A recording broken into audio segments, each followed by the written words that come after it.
It's 8 o'clock on Today. Coming up, hours away, all eyes on New York City this morning, where Donald Trump is set to appear before a judge today, the first former president to face criminal charges.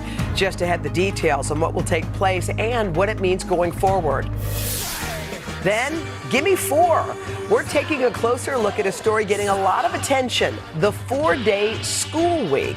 We really dig deep. This is about student achievement.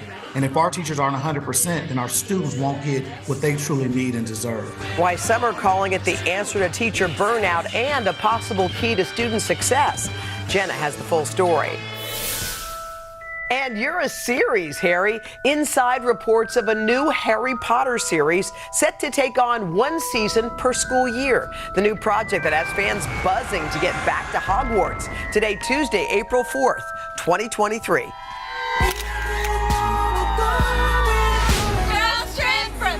Cornish, Georgia. Family spring break from Arlington, Virginia. Here to celebrate my mom's 51st birthday From Ellicott City, Maryland. On a father and son trip. From Alexandria, Virginia. It's our first time in New York. From Richmond, Virginia. Morning to our dad. We love you. It's our 23rd anniversary. From San Antonio, Texas. From Indianapolis. Celebrating my 60th birthday. Shout out to Olive Branch, Mississippi. To my first grade class. Watching in Liberty Lake, Washington. I made it on the Today Show.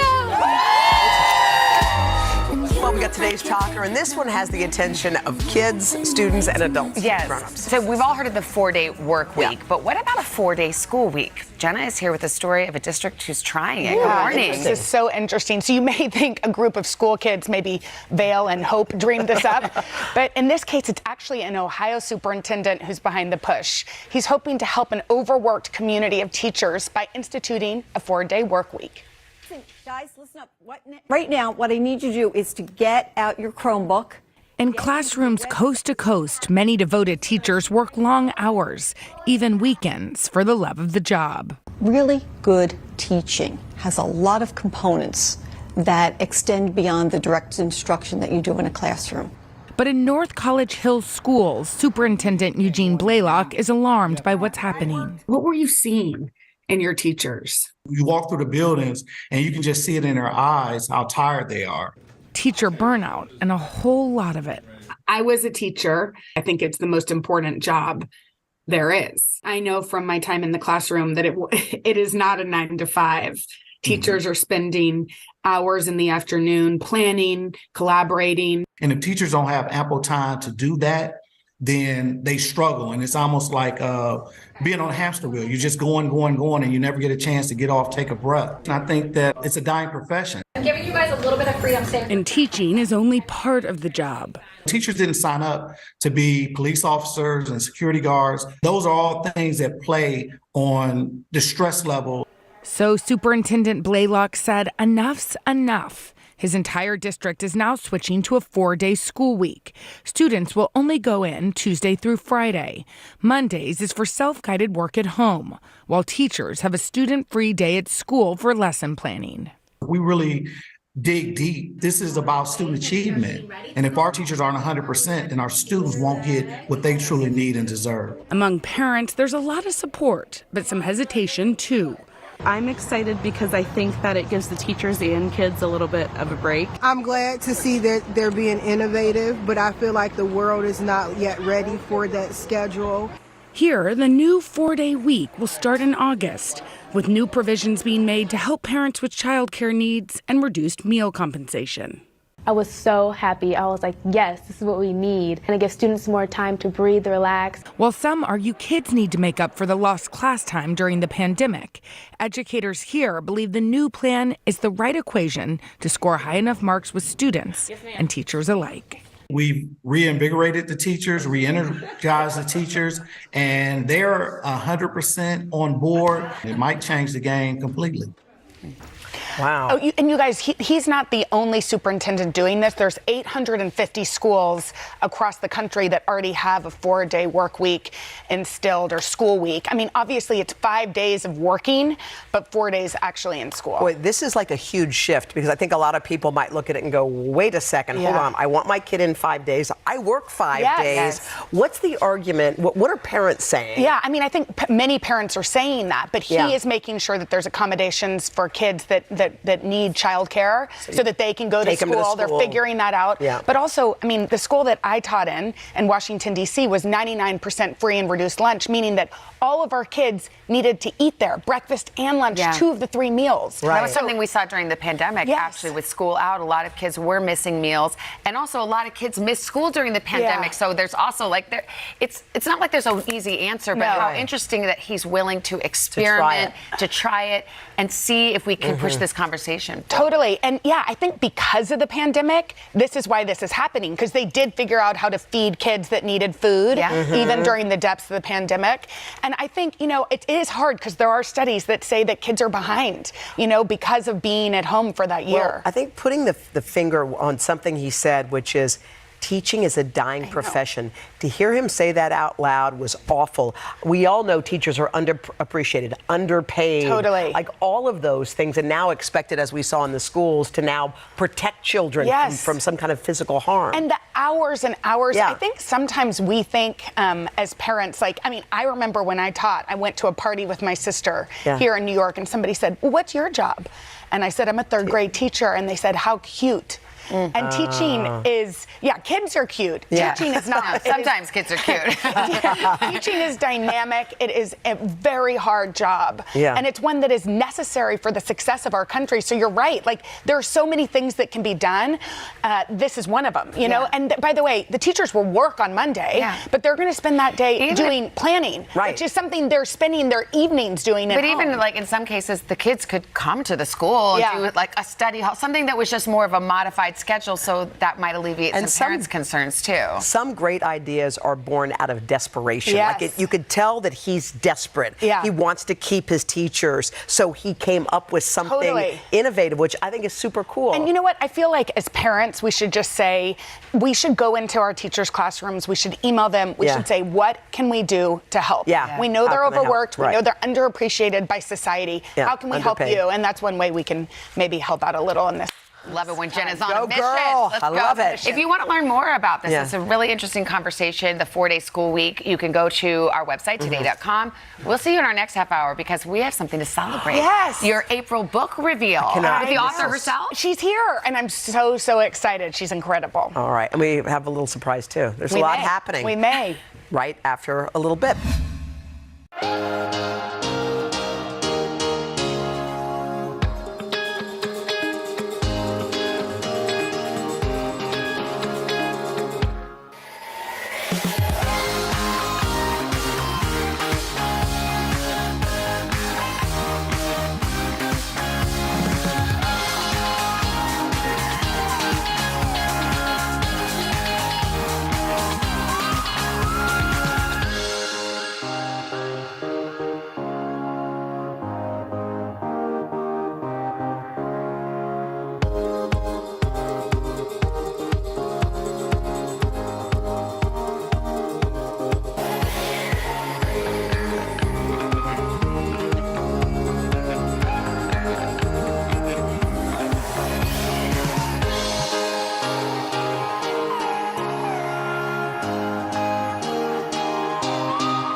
So excited. We're celebrating our Read with Jenna book club. It's out here on the plaza this morning for a really good reason. Oh my gosh, that's right, you guys. Our April pick, Camp Zero, it is out today. Yes. And I am so excited because we have author Michelle Min-Sterling. She is here with us. And if you guys want to read at home with us, just scan that QR code and get your copy.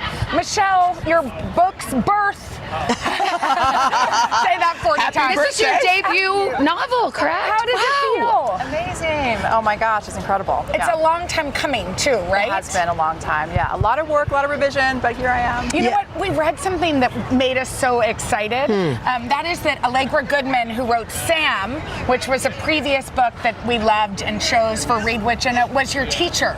She was, yeah. She actually taught me a revision workshop, so a lot of those suggestions came into the work of writing Ham Zero. What did you learn from her, do you think? What was your big takeaway? Tenacity, grit, determination. All the things that matter. All the things that matter. Yeah. Well, actually, there's a whole group of people that are going to go see you at McNally Jackson, but actually, one of them is Allegra, who is here with us. Where's today. Allegra? Allegra, where are you? Where's Allegra? She's here for your signing. She wanted to come and surprise you. Oh my God. I'm so excited for you. Oh, thanks. So sweet. That was a sort of orchestrated surprise for you because what did you see in her as a student? Self-starter, great writer, creative.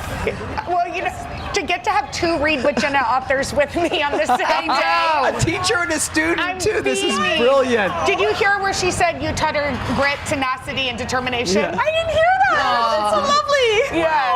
Oh. Well, maybe you can sign this copy for your former professor. teacher. Thank you so much.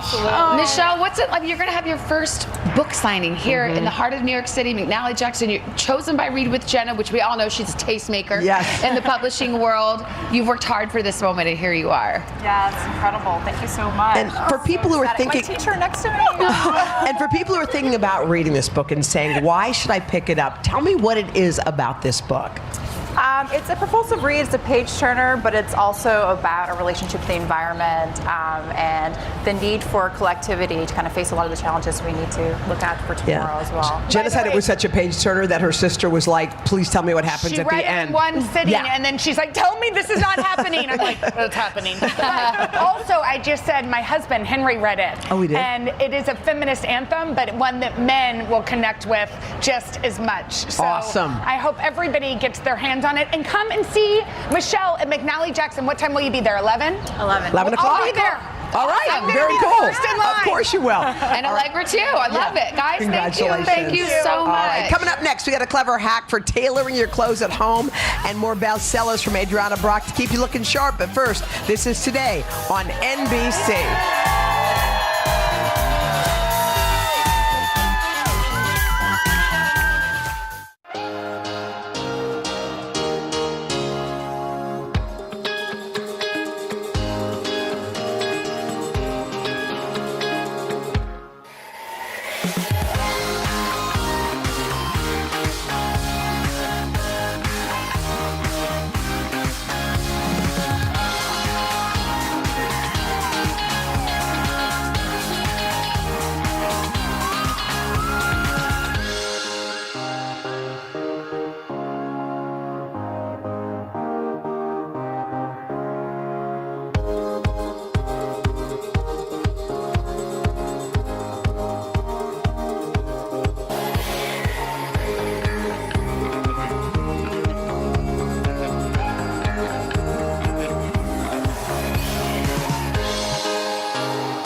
And we're back with a special spring-style edition of today's bestsellers. Shop Today editorial director Adriana Brock is here with some great fashion finds. And do not forget that all you got to do is scan that QR code on your screen with your smartphone. Shop along with us because we need this stuff. Life is starting out, and you've got the perfect springtime dress. Yes, I'm here. So excited. Spring is here. It feels like spring outside. This is the perfect dress. So you know how in fall and the winter we have our little black dress? Yeah. This is sort of the equivalent for spring because you can wear it. You could wear it this weekend for Easter if you're celebrating. Yes. Great for wedding season. Yes. It's going to take you from spring into summer. And I love details like the smocked waistline, which is nice and comfortable. You could dress it up with heels, dress it down with a denim jacket. This is a versatile piece you can have in your closet all season long and wear over and over again. Yes. It's a great piece. Price point is okay. It's around $40. That's a good one. Yeah. All right. So if you were looking for a cute tee, but you don't want the same old, you've got a little something Okay, good. This t-shirt is our new favorite thing at Shop Today because it's your perfect V-neck t-shirt that you know and love. It's so soft, how to feel it, but it's got a little something. It's got the puff sleeve and a ruffle, which kind of gives it a dressy vibe. So if you're looking for a t-shirt upgrade, I'd say stock up on these, and I think they're on sale right now for under $20. And you cannot understate that when you touch a t-shirt, you know if you're going to like it. This one is butter soft. So soft. Butter soft. Yeah. All right. So, and then the similar skirts too, too. we also have the skirt. Nice. So maxi and midi skirts are a huge spring trend right now. And this one's really great because it has the pockets, which we all need. We need useful fashion pieces. It's got beautiful button detailing, and the back has an elastic waist. See that? You just found the perfect. That's we perfect. all need because you want to be comfortable even if you look stylish. And again, super affordable price point, right under $30 for this. By the way, this is like the perfect time to kind of start looking for a spring wardrobe. And you don't have to spend a lot of money to do it. Now, so these are great pieces. I know I have like a few pairs of pants in my wardrobe that every time I pull them out, I don't wear them. You know why? They're too long. I'm gonna go to the dry cleaner and ask. I don't know how to hem it up right, but there's a quick, easy way to do your tailoring. Not only is it easy, it's $2, and I think everybody needs this in their closet as like a fashion 911 sort of thing. Okay, it's an adhesive hem that literally all you have to do is fold your hem up. Hang on. You want to use it on medium heat without the steam. Okay, so you take this little fold your strip. cuff. Yeah, really easy. You put it in where you want the hem. Right? You don't even need to know how to These sew. are inside out. They're inside out. Okay, just making sure. Yes, and then you just hold and press it. Okay. And you get an adhesive bond, like a hem in one go. Okay. Super easy to use. It comes in 2 different styles. So you can get the regular hem, which is gonna work on your cotton, your rayons, regular fabrics. You can also use it around the house, like on pillows, if you're into crafting, sheets. Or even like some curtains are too long. Yeah. Or you can get the heavier duty one that works on things like denim, suede, wool, thicker fabrics. So this will last like for the night out, and then you No, it stays on. It is it. Oh. So it's the Done and alteration done. hack you didn't know you needed, and you don't even know how to sew. You don't need to know how to sew. By the way, all you need is an iron. And it's holding. Yep, it's Easily. done. Easy peasy. Okay, love it. All right, a nice, cute flat. Yes. What you got? Have you heard of ballet core? It's the new fashion trend that everyone's talking about. Everybody's talking about It's it? inspired by ballet, but this is a not literal take on it. But ballet flats are back in. Okay. So we love that because it means comfortable. Yes. These are really cute because they're a knit style.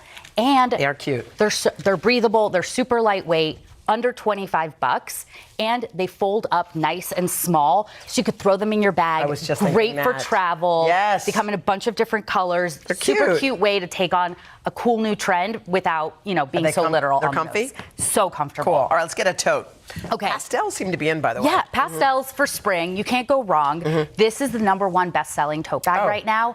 And it's under $15. Okay. Okay, look at how roomy it is. This is a great everyday tote bag. Yeah. I use it for work, so I put my laptop in here, my tablet, a pair of shoes, whatever. Sometimes I use it as a diaper bag. Oh, this is smart. also just really good on the Smart. go. So if you're traveling, this is your Love it. perfect tote bag. Comes in a bunch of different colors, Cute. and it's so affordable that you're going to want to get like your classic black and tan one. And then get a bright color or pastel. Love it. Yeah, Love it. get 2. We're set. We're getting set for spring. Yes. Thanks, Adriana. Again, all you got to do, scan the QR code or head to today.com/shop to shop these products. And a reminder, today does earn a commission on the purchases made from this segment, which solely features products from Amazon.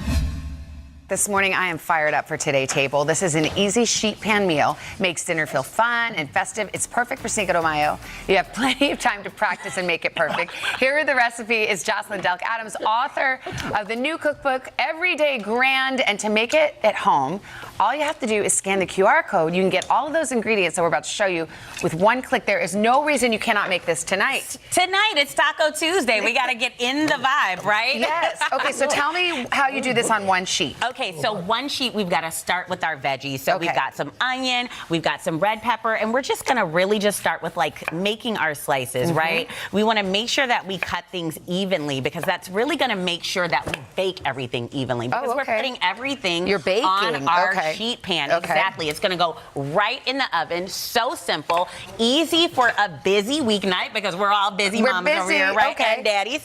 So then we're going to work on our seasoning here. And this is perfect because you can actually double this recipe. And I like to just keep seasoning around. Like I like to make my own blends and I can just pull it out whenever I need to. Of course I do. I'm Jocelyn Delk Adams. I got to do that, right? So then I've got some cumin here. I've got some onion powder, garlic powder, you know, paprika. What's that? Some oregano. Oregano. And then, sorry, I didn't know. And paprika. So you're going to mix this together. Do a quick little mix of that. You can keep this little rub and use it for other things. Absolutely. I like that. You can just keep that blend and it's great. And then with our chicken, so I've got some chicken breasts here that have been cut up, some tenderloins, and that's going to just cook easier and quicker so you don't have to worry about that. And then we're going to toss in about 4 tablespoons of this, but you could toss about like maybe like half of that. Yeah, she just eyeballed it. Yeah, just eyeballed makes me want to sneeze. Okay. That seasoning gets in there. And then I've got a little olive oil here, and then just going to mix all of that around. Now, are these like, these are like chicken tenders. Okay, that just makes it so easy. So boneless, easy. skinless. Okay. Boneless, skinless. Let's grab it at the grocery store. I could get do that together, and then you get all of that seasoning in it, and then we're going to plop that right on our pan along with our onions. We're going to add that in with our seasoning too. What about the peppers? Oh, that's going in as well. It's going in as well. I feel like and then you're pretty much done. Can you believe that? That's what I love about this recipe is like you work on the seasoning and then you get all of that and you're going to place this right on our baking sheet. Should I do that now? Is that throw it down. And then I blind this with oil too. Or, No, you can if you want to. So like sometimes I will pop it back in the refrigerator and really let that seasoning get in if you've got a little time. You can do that, add it to the refrigerator for about an hour and let that seasoning really get into that chicken. It's weird we don't make fajitas at home. I mean, Americans, like that often. Like, we see it in a skillet at a restaurant. Oh, I can't do that. It's so much easier. Yeah, but it's so much easier. Okay, how's you this just look? bake. It looks fantastic. You think I'm going to tell you it looks terrible? No. It looks great. It looks great. You're a winner. Okay, great. It goes in the oven at 375 for about 10 minutes. And then this is when we get into the fun stuff, okay? Hey, okay, let's go. So if you like your tortillas, I like to actually use like, you can use corn if you're gluten-free, or you can use whichever one you love at the grocery store, whatever you love to use here. And then we want to just get some color on that. Let it get into that cast iron skillet. Did you put oil really, or really anything hot. on it or no? Just plain put it, old. Just put it in there. Just put it in there. All right. We got a minute to show us how you dress it up. Everyone's loving this. Well, this is what I love about it is that this is when you have fun. Like, so let's just build it however you want to build it. Like, you want to add some chicken to yours. Yes, I do. Yeah, you're like more chicken. Yes. And then like, do you like, avocado? Yes. You're like, I heard you back there. You're like all the guacamole. I'll just eat the You're guac a big guac. plain. What about you? Guac? Definitely. Oh my gosh, so good. I put cheese. Like, I just put the works. I love the pico. This is my favorite food. Yeah. Hot sauce, some of the heat. Yeah, some of the heat. I love to add the heat, and you just build it how you want. This is like when you let everyone just basically do whatever they like, and then they can build it and just really have a good time. Cerveza, tú también. Really easy, really delicious. Rice on the side. Simple recipe for a weeknight. Jocelyn is back in our third hour with another easy peasy sheet pan recipe. Again, if you want to get all of these ingredients. Is cerveza the only Spanish word you know? Because all I hear is cerveza. And I'm trying to read about the QR code. Muy bueno. Uno más. Bueno. Okay, go to today.com/watchcook this week. Guys. Uno más. Gracias, Jocelyn. Today is the commission, blah, blah, blah, legal, yada, yada, yada, yada. We're back. NBA icon Magic Johnson is here. But first, this is awesome. Thank you. And so easy. Cerveza. We work with what we know, right? We work with what we know.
We're back with a man who needs no introduction. Ladies and gentlemen, Magic Johnson! Wow. Hey now. How's Cookie? Good. She's good? Everybody's good. What'd you think of the tournament?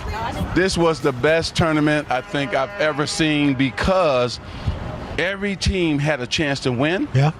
And you think about even UConn winning last night, which they were fantastic the whole tournament. But Florida Atlantic making its first time to the Final Four. Yes. Miami, Yes. first time. You know, so these teams, even San Diego State, who would have ever thought that they would make it to the championship game? So it was a great tournament. And give the women some Come on, love. Magic, LSU, come on. I mean, that was incredible. LSU winning, but also Caitlin Clark bringing in new fans. So I thought both sides, men and women, was the most exciting tournament we've seen in a long time. Oh my gosh. And you've got a lot going on. And what are we hearing about you buying the Commanders? Oh, wait, what? I went right to it. Yeah. Yes, our bid is in. We hope that we win. We don't know what's going to happen. You always win. That's it. Magic always wins. A lot of teams. So now you just have to design some new uniforms. Yes. So we'll see what happened with Mr. Snyder making that decision. So, but we're excited about it. I mean, you own a lot of teams, but at NFL, I mean, that would. Well, that's the last thing, right? Yeah. We have the Dodgers, we have the Sparks, have LAFC in soccer. We won the championship this season, so that was great. Wow. So we'll see what happens.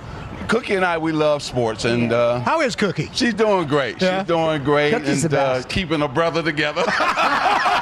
She's the real. That's a tall order. Yes, she's the real boss. Yes, she is. There's a lot more magic to come coming up in our third hour, so stay tuned. Got lots more to talk about. We love you, Magic. Magic's here. Can you believe you guys got to see Magic?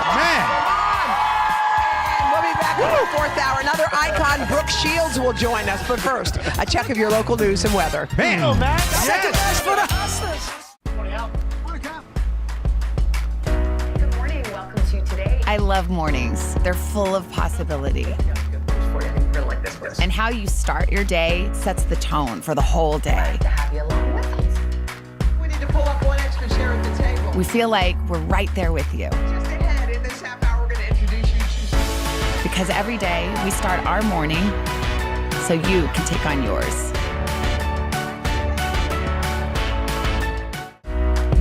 When I think about what the Today Show does, it's not just about the mornings, it's about your whole day.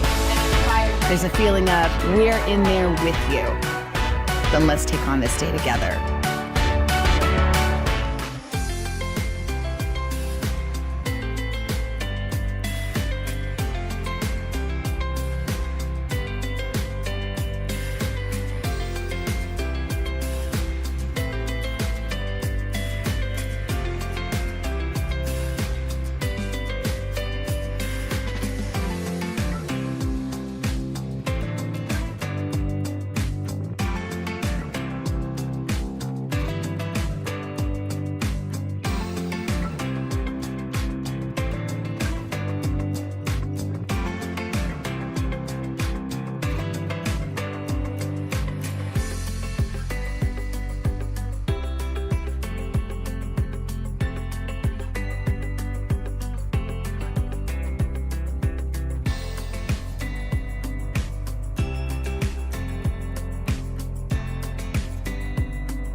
This morning on the third hour of Today, Top Dog. Hurley and the Huskies have their dreams come true.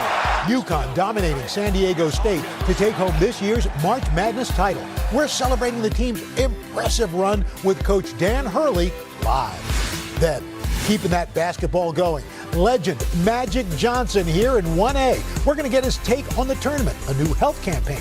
And could there be some football in his future? Plus, have mercy. We're catching up with Full House star John Stamos. Showing off his musical talent today, Tuesday, April 4th, 2023. Live from Studio 1A in Rockefeller Plaza, this is the third hour of Today. Good morning, happy Tuesday, and welcome to the third hour of Today. I'm Chanel here with Al and Craig and Dylan. The gang's all here for you this morning, and we have a big show for you today. So we're going to catch you up on last night's March Madness finals. Really exciting this year. I feel like, not that it's not exciting every year, but people are really into it this year. Plus, Magic Johnson is here and John Stamos are here. They're having a party somewhere downstairs, so we can't wait for all of that. Wait, what? I missed that party. I was downstairs. They're having a little concourse party. We will get to all of that in just a moment, but we do start with that historic day for our nation. Former President Donald Trump set to enter a courthouse in Lower Manhattan just a few hours from now for his arraignment, becoming the first former or current president to ever face criminal charges. That indictment expected to reveal the details of the case against him, centered around the alleged hush money payments to adult film star Stormy Daniels in the final days of Trump's 2016 campaign. Here with what we can expect today, NBC News senior Washington correspondent Hallie Jackson. Thanks so much for making the trip up. Big day, but want to be here when a day is making history like that. So let's start with this indictment. Again, it's sealed right now. We expect to learn a little bit more when that indictment is unsealed. What do we know at this point? What do we expect to happen today in that courtroom? We don't know a lot. I want to be honest about that, right? Our sources are telling us that it's roughly around 30 business fraud-related charges. But the indictment is going to be so important because nobody actually knows the details and the specifics, and that's going to matter, right? Misdemeanors versus felonies. Not to get in the weeds about it, but there would need to be some kind of an underlying crime to charge with a felony. What is that crime? We can surmise, we can speculate, but there is not a person in this city who knows really what it is, except for Alvin Bragg and the grand jury and those prosecutors, right? So that is going to be so key whenever that is unsealed. You're going to see a lot of coverage of that today. So the judge ruled overnight that today's arraignment will not be televised inside the courtroom. Can you imagine if it was televised? But it was requested by Mr. Trump's legal team. How does that decision play into the optics of all of this? I am so fascinated by the optics, Chanel, and I'm glad you asked, because while there will not be our video cameras in court, and that's a bummer. I think there is an interest that the news media has in showing a moment like this. There will be still cameras in court. So we're going to get pictures of Donald Trump prior to the proceedings. And I have to say, I don't think we can underestimate how compelling and how powerful that will be. And knowing Donald Trump, knowing that this is somebody who understands the power of a visual and the power of an optic, right? Like, I cannot imagine he's going to like that. Him in court on a day when he's getting charged, being the first ex-president to face this indictment. We'll also see him coming down from Trump Tower, right? That motorcade down to Lower Manhattan, probably in the hallway of the court a little bit. And we're just now learning and can report that we will also hear from DA Alvin Bragg at some point after the indictment. So that's going to be another moment to watch. Well, the former president, also no stranger to social media, given to expressing a lot. This is the first time we're talking about somebody under indictment who is also running for public office, for the presidency again. What might the judge do about, gag ordering, trying to muzzle? What do you think? So the former president's attorney was out over the last 16 hours or so and said no chance. He thinks there's no chance that the judge is going to put a gag order in place. And it is less likely that a judge would do that. They're not super common. And there are, as in any defendant, like free speech implications here. But especially when you're on the national stage, as you point out, Al, an active candidate for president here.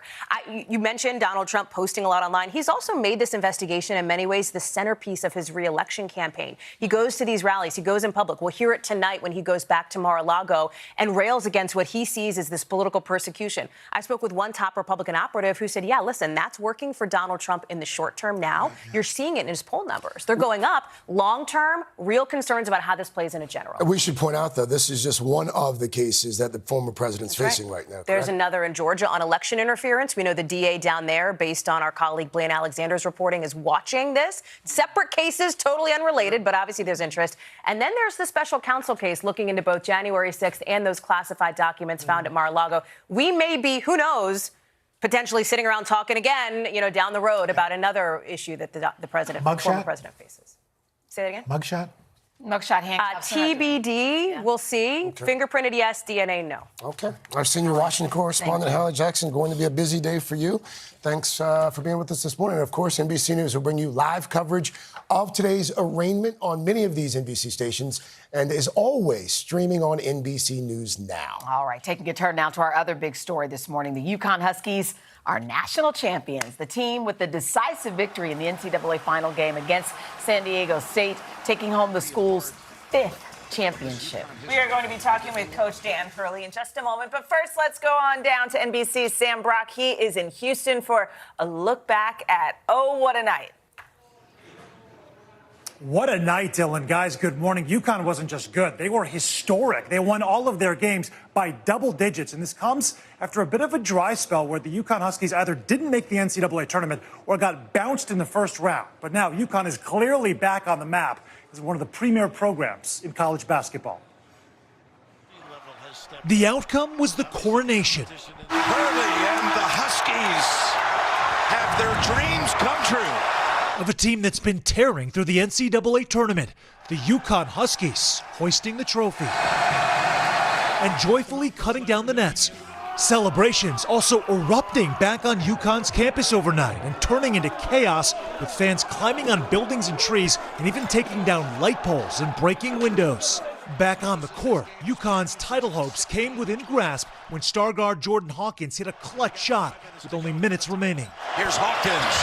That's huge. Right as San Diego State was trying to claw back into the game. Your three-pointer changed the entire momentum of that stretch. What were you thinking in that moment? We need a shot and we need a basket. Coach threw something up for me, so I knew he trusted me to make the shot. So I hit it. So ice in the veins.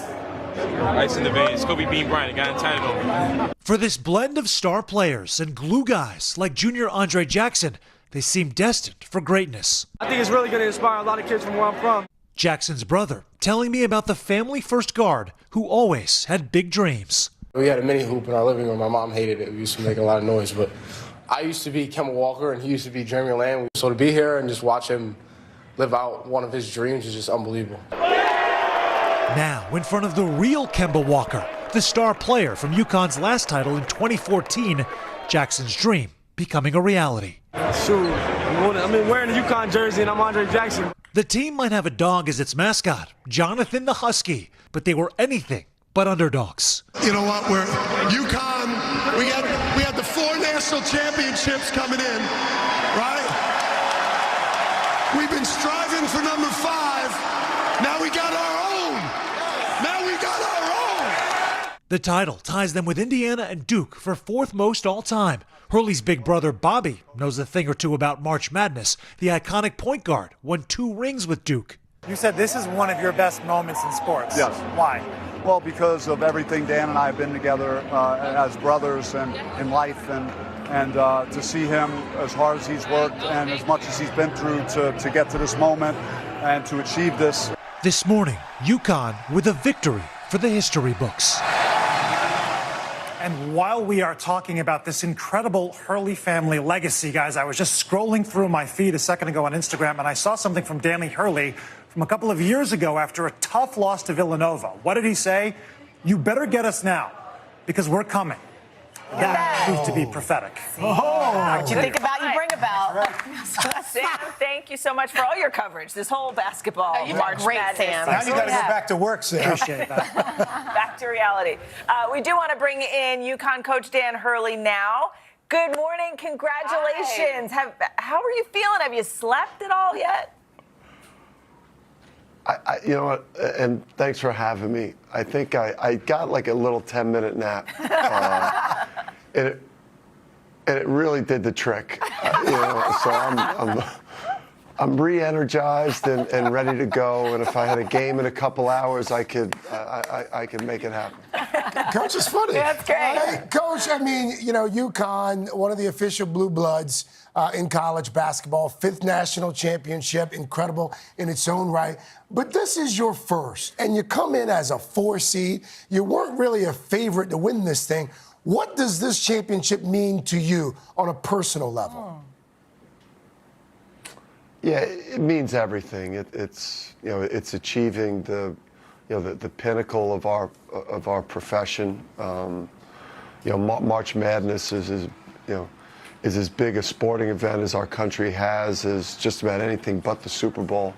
You know, so to, you know, in the most critical moment of your season, with the eyes of the sporting world watching, for us to be as dominant as we were throughout the tournament, and in our style of play and the personalities of the team, I think, you know, people fell in love with our team. Obviously, our Husky fans love the team, but I just think we played at such a high level, and to do it with all the history and tradition at our place, just kind of, gives us our moment in a historic program. Coach, talk about history and legacy. Your family, I mean, your dad won 28 state championships as a high school coach in Jersey. Your brother winning 2 national championships with Duke and now coaches at Arizona State.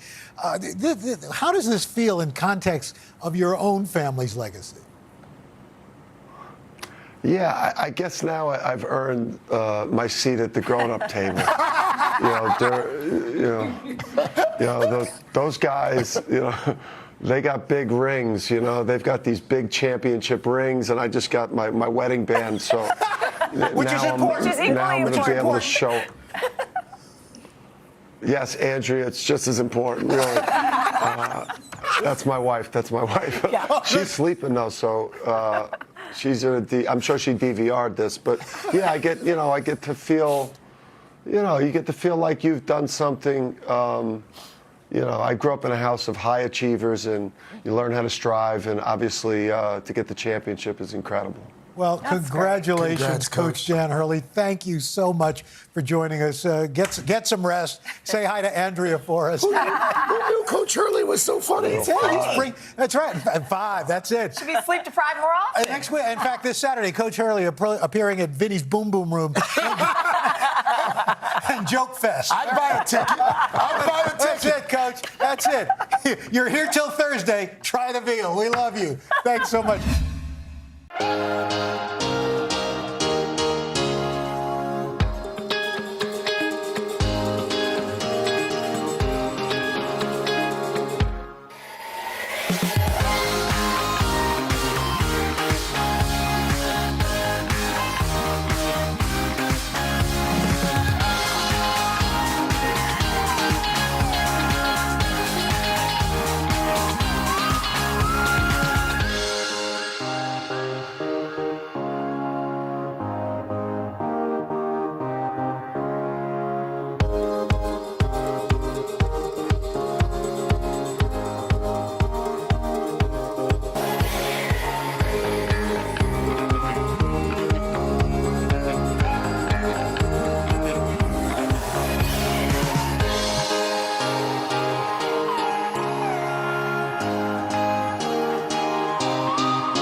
Back with an important consumer confidential as we head into the busy spring and summer months. Experts say 2023 is going to be the year for all those big trips that travelers had to postpone because of the pandemic. So we brought in Seema Modi, CNBC's global markets correspondent, to break down everything we need to know before we travel. Seema, good morning. Great to be here, Dylan. Okay, first things first, we know that oil production is going to be cut by like 1 million barrels a day. So what does that mean for gas prices? So, Dylan, this is significant news. You have the largest global oil producers cutting supply at a time when demand is still strong. So what this means for Americans at home is gas prices are anticipated to rise by 15 to 20 cents a gallon in the coming weeks. That would take us to around $3.75.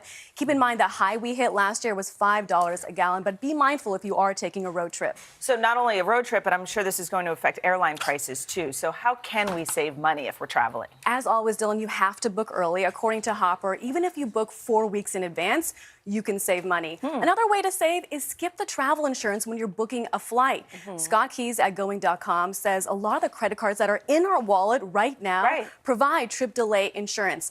However, where insurance can be very helpful is cruising. Let me tell you, Dylan, if you miss your flight and you therefore miss your cruise, that cruise ship is not waiting for you, right? So in those cases, travel insurance can save you thousands of dollars. Okay. All right, we talked some ways to save. Let's talk about some ways to stay safe here, Seema. Sure. Folks who are about to make that trip, what should they keep in mind? Well, the first thing you want to think about is sharing your GPS location with a family friend or someone at home. That way, if something happens, That's a good idea. They know where you are. Yeah. The other big tip we got from experts we spoke to is avoiding carrying valuables. And if you are taking a taxi or an Uber late at night, share a picture of the taxi license plate with a friend. That way they know where you are. In general, though, if this is the first time you're traveling overseas, just be aware that the State Department has travel advisories that are constantly updated. Right now, now one of the top travel destinations for Americans is Mexico. If you go on the website, it will tell you, travel.state.gov, which regions and states are safer than others. Okay. Speaking of international travel, a lot of COVID restrictions lifted. Folks are really starting to travel quite a bit. So let's go into that. We've all been there, right, Al, where it's the night before an overseas trip and we don't know where our passport is, right? So the first thing you want to do is check your passport. And once you have it in your hand, there are two things you need to look for. Right. One is You might want to pay attention to this. I can relate. You might want to check on this. Thing that we don't always realize, it's the 6-month rule. There are many countries, Al, and Chanel, that will not allow you in Chanel found out at the last minute that the kids weren't quite ready for, and that was so worked out. Countries may not let you in if your arrival date is within 6 months. That was so nice. They were like, come on in. That's right, and keep copies of important info. Yeah, and the other thing with your passport, you need to have 2 to 3 blank pages. So make sure you have that. For the stamp. Exactly. Okay. There are some countries that will not let you through immigration And without get global that. entry, because you got to get back in global easier. entry. So we have 60 seconds left. I think this is important. I took a small pharmacy, went to Panama. Like I had the Benadryl, the Zyrtec, the Tylenol. But what do you need to know as far as your carry-on? Because a lot of people have prescription medication. What are the rules? Biggest thing you want to know here is pack your medications in your carry-on bag, not your checked luggage, right? Also, be aware there are some medications that are legal in the U.S. but illegal overseas. Case in point, in Japan, Adderall is illegal there. If you are caught carrying that medicine, you risk getting arrested. Really? So biggest thing you want to do a quick Google search and see if the medication you're on is legal in the country you're going to. Wow. Great Good stuff. advice, Great Seema. stuff. Thank you so much. Seema. That was great.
We are so excited. We're back this morning with basketball legend Magic Johnson, revolutionizing the NBA in the 80s, leading the Showtime Lakers with his no-look passes and exciting style on court. All while bringing some fun back into the game with his larger-than-life personality. He went on to win 5 NBA championships, 3 league MVP awards, and 3 finals MVP awards. Off the court, Magic has been a passionate public health advocate, a wildly successful entrepreneur, sports team owner, author of books.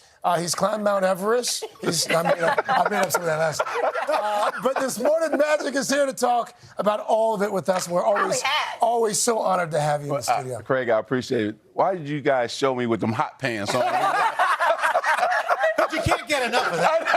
Those are the rings back there. You were fashion forward. Coming back. Wow, exactly. Coming back. Let's start with college basketball, because we talked a little bit last hour about, this tournament was just among the most memorable in my lifetime. Yes. And it also feels like we're at quite the moment for women's basketball in this country, especially. Yes. I want to thank also Kobe Bryant, the late Kobe Bryant.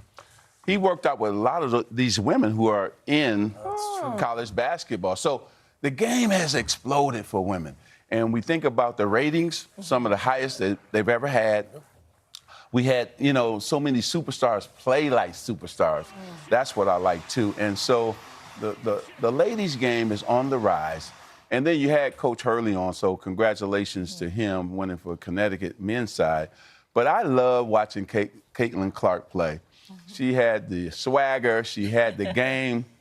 She's almost like people talk about the female Steph Curry. She can shoot from Pure deep. shooter. And so that's what we needed. We needed exciting players to come in. We had a great tournament, and I think we're going to see now more fans next season watching women play. Sure. So we've got March Madness over now, but now the NBA playoffs begin. Oh. Let's talk about the Lakers. How you thinking they look? You know what? I'm feeling good. I'm going to announce right here. Oh. The Lakers have a chance to go all the way to the Western Conference Finals. Right. Because in the playoff, it's about matchups. Yeah. Right now, LeBron James and Anthony Davis are playing. Anthony Davis is playing his best basketball right now. It's true. And then we got D'Angelo Russell, so the roster is now balanced. Any team can win in the West now. Yeah. Now, I think in the East it's a little different because Milwaukee and Boston, I think, are the best teams, but watch out for Philly. And everybody in New York here should feel good about the Knicks because I think the Knicks are going to beat Cleveland in the first round and give Milwaukee all they want in the second round. All right. I'm really interested in your take on this, I don't know if you want to call it a controversy, this load management. So for people like me who really don't know stuff, here's the deal. I've never heard of that. They don't know the ins and outs of basketball. But here's the thing. A lot of NBA teams rest, right? They rest some of their superstars, even if they're not hurt, for example. But they want to keep them healthy throughout the season. But let's say you buy tickets. You've been waiting your whole life to watch a star play. That's where I come in, right? You save up your money, buy some tickets for your kids, and then they go to see their favorite player, and he's just resting. What's your take on that? But then I guess the players say they need a rest. I don't know. You hate it. I hate it. I dislike it. I was just at Michael Jordan's 60th birthday party. He pulled me to the side. And, you know, we talked about that for 30 straight minutes. Because back in the day, you guys played every game. There's no rest. We wanted to play every single game. We couldn't wait to get out there on the court. And it's about your ego, your passion, your love for the game. It's about those fans who, like you said, paid their hard-earned money to watch you play this game of basketball. And then we're getting paid to play something that we love. I mean, you know, so you got to get out there. And last but not least, it's about your team, where you stand. You're losing games when you sit out. Yes. And so I dislike it. I hope they get rid of it. And for the fans and for the organizations and for the overall health of the game. I appreciate that take. My load management is I'd just like to sit here as long as possible. I cover 40 years when I can. That's a good load management. So, you know, talk about your tenure, but one of the other things you are known for is your public health advocacy. And as a paid spokesperson now for a sideline RSV by GSK, you're raising awareness about something we heard about a lot this year, last year, RSV. Talk to us about that. Well, I teamed up with GSK to help sideline RSV. And when I think about the numbers, Al, it blows me away. Older adults first, we had a higher risk for RSV infection. And then every year, each year, about 177,000 people are hospitalized with RSV. And out of that, about 14,000 actually die. Really? So 65 years and older, right? So if I'm you, if I'm 60 years old, I would consult my doctor, my healthcare provider, about RSV because it's out here in a big way. And then especially people of color, please, please, please get your physicals. Please go see the doctor when something is hurting. It's very, very important. So I'm happy to team up with GSK, and I hope we can get rid of this RSV. Before we let you go, as a lifelong Washington football fan, the prospect of Magic Johnson being a part owner of the football team that I've loved since Doug Williams was quarterback in the late 80s, what are our chances of you?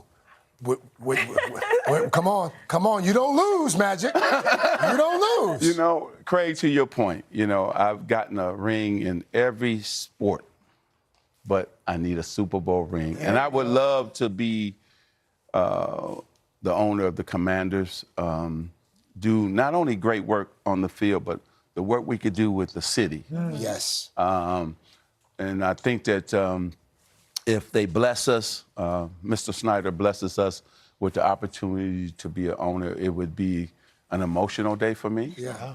And my father just died, so it would be a great moment for the Johnson family, as well as Josh Harris, who is the lead partner in this, to take that franchise and take it to another level. So I'm excited about it.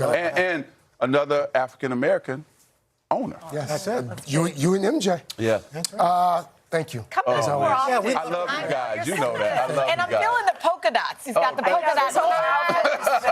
Once you I get love that it. franchise, maybe that uniform has those shorts. Yeah. Oh, Matthew Johnson. That'd be really great. Folks, we've got more for you this morning. Some more serious star power. Up next, John Stamos is here. You know he acts, but did you know that John Stamos is one of the best karaoke artists in America? Oh. He's good. Third hour today, right back after this.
Well, John Stamos has been entertaining us for decades, from his breakout role as Blackie Parrish on General Hospital and to his longtime collaboration playing alongside the Beach Boys. All these pictures, it says, this is your life. I know, And of course, as Uncle Jesse in Full House and later Fuller House. Well, as you know, John also recently put his vocal skills to test on Jimmy Fallon's musical game show, That's My Jam. Challenged to perform a rendition of YMCA, but not the one we know. Yeah.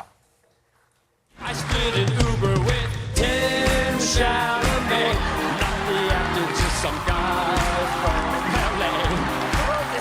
We ate buffalo wings, there was spicy boy. Uncle Moose is the best place for. I split an Uber with Tim Chalamet, not the actor, just some guy from LA. Now, I'm never going to get that version out of my head. We've been singing around the house. My beautiful wife's here, and she was singing it. We just kept singing it. The other night, she's singing it in bed. I'm like, don't sing about Tim Chalamet. That kind of puts a damper on things, doesn't it? Hey, Al. Yes, sir. You are a superhuman. God bless you, and I'm so glad you're well and doing great. Well, thank and I don't know what you do, but we got to get into it. Well, I'm very fortunate. I got a supportive family and supportive friends, so that certainly helps. So what was it like going head-to-head with all these other folks on That's My Jam? Because Taraji P. Henson came to play with you. She was great, but she was my teammate, which was good. I'm not good at doing stuff on the fly. I've done musicals, but I like to practice. I like to rehearse, so it takes a while. But my son, who hates watching me on TV, I thought, well, he probably will like this. Yes. And he's watching. He goes, "You're cheating. You cheated, Dad." No, I didn't. How did you cheat? Yeah, what is this whole thing, you and Taraji? I'm calling it She cheat cheated, gate. but no. Well, he thought I was cheating because there was a thing with a horn and and I was kind of singing the lyrics, but we won. Yeah, that's You won. Yeah. It's all that matters. I love it. Couldn't help but notice, you and Jimmy rocking the beard. And then on The Tonight Show, you and Jimmy not rocking the beard. Right. So who's copying who He's at this copying me, point? for sure. Okay. That's a snap-on beard, him. His wasn't. Mine was real. Snap-on just I don't goes think right he can. on? Yeah, he can't grow hair. He can't grow hair. You have one of the most highly anticipated memoirs coming out later this year, as I read. And the title, I want to make sure I get this title right. The title is If You Would Have Told Me. That's going to be, there's the cover right there. If you would have told me that I would be on the Today Show with all of you. But seriously, and your book was beautiful. I just started reading it, but the journey that you took with your father, and he's still around and sober and everything good? He is. What a beautiful ending. Thank you. Thank you so much for reading the book, too. But did you find, I found the process during the pandemic to be among Terrible? the most, yes, and cathartic. cathartic, though. Cathartic, 100%. Did you find it to be the same? Yeah. Yes. It took me a few months to get into it.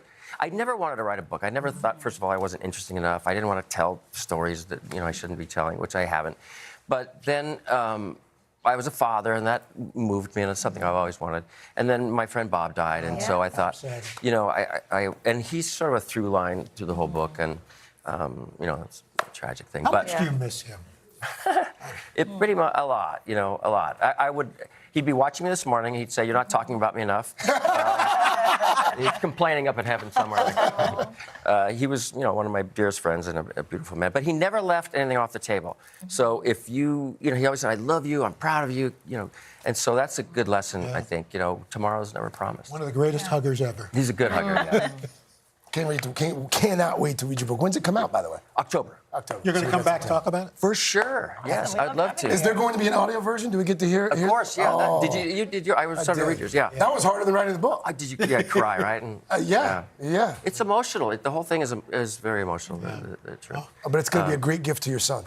Yes, he's he's the light of our life now, and it's something I've always wanted. He's going to be 5 next week. Oh my goodness! He's going to be 5. I'm going to be 60, and he's So he just keeps gets you better. young. Just gets keeps better. me young. Yeah, right. Yeah, it really does. John, thank you so much. Thank you It's so always much, great. John. Thank you all very much. Hey, a new episode of That's My Jam airs tonight right here on NBC at 10, then streaming next day on Peacock. And catch John's episode of That's My Jam right now on Peacock. I love it. All right, coming up next, how would you feel sharing your hopes and dreams with someone you've never, ever met? We are going to meet the woman connecting perfect strangers on a much deeper level. That's right after this. Maybe you share more because you don't know them.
This morning on The Upside, we are seeing what happens when we cut out the chit-chat and get right to deeper conversations. You still have to get those glasses. I know this was not that. This one, I was sorry. I'm thinking about Savannah's story before I get there. Good morning to you, Savannah. This is a fascinating concept. It really is. That's what I was thinking about. It was really cool to see. It takes a little bravery, actually, though. So I recently attended an event called Skip the Small Talk. It was here in New York City. Think speed dating, but without the speed or the dating. Instead, you're paired up with a complete stranger answering question prompts that push you to open up and be vulnerable. I think I just assumed that the reason people walk around the world not opening up is because they don't want to, when in reality, I think I keep learning that people are willing to, but they're just looking for the right space to feel safe enough to do it. Psychologist Ashley Kersner decided to make the space for it. I started to think of Skip the Small Talk as almost like a vulnerability gym where you can sort of work on your vulnerability muscles so that the next time you do it, it's not as difficult. We are at an event called Skip the Small Talk, so we will be skipping the small talk. 6 years ago, Ashley, a research assistant at the time, conducted her own social experiment in Boston, wondering what would happen if she brought together people who all opted in to being honest and candid. It was supposed to be a 3-hour-long event. I had to kick people out after 7 hours. It was just so beyond anything I could have ever imagined. What made you interested in this and in getting people to get deeper and explore their vulnerability What was it that interested you about this line of work? I was actually volunteering at a suicide hotline, and I noticed that regardless of what people were calling in about, that people didn't really feel comfortable talking about the meaningful, difficult stuff with the people they had in their lives. So they were happy to spill their guts to a stranger, but they weren't really open to doing that to their partners, their family, their friends. Since then, Skip the Small Talk turned into a regular event, expanding to about a dozen cities and has even gone international with a gathering in Paris. Participants arrive knowing no one, then speak with a stranger for 10 minutes before rotating, answering prompts on cards with questions like, in what ways are you different from the person you were 5 years ago, and in what ways are you the same? I like it because it sort of gives you information about somebody's journey. Another one I really like is describe yourself from the perspective of someone who cares about you. That's one where I've definitely seen some teary eyes happen every so often. Tell me about some of the relationships that have blossomed out of Skip the Small Talk. I got a housewarming invitation from a couple that had met at Skip the Small Talk, and they were just moving in together. I actually found a roommate through Skip the Small Talk. For participants, the process becomes transformative. I feel very happy that I did this because I got out of my comfort zone and I did something that I don't normally do. And that feeling is invigorating. It feels like I'm being my own person. I think it's amazing that you can just find somebody who looks different from you, who understands what you're going through, and I think people really take that with them. All right, Ashley, you know what? I think we're at that point, so I'm going to ask you, can you describe yourself to me from the perspective of someone who cares about you? I don't know why I wasn't expecting this, but yes, let's do this.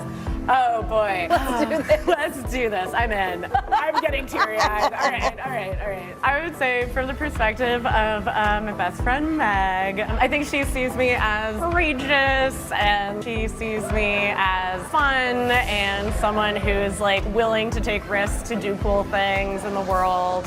Yeah, get a little teary about it. Well, she's right. You are doing such cool things in the world. Thank you. This is amazing. Well, Skip the Small Talk also does this for corporations and colleges, and Ashley said that she likes getting to see Gen Z participants react and immediately grasp the impact of something like this. That's a lot of who's showing up, and actually almost every single person in that room that I asked, how'd you hear about this? Guess where? TikTok. Social media. Yeah. But then it's refreshing to sit down in front of someone and have a conversation. And I like the idea at colleges. I remember my first day of college, it was say your name and your hobby. I know. This would open up a lot more dialogue. Definitely. Thank you, Savannah. Dive right in right away. You got it. All right, maybe it's coming to a town near you. Up next, talk about dinner made easy. Ooh, I'm looking forward to this one. One sheet pan and less than 30 minutes of cooking. We have a delicious jerk salmon recipe for you to try for dinner tonight. You're not gonna make this. I love jerk salmon.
We're back. Today Table Series, and this morning we are sharing a flavorful recipe that's going to get to your kitchen table, folks, in 30 minutes or less, we promise. So back with us now is Everyday Grand author Jocelyn Delk Adams. And if you want to cook along, scan the QR code to get all the ingredients in just one click.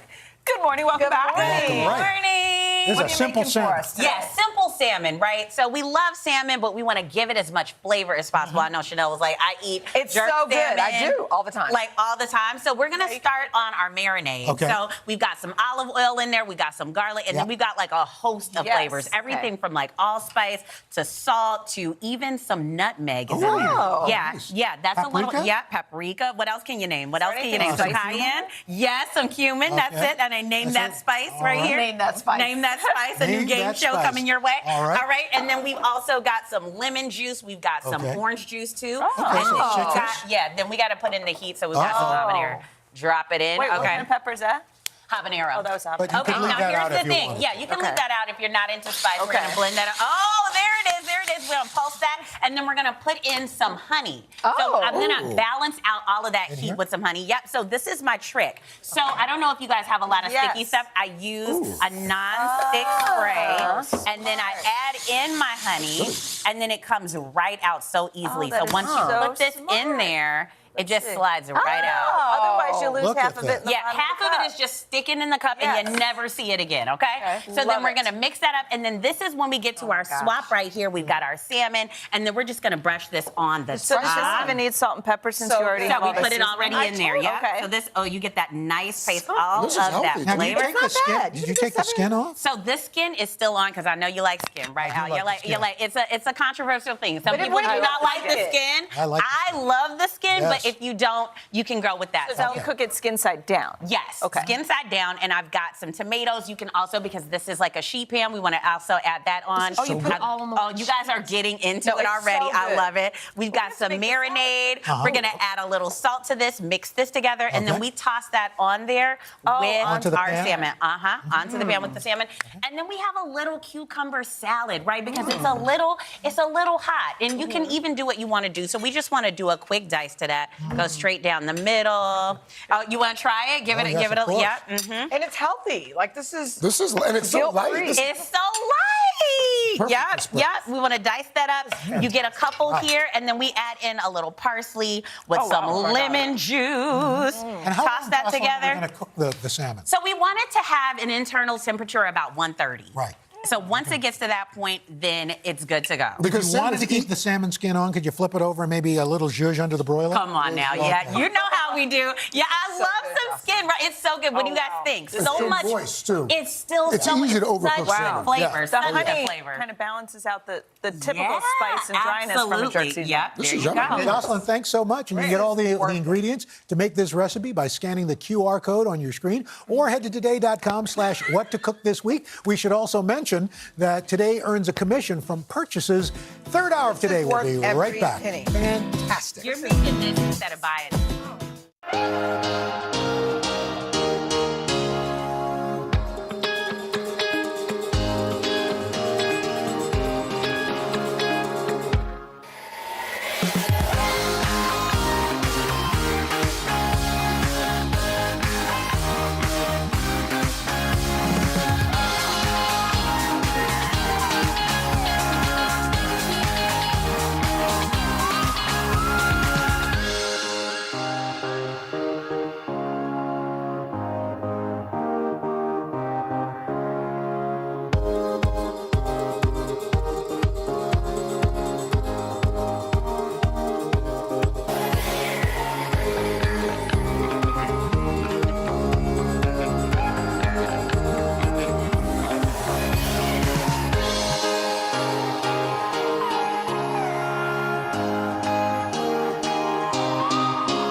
That does it for us on a Tuesday. Coming up tomorrow, we've got actor Jim Belushi stopping. But first on Hoda and Jenna, Brooke Shields is here opening up in a new documentary. It's Don't really miss it. great. All right, folks, we'll see you back here tomorrow, God willing, and the creek don't rise. Don't let the Bye-bye. door hit you with a good one.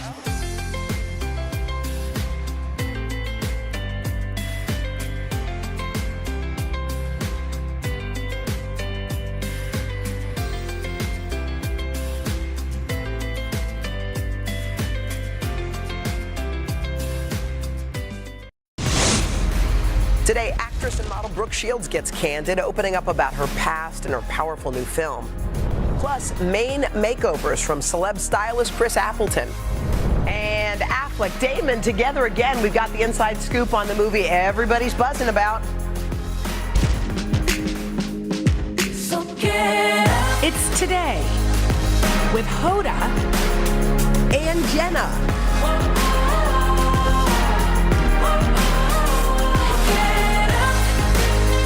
It all starts right now. Back to you. Hey guys, good morning. It is Tuesday, April 4th. How are you? Hello. How are you? How are you? I'm doing great. I'm still a little shook. Shook? Slightly shook. Why are you shook? Well, let me just make sure my bodysuit isn't hanging out. First of all, I love that you wear a bodysuits are still in? I don't know.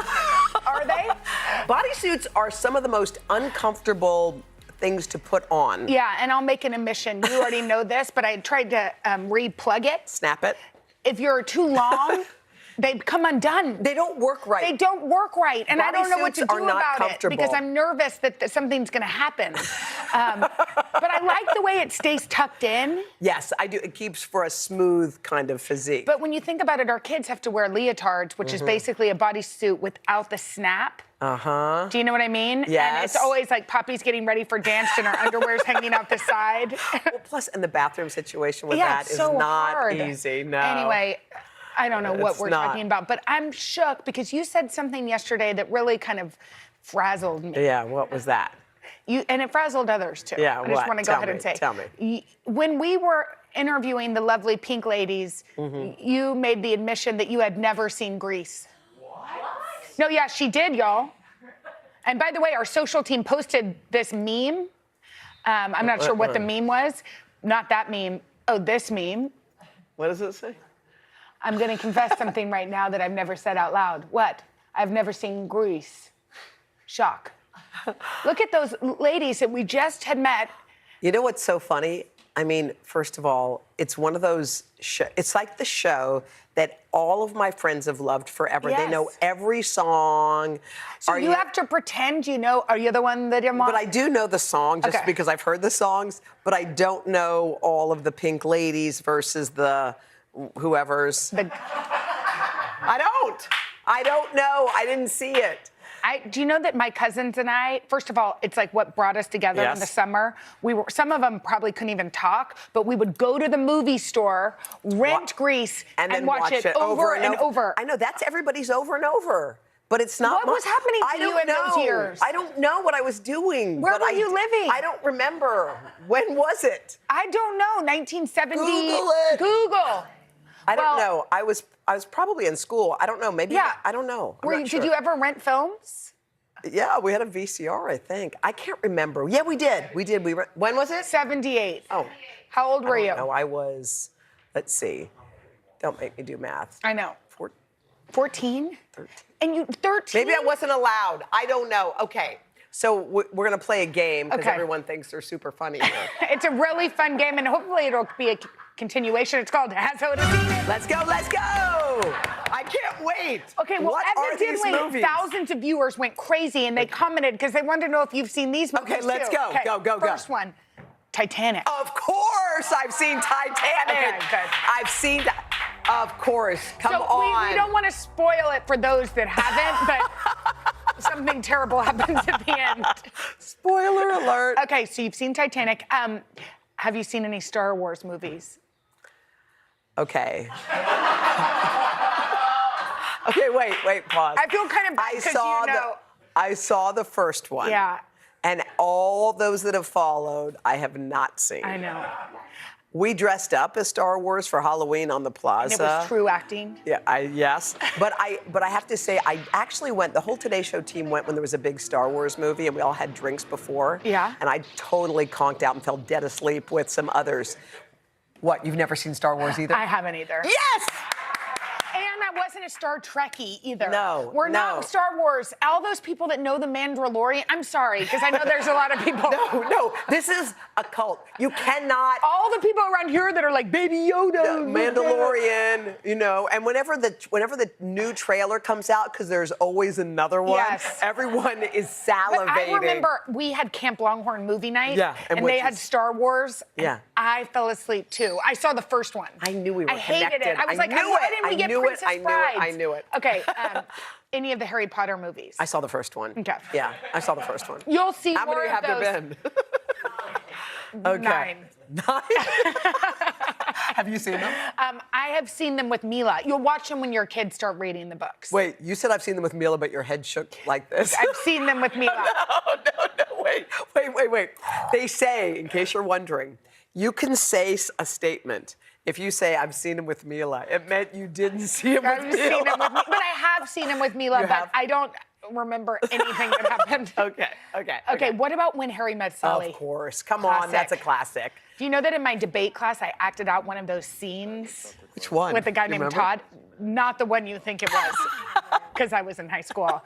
I can't remember which one, but we acted out. Did? Yeah, kind You of were fun. always an actress. But I never, always Yeah. yet never Yes. an actress. Okay, what about The Sound of Music? Of course. Come on, y'all. Come on. Okay. You know every word to the Sound of Music Do you remember? soundtrack. No, not that one. Hello. No. Good night. You remember when they line up into the? Oh yeah. What's now the you song? confuse me. It's so. What? So long, Farewell. Adidas, Adidas. Adieu. Adieu. To you and you. Okay. Okay. Have you ever seen a Marvel movie? Name one. Ant-Man? I've never seen Ant-Man. Have you seen any Marvel movie? What are some other ones? Say them out loud. The Avengers. Oh, I think I saw one of the Spider-Man ones. Is that the one with Toby? Toby. Just Tobey Maguire and Spider-Man? You went to the... I saw that one. You did? I think. I've never seen a Marvel movie. Okay. You haven't? We have so much in common. we like rom-coms. We do. Okay, is that it? Yeah. Okay. I think that's it. Can we just say hello to somebody who's just been Yes, standing right there? please. We have a beautiful girl named Georgia who's from Tennessee. Georgia came to our show. She was sitting out on the plaza. Yes. Are we celebrating something, Georgia? Just being here? Yeah. Oh, you know what? We love you, I Georgia. saw Georgia, and Georgia was a little disappointed because Hoda had left. And I said, Georgia, don't worry. If Hoda gets word of this, she'll be out in 5 minutes. And who came out? Hoda did. I said I cry when Hoda's not around, me too. Oh, well, we love you. Thank you for coming to watch the show. Happy you're on the plaza and you're spending your spring break here? Mm-hmm. Oh, cool. Well, we're happy you're here. Thanks for coming to sweetie. say hi. All right, coming up, the movie everybody's buzzing about. What Ben Affleck and Matt Damon are saying about their on-screen reunion. Joel's got the scoop right after this.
All right, one thing you gotta know about Joelle Gargiulo is that she sees everything. TV shows, movies, Broadway, all the details right here Oh, today. she's got everything. So our pal in New York Live's entertainment correspondent, she's bringing us all the latest from her scoop on the scene. Yes. And Joel, it's good because Hoda and I know nothing. Yes. Okay, so you want to talk about new movies Yes. You coming said out this movie tomorrow? is so good. I am obsessed with this film. It is called Air. So this is the first film from Ben Affleck and Matt Damon's new production company. In short, this is the origin story of the Air Jordan, the sneaker. But I feel like saying that just sells it short. Yeah. It's really like an underdog story about knowing your worth, about taking risks.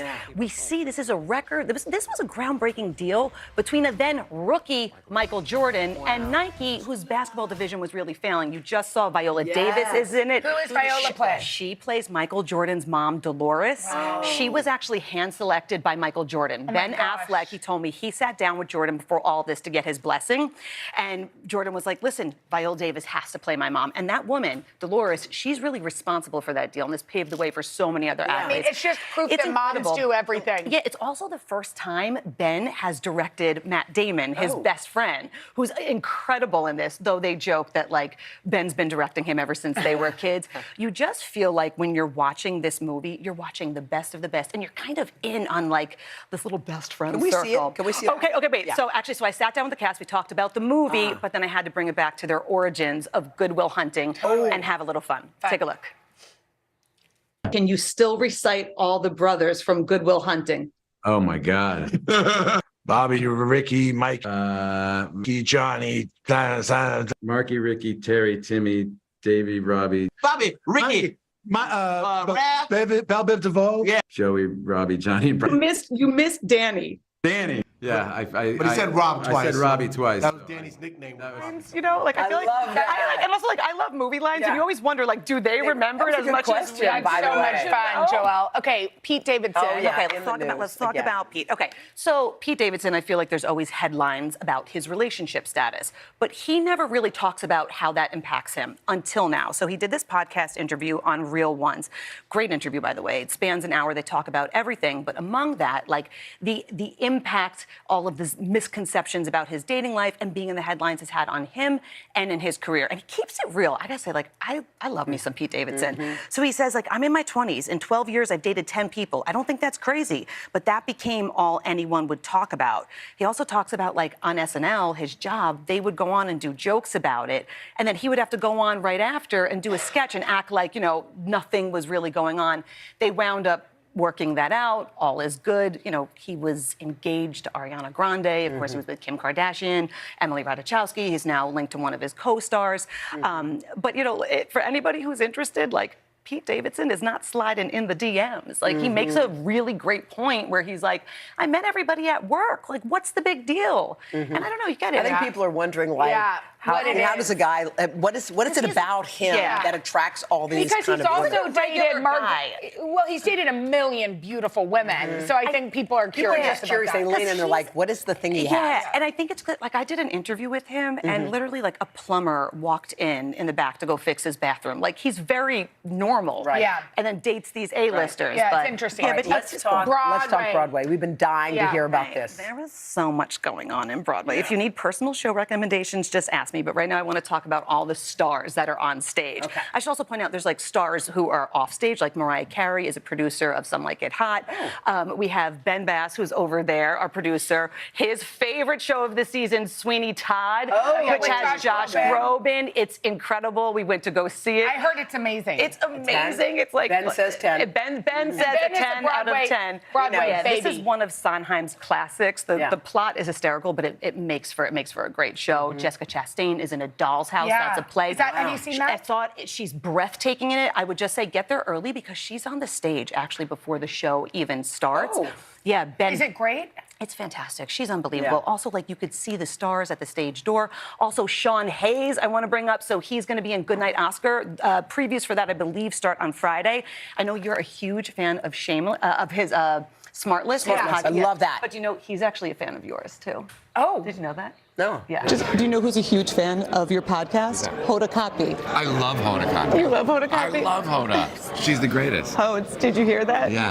I don't call you Hodes. I don't know why I called you Hodes. I'm sorry. I kind of like that. Okay. cute. Okay, wait. And we also have to give a shout out to something. We never have things, but we are dying to see this musical Shut. Oh, the premiere's tonight. Yeah. I will be there on the red carpet. This is absolutely phenomenal. It's a show about corn. Yeah, it's a show about corn, but I've gotten to see some of the previews. Great It's really music, great beautiful. jokes, great puns. It's phenomenal. It kind of reminds me of like Book of Mormon, but with a ton of heart. Yes, so yeah, I feel I'm like dying to see we it. wish we could go tonight. Premiere is tonight. I'll All be right, there. thank you, Joelle. Thanks, Joelle. Ladies. All right, coming up, we cannot wait. The legendary Brooke Shields, our friend, she's here. She's got an incredible new documentary. We've been talking all about it, and we're going to talk to her right after this.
Actress, model, author, and entrepreneur Brooke Shields grew up in the spotlight, and she has remained a household name ever since. And now she's pulling back the curtain on what her life was really like in the two-part documentary, Pretty Baby.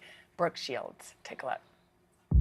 How do you feel about all this fuss that's being made over you? I think it's kind of fun. You really are an exquisite-looking young lady. I know you've been told that, but isn't she a pretty girl?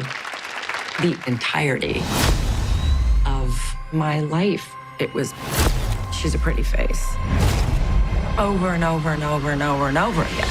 And that always just seared me.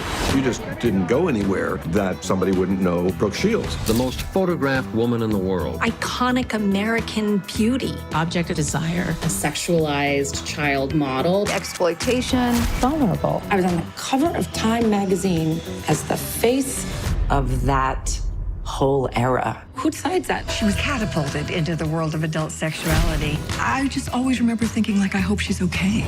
She was a young girl in an all-adult world. I'm amazed that I survived any of it.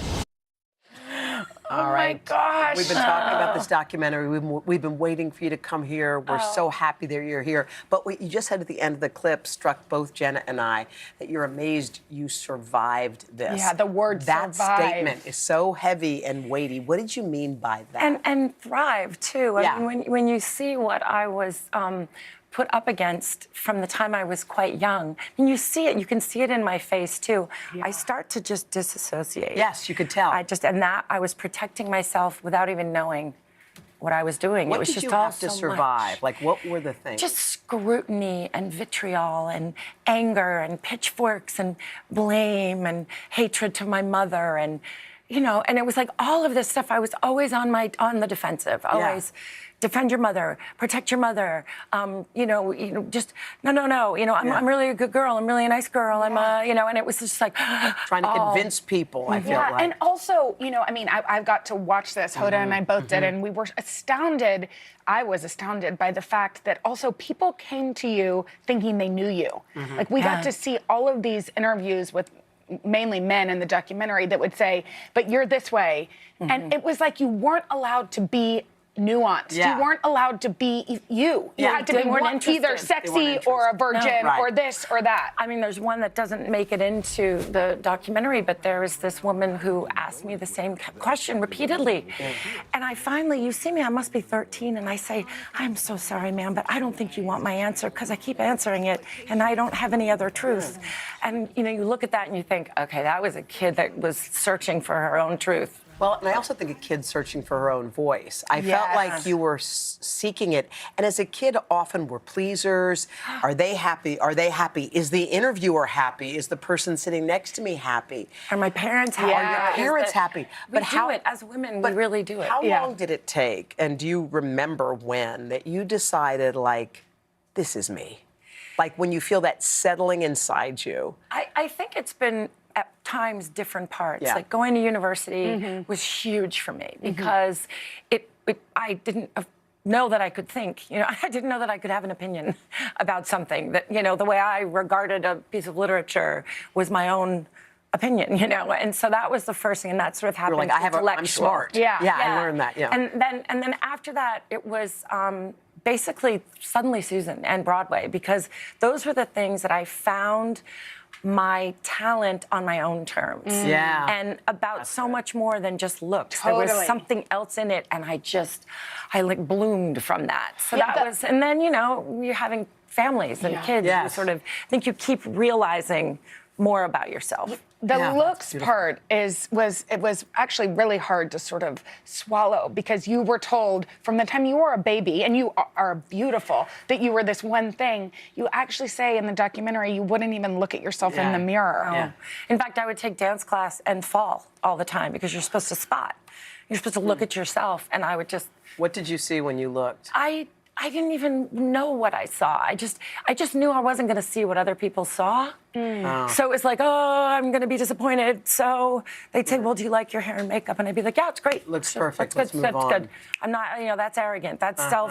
That's ego. That's. But it's also because you heard from everybody you're this one thing. Right. And you're a pretty baby. You're a beautiful girl. Yeah. And you were much more than my that. mother called me a piece of art. Like, really? You know, but she believed it. Yeah. Now, I think that your mom, that's an interesting topic, because I think a lot of people would expect you to say, how could you have done that to me, Mom? How did you put me through that? But that was not your mantra at all.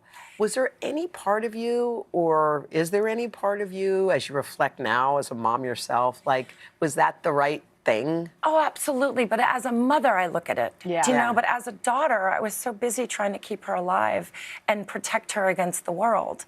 And she was an alcoholic. So there's that really, you know, and that people-pleasing piece. So I was in that role with her, you know, and she was so broken. And even as a child, I had like, not pity in a bad way, but like respectful pity, if there is such a thing. Like, you were worried about her. I was just like, oh, what a shame. Like you have demons, and I don't want you to.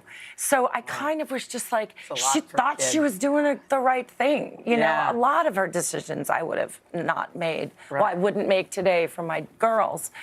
But I wasn't a mother then, you know? Yeah, it's so interesting, because there was so much responsibility on you, too, because she was a single mom. Yeah. You were working to really support the both of you at the beginning. Yeah. Oh, yeah. I mean... Not only were you worried about her mental health and all of that, but also financially. Well, and also my mom was so proud. You know, she refused alimony from my father. Wow. And, you know, she was Terry, and she just said, educate this kid. Put her through school. So it was like, I had this, you know, she was like, I'm going to make this kid have an education. So we're going to speak a lot more with Brooke. We're going to ask you, because sometimes when you look back on your life, you think to yourself, oh, if that didn't happen or that didn't happen, I'd be better off. I don't know what your answer is, but we'll take a break and we'll ask you coming up right after this.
We're back with the incredibly talented Brooke Shields. She's got a great new documentary. It's called Pretty Baby, Brooke Shields. We always talk about how Hollywood can be vicious and how there is all kinds of horrible stuff going on that only recently kind of came to light for everyone to see. When you were going through Hollywood, I know you were protected, your mom was there, but were there things that happened to you during that time that were just troubling? Well, I didn't live in Hollywood. I lived in New York, so that helped. She kept everybody away from me. I was in a bubble. I mean, you know, I will say that being on the set was really difficult. It was really arduous. You know, there were 12, 14-hour days. And, you know, and no one was really helping me through any of it from a performance standpoint. And so, you know, that was hard. You know, sort of learning that they didn't really care what you wanted to bring to the table. You know, that was the hard part. But I learned it so quickly and early that I thought, okay, I'm not gonna look to them for any kind of support because I'm never gonna get it. Hoda sort of alluded to this in the break, which is, you know, when you watch this documentary, you had both beautiful moments, but you had really hard ones too. If you could, would you sort of wipe it clean and erase? If you had a big eraser. Or what would you erase? I would only erase my mother's alcoholism because that was such a constant source of agony for me. But all the other stuff put me in a position now, albeit quite a few years later, it took me long enough, but to be like, yeah, bring it on. You cannot throw me. Yeah. I am not, I'm here, and I am not going to be like, I'm going to keep going. Did you think as a kid that you could stop your mom from drinking? Oh, yeah. Did you try? I mean, she was in rehab multiple times. I did my first intervention when she was... How old were you? I was 13. Yeah. And she said the kiss of death, which is, fine, I'll go, but I'm going for you, not me. And I thought that was amazing. Totally. I was like, yes, I did it. But you know I did it. Not last. It's like the first thing in like Al-Anon. Let's talk about your kids who watched this documentary. I was trying to imagine if our kids were your kids' age, what they would imagine or think as they saw it. Was it difficult for them to see? They're both teenagers. How did they react? My older one is 19, so she was able to say, women need to see this. Which is true. And but again, you know, nothing existed before they were born. You know, they're your children. You did not have a life before they were born. Were they kind of shocked by, I mean, you're famous, and I'm sure they've always known it, but by the sort of height of your fame. Yeah, it was like the original influencer, you know. Just beyond. Like, wow, you're, you know, and she looked at the strength. Greer looked at it as all the things that I kept from her. And she was outraged, and she was very sad that anything, she said, nothing you say to me, Mom, is going to make it better. She said, I hate seeing bad things happen to you. And she just sobbed and ran out of the screening room. Oh my gosh. And it was like, and my husband was upset because I wasn't protecting her. And I was just like, they're not interested in my life. Like, you know, and you can't, like, besides having like Suddenly Susan on a loop, you know, going, look at this one, I'm really funny. Look at Mom's funny. You know, like a crazy old movie star, you know. But by the way, you have raised beautiful, smart, incredible women. How about the end? Did that blow you away? The fact I was gobsmacked. All of a sudden, talk about that conversation. Gobsmacked. When was the last time you used that word? What was it like to hear their take on it? They had an opinion. Of course they did, because you taught them to use their voice. And they voiced it. And they were young women sitting in front of me having a debate. And it's so interesting because one of them was trying to protect me. The other one was immediately defensive. And I was like, no, this is a conversation. This is good. You're not in trouble. Let's talk about it. And I was just... They were formidable in my eyes in the best way. That's beautiful. And one of them is going into modeling, which must feel kind of, It's, you know, I fought it for so long, but she is so poised and stubborn. So in a way, I was like, oh, she's going to be fine. She's going to be fine. She's going to be just. If I was worried, I don't need to. But I'm going to steer her in the right direction. Of course. Wow, this is incredible. Because it's hard work modeling. You know? It's really hard. This is an incredible documentary. It's got so many life lessons. I think every mother should watch it. Yeah. People are identifying with it Totally. in so many different ways. Yes. Yeah. Not just the one, and it's so much more relatable than people think. It really it's just is. that mine was played out on this jazz hands phase on the stage. It is beyond fascinating, and I think it'll change a lot of people's minds about a lot of things. Yeah. Thank you, Brooke. And you can check out Brooke. Pretty Baby Brooke Shields. It's streaming now on Hulu. Do So not good. miss it. Don't miss it. Do not miss it. All right. Coming up, 3 viewers reveal their hair makeovers. Wait until you see their new looks. Coming up right after this.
Chris gets your hands right in. All right, nothing says Sprague like a fresh new do, so we called in our friend and celeb stylist, Chris Appleton. Yeah. Y'all probably know that Chris's clientele includes celebs like Kim Kardashian and Jennifer Lopez. And we're so excited because he's here to give 3 viewers hair makeovers. But we have to say something. This is a big deal. You got a big award over the weekend, Mr. Fancy. Right, Did indeed. You just won Celebrity Hairdresser of the Year. Wait, did you get the memo? It was at a ceremony in Germany. Yeah, I mean, the jacket. But wait, We're rocking the blue. Forget the memo. You know what we're talking about. Look at me deflecting the attention. Thank you. Congratulations. What an honor. Yeah, it was really amazing, especially to be in Europe. Obviously, I'm from England, so to be celebrated over there felt really special. It was a great event. And yeah, I'm very honored to have it. So thanks, guys. Well, we're so excited proud of for you. you. Congratulations. Okay, so we are so excited because we have 3 viewers that wanted hair makeovers. Our first is Rosemary from Long Island, New York. Let's hear what she had to say about her current hairstyle. Hi, Hoda and Jenna. I'm Rosemary, and I could really use a new hairstyle. I have been growing out an undercut for the last 2.5 years, and now my hair is super uneven. My friends joke that it's like I have a reverse mullet because it's short in the back and long in the front. I'm having my 2nd daughter in June, and I would love a new hairstyle before this baby gets here. Got a lot of change coming our way. All right, this is Rosemary's hair. One last time, the old Rosemary. All right, Rosemary, come on in. Let's see it. Wow! Your hair is gorgeous. Gorgeous. Tell us what You you've little done. hottie. It was all about, honestly, she's with baby. Yeah. As you can see. Beautiful. I was nervous to say, she's like, babe, I'm pregnant. You can say it. But you know what? I've made a few mistakes. And she actually just wanted to embrace her natural texture. So this was about doing a haircut that basically blended out that undercut. A lot of women have undercuts when they're very thick hair. Yeah, you have gorgeous, thick hair that people would go crazy Exactly. for. But we basically just put in a lot of layers and just embraced the kind of more wash and go kind of texture. So when she's had the baby, she can still look hot. Think kind of like Julia Roberts, Pretty Woman. Kind of sexy. You know, she's got that beautiful kind of natural, kind of reddish brown hair, which we just enhanced and put a gloss on. And so then this just added is the just layers. for natural hair with product in it? Lots of product, yeah, and we diffused it to get really perfect So curls. you could do this at home. Rosemary, you look amazing. Oh my gosh, we love Rosemary, that. thank you. Thank you, thank That's you. sexy. Go on, All Rosemary. right. Okay, up next, y'all, we have Kat from Queens, New York. Let's see what she had to say about her hair. Hi, Hoda and Jenna. My name is Kat. All my friends know that I'm pretty adventurous when it comes to trying new things, but like especially with my hair. I love how long and dark it is naturally, but sometimes I feel like it weighs me down. And especially like with the warmer weather, like I'd love to play with color or maybe add some dimension. So I'd love something that reflected like my adventurous personality. Layers. Have some shape in there. Okay. Okay, here is sorry. Chris was doing just a little consultation. He was telling me what to do. For a minute. Okay, so here's Kat's before. Okay, I can't wait. Listen, she already looked hot, guys. Yeah, she did. She wanted something more fun. Come on, Kat, come on ready for the spring. Wow. Here she is. Hey, So if you guys can see, she has these kind of really beautiful lavender kind of highlights in there. Lavender is cool. So she wanted something fresh for the summer, and just to enhance the colour, we actually cut it with a razor. Now, if you have really kind of very straight hair, it's always a great way to cut it with a razor because it gives a very textured finish. Just lots of layers, lots of shape, and then obviously on trend the curtain bangs. Now, if you can't go to the salon and have colour put in your hair, you can also place it with like extensions. Yeah. So you can just use some clip-ins to enhance colour. I always have one in my pocket. I knew it was coming this way. Listen, guys, it's as easy as this. If you actually just want to enhance your colour, you literally clip it in like so, and it's a great way to kind of brighten it up, add a bit of density. Bright and dense. Maybe. I love it. Wait, on my other pocket, I have one on the other side. All right, as you're doing that, we're going to call out our last Kat, you look gorgeous. You look great. All right. A makeover segment about you two. Hold on. We got Molly from Maryland. Let's see why Molly thinks she needs a new hairstyle. Wow. Hotness. Hey, Hoda and Jenna, it's Molly, and I'd love a hair makeover. I have lots of thick, curly hair, and on top of that, I live in a humid climate, so I'm constantly battling frizz. I'm also starting to notice some grays, so I'd love a sleek new style. Thank you. All right, so Molly wants a sleek new style. We saw Molly's before picture. All right, Molly. Come on, Molly, bring her out. This was a good one. Wow, Molly. Come on, Molly, bombshell. Sorry. Guys, come on. What did you do here, Chris? It's beautiful. So Molly just wanted to embrace a whole new vibe. She's had obviously curly hair for a long time, and she said, I really want to change it up and be able to have a haircut that I can do versatility with. So we put in a lot of layers. The hair was kind of doing, a lot of women watching this at home with curly hair will relate to that triangular shape you get. Yes. So we put all of these curly, sort of textured layers in just to open her face up. I felt like the hair was wearing her rather than her wearing the hair. So we kind of cut it to open it up. Or did you put something in there? No, we blew it out and we had a little session on how she can wear it kind of, smooth and bouncy like this, but also wear it curly. Because at the end of the day, if you do have, one texture or the other, it's nice to be able to change it up and be able to show how to do that. Yeah, so it's about versatility. Both ways are gorgeous, and your color is beautiful. We got our two ladies coming back. Yes. Oh, yeah, there we go. There we go. Thank you. And we want to do a special thank you to Jacob Schmidt, who helped with the women's color, and Ashley Glazer. She did the makeup. Oh, thank you, Chris. Gorgeous Congratulations girls. on all your awards. These ladies your look new lovely, love. but what about you? He wants to give us a... You know I need guys gonna get a makeover? Okay, we're in. Coming up, y'all, spring is in the air, and we've got stylish looks for the whole family. Coming up. I know.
It's that time of the year to start putting away the coats. Let's make way for a wardrobe refresh. Yeah, so here with the latest spring fashion trends, just in time for Easter weekend, the global head of fashion and beauty at Snapchat, Rajni Jacques. Rajni, okay, it's springtime, and let's start with this weekend. Yeah, We've got Easter. Yeah, families are getting dressed up. They want to look good. We've got our first family. Let's look at our mom, Danielle, dad, Lev, and the kids, Tristan and Michaela. Wow. Come on out, guys. Come on out. I love this. Gorgeous. Yeah. So this is sort of coordinating without totally matching. Yeah, I like that. You don't want to be matchy-matchy, but you want to complement each other. So Danielle, mom here, we wanted to take her out of her comfort zone Love and it. give her Love that a little jumpsuit. shoulder. And then we have Dad, a really, really cool slim cut suit, all by H&M, shirt is by COS. We want to be like $100, everything under $100. And then we have Christian, and then we also have Michaela over here. We're playing around with layers, but it's a pastel heaven over here. Show it off, Christian. Y'all like it? It looks beautiful. I like your style. Awesome. Well, thank you, guys. Thank you, guys. That's beautiful. Okay, so now we're going to move on to some cousins. Oh, cousins. These are kind of... Bye, honey bunch. Bye, y'all. These are sort of similar looking, but not so matchy-matchy. Let's see these gorgeous cousins. We have Olivia and Strawberry. Strawberry and Olivia. Hi, Strawberry. Hi, Olivia. Hi, girl. Where are you going? Well, Strawberry and Olivia are playing off of each other. They both have like an orange motif, if you can see. Oh, there you go. Happy. In Olivia's pants, Strawberry's dress. But the thing is, a really cool thing about this is you have the dress, but throw on a pair of pants to make it a little more casual. And if you can get to see Strawberry's sneakers, they're bunnies from Vans. Oh, Yeah. Strawberry, can Strawberry's we see over there. Oh, Strawberry, your sneakers are so cute. Wow, you can jump high. Well, they look adorable. Okay, Strawberry left out. this is a look. All right, Are you having thank fun? you. Yeah. Is it fun? Yeah. And this is why you keep the outfits casual. jumping. Okay, she can keep jumping. Now we have to move on to the older kids. These are siblings. Let's Trent do, Trent and Trinity. I think they're models for real, too. Oh my gosh, y'all are gorgeous. Wow. Tell us about these looks for Easter. And so for Trinity, you know, we want to kind of go with the 90s Clueless theme. So we have this, you know, pantsuit, actually skirt suit from Mango. That looks so cute. It's beautiful. Yeah. And then we have, with Trent, we have this kind of like a play on denim. You don't always have to be so buttoned up. Yeah. This is fun denim. They're playing against each other with textures. And his outfit is from this great So children's brand cool. called Molo out of Denmark. But they make really great things. They're a sustainable brand. And they just look cool together. Like, Y'all are cool. Y'all are gorgeous. All right, should Wow. we bring our whole crowd Yes, out? everybody come back in. Strawberry, hop back in. Everybody. Olivia, hop back in. Yeah, come on, everybody. Christian. Come this way, honey bunch. You don't have to. You don't have can to. go if you It's want. okay. Well, can we just say thank you, thank you? Thank you. You guys, that was really sweet. All these outfits are adorable. Thank you guys so much. And we'll be back right after this. Poor eyes.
Coming up, oh, we're so excited. Our friends from Little Big Town are going to be here. We love them. Plus the secrets for healthy, glowing skin. We'll see you tomorrow. Bye, guys. Today was great. Tomorrow's going to even be better. It's going to be Wednesday. Yeah. When we do our show, we're inviting someone to come in. We are informing you, showing the world has multiple sides and beautiful sides. Join Hoda Kotb for season 3 of her podcast, Making Space. Listen now. Welcome back to Today. We got a lot to celebrate on this Wednesday morning. It's good to have you along with us. You don't know when your moment's coming, but when it does, you take it. Everybody's good, and that's it.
Spring has sprung.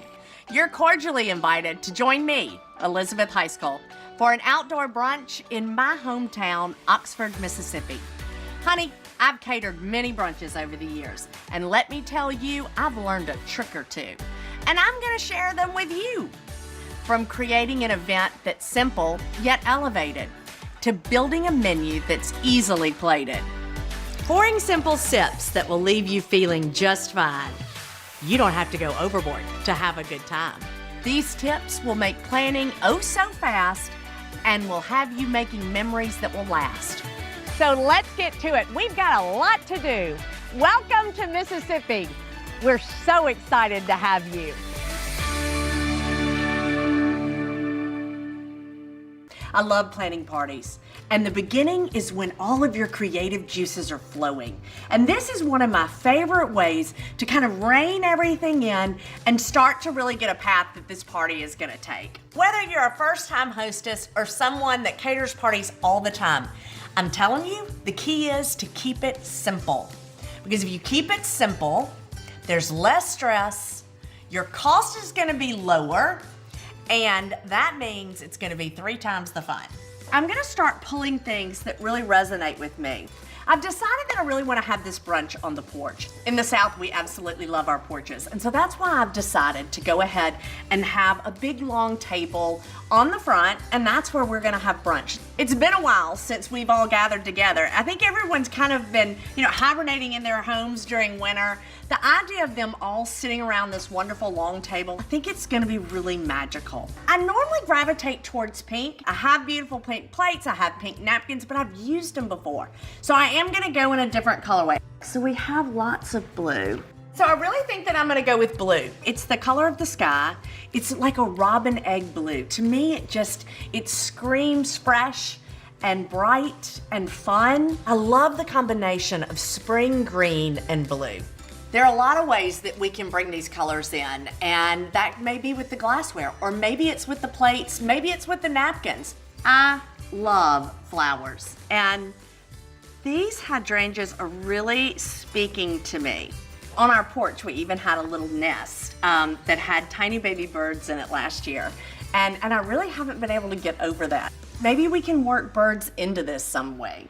Nothing screams brunch like eggs. We need to think of something that's gonna hold, that maybe even that we could reheat, like a frittata, or, I know. Yes, we'll do a quiche, and then we can cook that ahead of time, and then it reheats beautifully. I like to do something that is a little bit heartier, maybe even with a pastry. I know. Okay, the sausage pinwheels. Let's think about those. So if we have the quiche, as my mom always said, well, what are you gonna have that's green on the plate? And I wanna remember that, so I'm gonna put this green here. Asparagus are in season right now, so that might be kind of fun. I feel like the salad is gonna look better on the plate. And then the dressing that's left over, we're gonna make that into a guest gift. So we can add that into something, maybe a baby mason jar with a lid, and then put that maybe at the door when they leave. No, because then they're gonna forget it and nobody's gonna remember it. Oh, okay, no, I think what we'll do is we're gonna put that on the table. Yes, honey, we are getting ready. We are almost there. Then we need to think about dessert, and spring is strawberries. And I'm thinking I'm just gonna buy a pound cake. We're gonna cheat that, and that's okay. Sometimes we need a little break. Oh, a sweet twist on the classic. Okay, I'm glad I cut that one out because that reminds me. We need to think about a cocktail. Honestly, I'm kind of tired of mimosas. I love them, don't get me wrong, but I want to do something that's a little bit unusual and fresh. Yes, so lemons. So we'll do lemons instead of oranges, and we're gonna do my lemon sparkler. Still, we're gonna get those bubbles, that same festive feel, but just a little different takes. Okay, I'm really loving the way that this is looking. I think our menu is perfect, lots that we can do ahead of time. We've committed to the blue and the spring green. So now that we've got this, another way that I get inspired is going to the fabric store. You can get a great deal on remnant fabric pieces, and then I'll use that for the table runner. That way you're not committed to spending a lot of money on a tablecloth that you may only use once. This one seems a little bit too busy to me. And then of course we love the birds. So I really do think that this is gonna be it. I absolutely love this. I just don't think that there's anything more spring-like than this runner. We're gonna come up with a schedule, and that will include everything from shopping to cooking, and then those final touches, the day of the party. We've drawn out our inspiration, and now we have a plan. So let's get to work. We've selected our runner, and we know it's gonna be the focal point. We need to make sure that it's pressed and ready to go. Once those are pressed, then we can pull out all of our plates, all of our glassware, and go ahead and find a spot in your home that you can leave all of this ready to go on the morning of the brunch. This is the perfect time to pull out those things that are special to you. For me, that's my silver strawberry baskets and colorful glasses. For things that you don't actually own, you can always borrow them from a friend. We know we're gonna give our vinaigrette as our guest gift. And this is the time when we have to decide, what are we gonna put that in? Let's go ahead and get those things ordered and ready. This is also the time to go ahead and make your cook list. A cook list is a perfect way to manage your time in the kitchen. I'm gonna put the sausage pinwheels at the beginning, and then it will lead all the way up to the day of the brunch. This is the point in time when you can go ahead and pull your vases out, get them washed, and make sure that they're ready for the flowers. But listen, don't think that you have to break the bank when dealing with flowers. The secret to making a store-bought bouquet amazing is to cut it open and then use individual flowers and group them according to their color. These little vases are also perfect because you don't have to do a lot to them. Just a few buds and you're finished. And coming up next, we're gonna work on our menu.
We've chosen a menu that is super simple. We're gonna start with sausage pinwheels, and then we have a beautiful quiche Lorraine, as well as a simple green salad with my versatile vinaigrette. And don't forget the pound cake with a little bourbon whipped cream and fresh spring strawberries. You know, you have to remember the whole goal of this brunch is to try to do as much as possible ahead of time. So we're gonna go ahead and start with the sausage pinwheels. We're gonna go ahead and put the puff pastry on our cutting board. So we just wanna flour our puff pastry just a little bit, just so that it doesn't stick to the roller. And I'm even gonna put a little bit of flour on my rolling pin. So we're gonna roll this out until it's just about the size of our rolling pin. And that's gonna be perfect. And now we're gonna take our sausage. So this is just breakfast sausage. It's not been cooked. And you know, I'm sorry, hands are sometimes your best tool. What you wanna do is just get a thin layer, and it needs to be even, so that when we do get ready to roll this, we don't have any spots that are too thick. So you wanna make sure that you're leaving a border.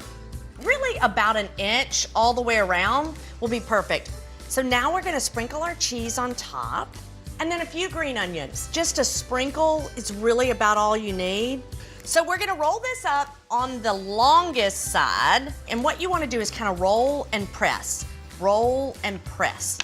You wanna make sure that you're evenly rolling this, and then I'll just kind of smush these ends down here. And now, as you can see, we have our little seam here. Just take your fingers and press it. And so now we'll just wrap it in plastic wrap and stick it in the refrigerator. It's gonna chill overnight. And then right before our guests arrive tomorrow morning, we're gonna pull it out, we'll slice it, cook it, and everyone is going to love it. We're gonna go ahead and start on the Quiche Lorraine. So we're gonna start with a purchased pie crust. And I'm not embarrassed about it or ashamed to admit it. We've got a lot of things to do to get ready for this party, and this is just a little time saver. We do want to flour our pie crust. So just give it a nice sprinkle, and then I'm also gonna sprinkle my rolling pin. And then we just wanna roll it out a bit. And so we will take our crust, we're gonna place it into our dish. So now you can see we have plenty of extra dough that's spilling over the side so that we can make a gorgeous ruffled edge. And you wanna make sure that you fold these edges under, not only because it's gonna be pretty, but also because it's gonna cook evenly. And now, if you'll take your 2 fingers and almost make a little V, and then you take your thumb here. And that's it. Look at how easy.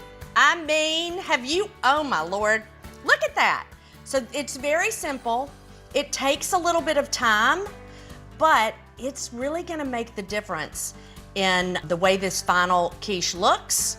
And your guests will never guess that this crust was store-bought. But these are the little details that will make all the difference in this amazing brunch. And now we're gonna go ahead and add our bacon. Just know that with quiche, it's almost like a blank canvas. You know, there's hardly anything that you can't put in here that wouldn't be delicious. So if bacon is not your thing, I feel very sorry for you. Feel free to maybe add spinach or tomatoes. And now we'll add our cheese. And now it's time for the filling. We're just gonna crack 1 egg, and then we're gonna add our flour. So this recipe is a little bit different because we do add flour to the egg and whisk it very, very well. It helps to stabilize the custard, making it super light and very fluffy. So now that this is mixed, we can go ahead and add the rest of our eggs. So we want to mix this very, very well. And now we're gonna go ahead and season this. So we're gonna add a pinch of cayenne and 1/2 teaspoon of salt. And you know, normally we would say salt and pepper to taste. You really don't want to taste raw eggs. So that's why we're being really precise on this. And also, eggs really need to be seasoned well. And now that's been mixed in. And we're gonna add our cream. And there we are. Just a little cream. I mean, you know, there is nothing wrong with a little cheese, bacon, butter, and cream.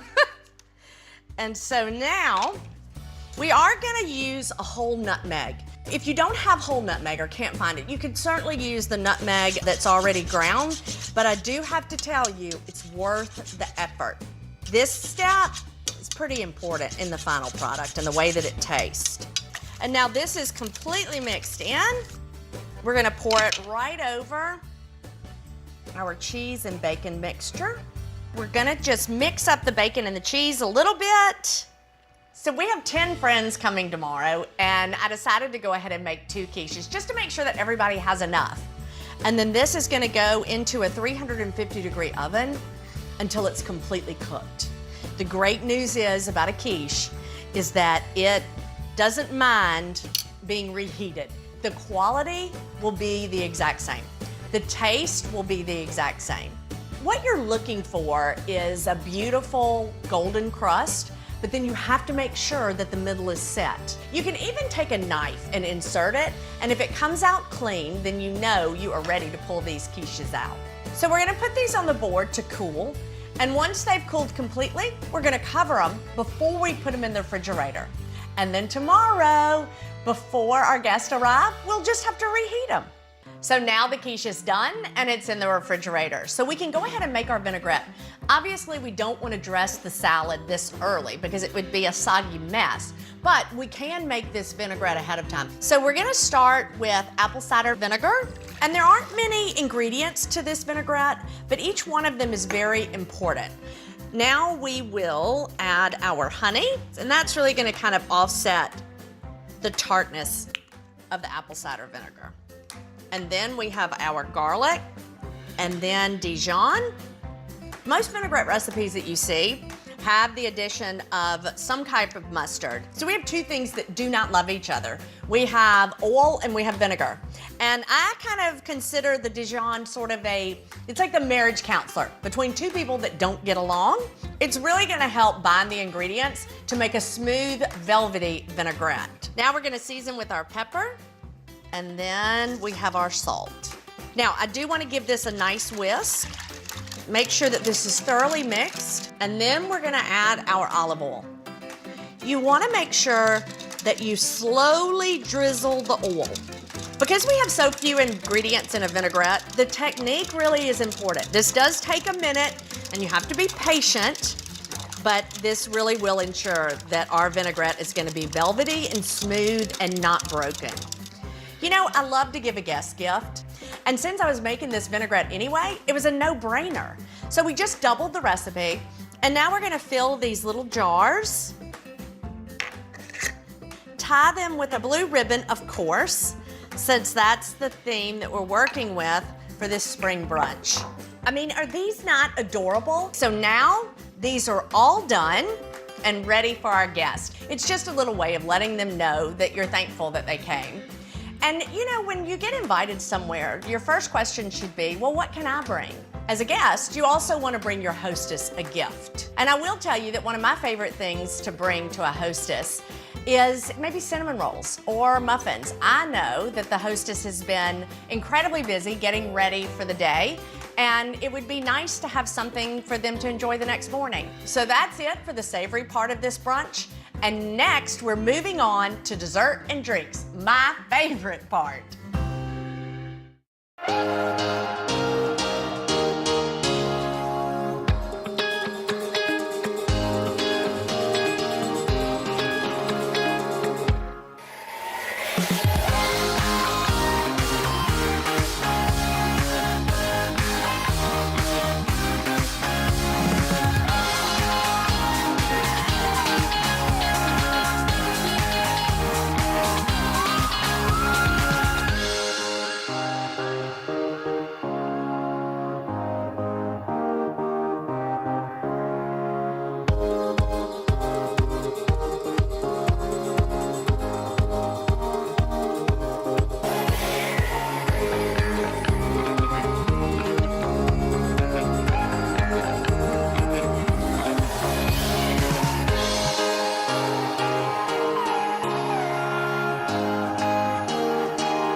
And now it's time for my favorite part, dessert.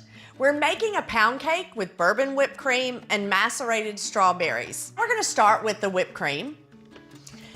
A chilled bowl really is the secret to making sure that your whipped cream whips up beautifully and fluffy. So we have our chilled bowl. We're gonna add our heavy cream. And then we have powdered sugar. And now we'll add our vanilla, and then we're gonna use a hand mixer. So we're gonna start slow and then gradually take the speed up. So as if heavy cream and sugar aren't enough, we're gonna add a little bit of bourbon to this. Just put a little bit in the whipped cream, a little bit in our mouth. Oh, that's good. We're gonna whip just a little bit more. We really wanna whip it till it's just a little bit under stiff peaks because we're gonna put this in the refrigerator and let it chill overnight. And then tomorrow, after the guests arrive and we're about to serve dessert, we'll pull it out of the refrigerator. We're gonna give it a good whisk and refluff it. So now we're gonna cover it and put it in the refrigerator until tomorrow. So now that the whipped cream is finished and in the refrigerator, we're gonna go ahead and start on our berries. I just think that there's hardly anything more perfect in spring than strawberries. And this is one of the easiest ways to prepare strawberries. We're just gonna remove the tops of the strawberries, add them to our bowl, and then we want to bring in our sugar. So we're just gonna give this a nice dusting of sugar. So you wanna make sure that you mix this well and that the sugar is evenly distributed over the strawberries. That way it's gonna make a really beautiful syrup that's gonna be fabulous when we get ready to top this pound cake. Okay, that looks beautiful. We'll go ahead and cover it. So the good news about these strawberries is that they really need to sit overnight in order to create that wonderful syrup, which works perfectly for our stress-free brunch because we can do it ahead. So now we've got these covered and they're gonna go in the refrigerator. We're dusting this store-bought pound cake with a little bit of powdered sugar, and that's gonna make it look even more homemade. We're trying to eliminate any steps for tomorrow, so I'm gonna go ahead and slice the pound cake. Now, I don't want it to dry out, so all I'm gonna do is make these slices and then cover the cake as well as the cake stand. And then tomorrow, all we have to do is take it off the stand and put it on the plate. That's so easy. And now we'll use our clear wrap to wrap the entire cake stand. And then we can put this aside and it's done until tomorrow. And now comes the fun part when we get to test our cocktail recipe. So this lemon sparkler is in my cookbook, Come On Over, and it's super simple. One of the things that you want to remember when making a cocktail for a party is that you really need to test it a day or two before, just to make sure that you have your measurements precise. There's nothing wrong with a little taste testing. So we're gonna start with lemon sorbet, and I love these melon ballers for this because you get just the right amount in the bottom of the glass. Now we're gonna add the limoncello. The key to a really good cocktail is making sure that your measurements are precise. So that's why we're gonna use a jigger for this. And now we'll top with champagne. Not everyone cares for alcohol, and when planning a party, you need to consider all of your guests and their needs. So we will leave one of these that we'll make into a mocktail. So instead of champagne, we're just gonna do a lemon seltzer that will be lovely. And the garnishes, they're really one way to elevate a simple cocktail like this. I love to finish it with a little bit of mint and maybe even a little lemon twist. And now for the very best part, the taste test. Oh, honey, that is absolutely perfect. Now that the menu's complete and the big day's almost here, we'll be back with a few finishing touches.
The day is finally here, and I'm so excited to welcome my guest. We've done most everything ahead of time, so this isn't gonna be stressful. So let's go get the pinwheels. Now we just have to unroll them and then slice them. And then we take these and put them on our sheet pan. Once we finish these, we will brush it with an egg wash, which will help it to brown really evenly, and we'll go straight into our oven. So these will go in first since they're gonna take longer. The quiches aren't gonna take very long to reheat. So now we'll go ahead and get our quiches out and get those reheated. We wanna make sure that we really cover them well before they go in the oven. Otherwise, they're gonna continue to brown, and that is not what we want. Now we'll go ahead and pull our beautiful salad together. When you're dressing a salad, it's like the toothpaste in a tube. Once it's out, you cannot put it back in. So we're gonna start slowly. Now, the taste test. It's absolutely perfect. You wanna always be able to taste the lettuce. We have beautiful spring greens, and everybody wants to taste them. Now that the salad is made, we can go ahead and get our whipped cream. We wanna fluff it up a little bit. Do you see how the peaks are just falling over? That's the exact consistency that we want. These have got to stay chilled until right before we serve. We'll go ahead and pull our strawberries out. They've been sitting overnight. And so what we want to do is give them a nice stir. Oh, y'all, that syrup. Oh, there's the doorbell. That must be Annie. Hey, Annie, how are you? Good. Oh, it's so good to see you. And what'd you bring me? Muffins. Oh, my Lord, I'm so excited. I asked her to come over and help with a few last-minute details. So now it's just the flowers, and we are done. Perfect. Didn't these turn out cute? I love them. Oh, it's just looking so pretty. I just love it. It's party time, and I'm so excited. Hello. Oh, you're my first guest. Oh my gosh, so it's so good exciting. to see you. Thank you for having us. Once your guests arrive, all you have to do is pull them out of the oven. And so we'll just top with a little bit of fresh basil, and that adds that pretty green. Does that not make all the difference? Okay, guys, come on, let's sit down. Come on out and take a seat anywhere that you like. This is lovely. This is gorgeous. Look, your flowers are beautiful. Y'all got lucky. So here we are. I hope y'all are hungry. This is my versatile vinaigrette recipe. We did them in these little jars for y'all to take home, so you'll have a little keepsake. Oh, that's sweet. Isn't that sweet? And here is our quiche. Lucia, would you like me to serve you? That's really good. You know, I just feel like we've all been kind of, huddled in our homes during winter, and now that the weather's nice, I just wanted to get all my friends together. I've been missing y'all. So fun. Dude, who would you want to have brunch with if you could pick anybody? You. Oh. That was cute. Okay, so I don't know about y'all, but I'm ready for dessert. So beautiful strawberries and bourbon whipped cream. Those look so good. I don't know the last time I had pound cake. This is so good. Yeah, I know. It's delicious. And there's nothing wrong with a little bourbon in your whipped cream. I can't thank you all enough for coming. I am so grateful that y'all all came today to celebrate and to enjoy this wonderful spring brunch. You know, having a brunch doesn't have to be stressful. It can be easy and super fun, especially if you do things ahead, have a plan, and stick to it. Cheers, everyone! Cheers!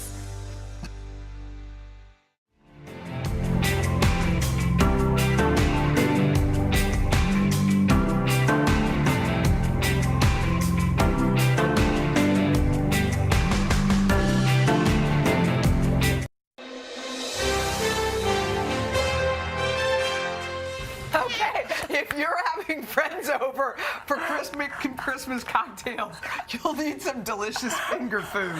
Wow. So we called up one of our favorite, the hostess with the mostest, Elizabeth Haskell. She's going to show us 3 easy appetizers that are always a hit with every party. I don't want to say what you just called me. It's fine. Everybody heard. But wait, here's the heard. thing. We have a challenge for you guys real quick before we start this cooking segment. Elizabeth High School is on Instagram. Yes. What's your handle? So it's Elizabeth High School Official. Official. Okay. She only has how many? No, that's a lot. Okay, that was she me. said only. 15,000. No, that's a lot. Well, can we just see by the end of this segment? Let's see how many followers Elizabeth High School because Official. I mean, look at how cute that is. Okay, we're ready. With the cranberry. It's adorable. So my cute friend Julio, she has a holiday party for the girls. It's called Joy to the Girls. And you know me right now with Joy. It's all about what I'm working with. So anyway, so it's super easy hors d'oeuvres. Lots of fun. We're going to start with a Christmas margarita. A Christmas margarita. Did you make this just for us? I did. Well, you know, we know you love margaritas. Yes, I do. And so all we did was rosemary, stick a little cranberry in there, and that's a fun garnish. And what kind of margarita is it? So it's cranberry juice, orange juice, lime juice, and some tequila, honey. The only difference is the cranberry, which makes it look a little Isn't that good? By the way, I love that. So listen, then we have these stuffed mushrooms, which I adore because they're simple. These are creminis. You could use a button mushroom. Pull out the center. Yeah. And then we're going to go. These are some other ones that we just chopped up. We're going to put them in our pan and do a little saute. Okay. We've got some onions. We also have some red peppers. Cream cheese. Yes, queen. I mean, come on. And then sausage. And what about I mean, this? that hits all the food groups, doesn't it? I mean, pretty much. What's in here? Oh, and that's Worcester, so let's add that too. What'd you say, Worcester? Worcester. You call it Worcester? Worcester. I And like so, it. Worcester. That's what it should be called. It should be. No one Worcester. can say Have y'all ever Worcestershire. had cream cheese with jelly on top and pepper jelly? Yeah. Pepper jelly. And that's it. That's the best. The last time I did it, I ate a whole block. I cannot even talk about it. It was terrible. Okay, so now we'll stuff them, and then the great thing is you can make these ahead. You can also take these little jokers and freeze them. Do you cook these, or you just leave it like Yeah. that? So once they stuff, then they're going to go into the oven, and then we're going to cook them for for 350 for about 5 to 10 minutes. I have to say, without the cream cheese, that would be a flop. Oh, you have to have the cream cheese. Yeah. Right. And then it also makes a great dip. You could just serve that with tortilla chips too. Yes, ma'am. Okay. Now, pecans. we're still here. We love our pecans. This is one of my favorite gifts to give. Oh. You know, just as a little holiday thing. Yeah, cute. These have been soaking in maple sugar and maple syrup and water. And now we're then I have salt, cayenne, and paprika. Mix it up. Sheet pan, 350 degrees. Yes, bake them. Set a timer, people. Why? You're gonna burn them. You're gonna burn them, and they're expensive. Nuts are expensive, y'all. Okay, now they are. Now, nuts are expensive, but the best holiday dish, in my opinion, is a brie cheese. You said we're bringing it back. It didn't go anywhere. So it never went anywhere for you. So what are you doing right now? This is funny. So I'm taking off the top of this brie because, honey, we're gonna stuff it, and then we're gonna wrap it. And it is going to be divine. You're going to stuff yes. it and wrap so we pull it off. Okay. Now, then what we're going to do is we're going to add that honey. And it's a praline brie because we know New Orleans is your heart. What should I do? Yeah, drizzle it. Drizzle it. And then we're going to take those spiced pecans. And you could use any nut. Yes, you could do Stick 'em on walnuts. top? Could you use it? And they don't even have to be spiced. They could just be toasted. Stick 'em Now on add top? that. Okay. And now then this? let's get our brown sugar. And you're just going to kind of pack it on top. Oh, put it all on there? Yeah. Okay, and then just kind of press it. Now watch. So then we're coming over here. Put it in your phyllo. And then this is puff pastry. Oh, puff pastry. So do you see how easy? And don't get nervous. You know, there were always things because I wasn't like classically trained. Shocker. You're just good. And so there were things like puff pastry that I would go, well, I can't do puff pastry. That's how it? do you buy it in a box? And then Then what do you do? all you do is egg just wash. a little egg wash, and that's going to give us that gorgeous color. My You're God. going to put this into an oven.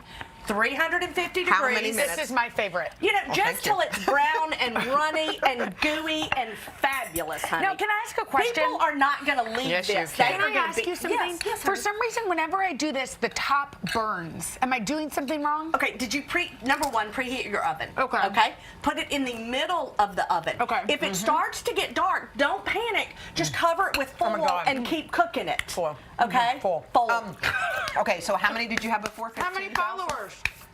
Oh, We're almost at 16,000. We're going to get more. 16,000? Almost. We're going to keep it going. So we got 500. We can keep going. No, we got 800. Let's keep it. Oh, we got 800. Okay, that's Listen, awesome. this is what we want. Elizabeth High School official. Elizabeth High School official. You guys, she's the best recipes. She's best. hilarious. She's such a fun go. follow. All right, to get these recipes, head to today.com/food.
All right, this morning on Today Food, we are answering the age-old summer party question, what can I bring? Well, Today contributor Elizabeth High School has 2 delicious summer salad recipes, and no pressure, Elizabeth.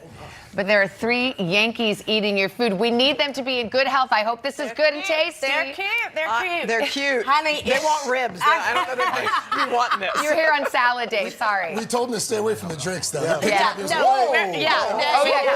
got a heavy pour. Absolutely. So, I mean, y'all know it's hot as the hinges of hell in the South right now. And nobody wants to be sweating in the kitchen. So we're going to do these great, easy salads that we can pull together quickly. Okay. All right, so now I'm going to get you. Yes, it's I've never shaved a vegetable. I still don't like you with knives.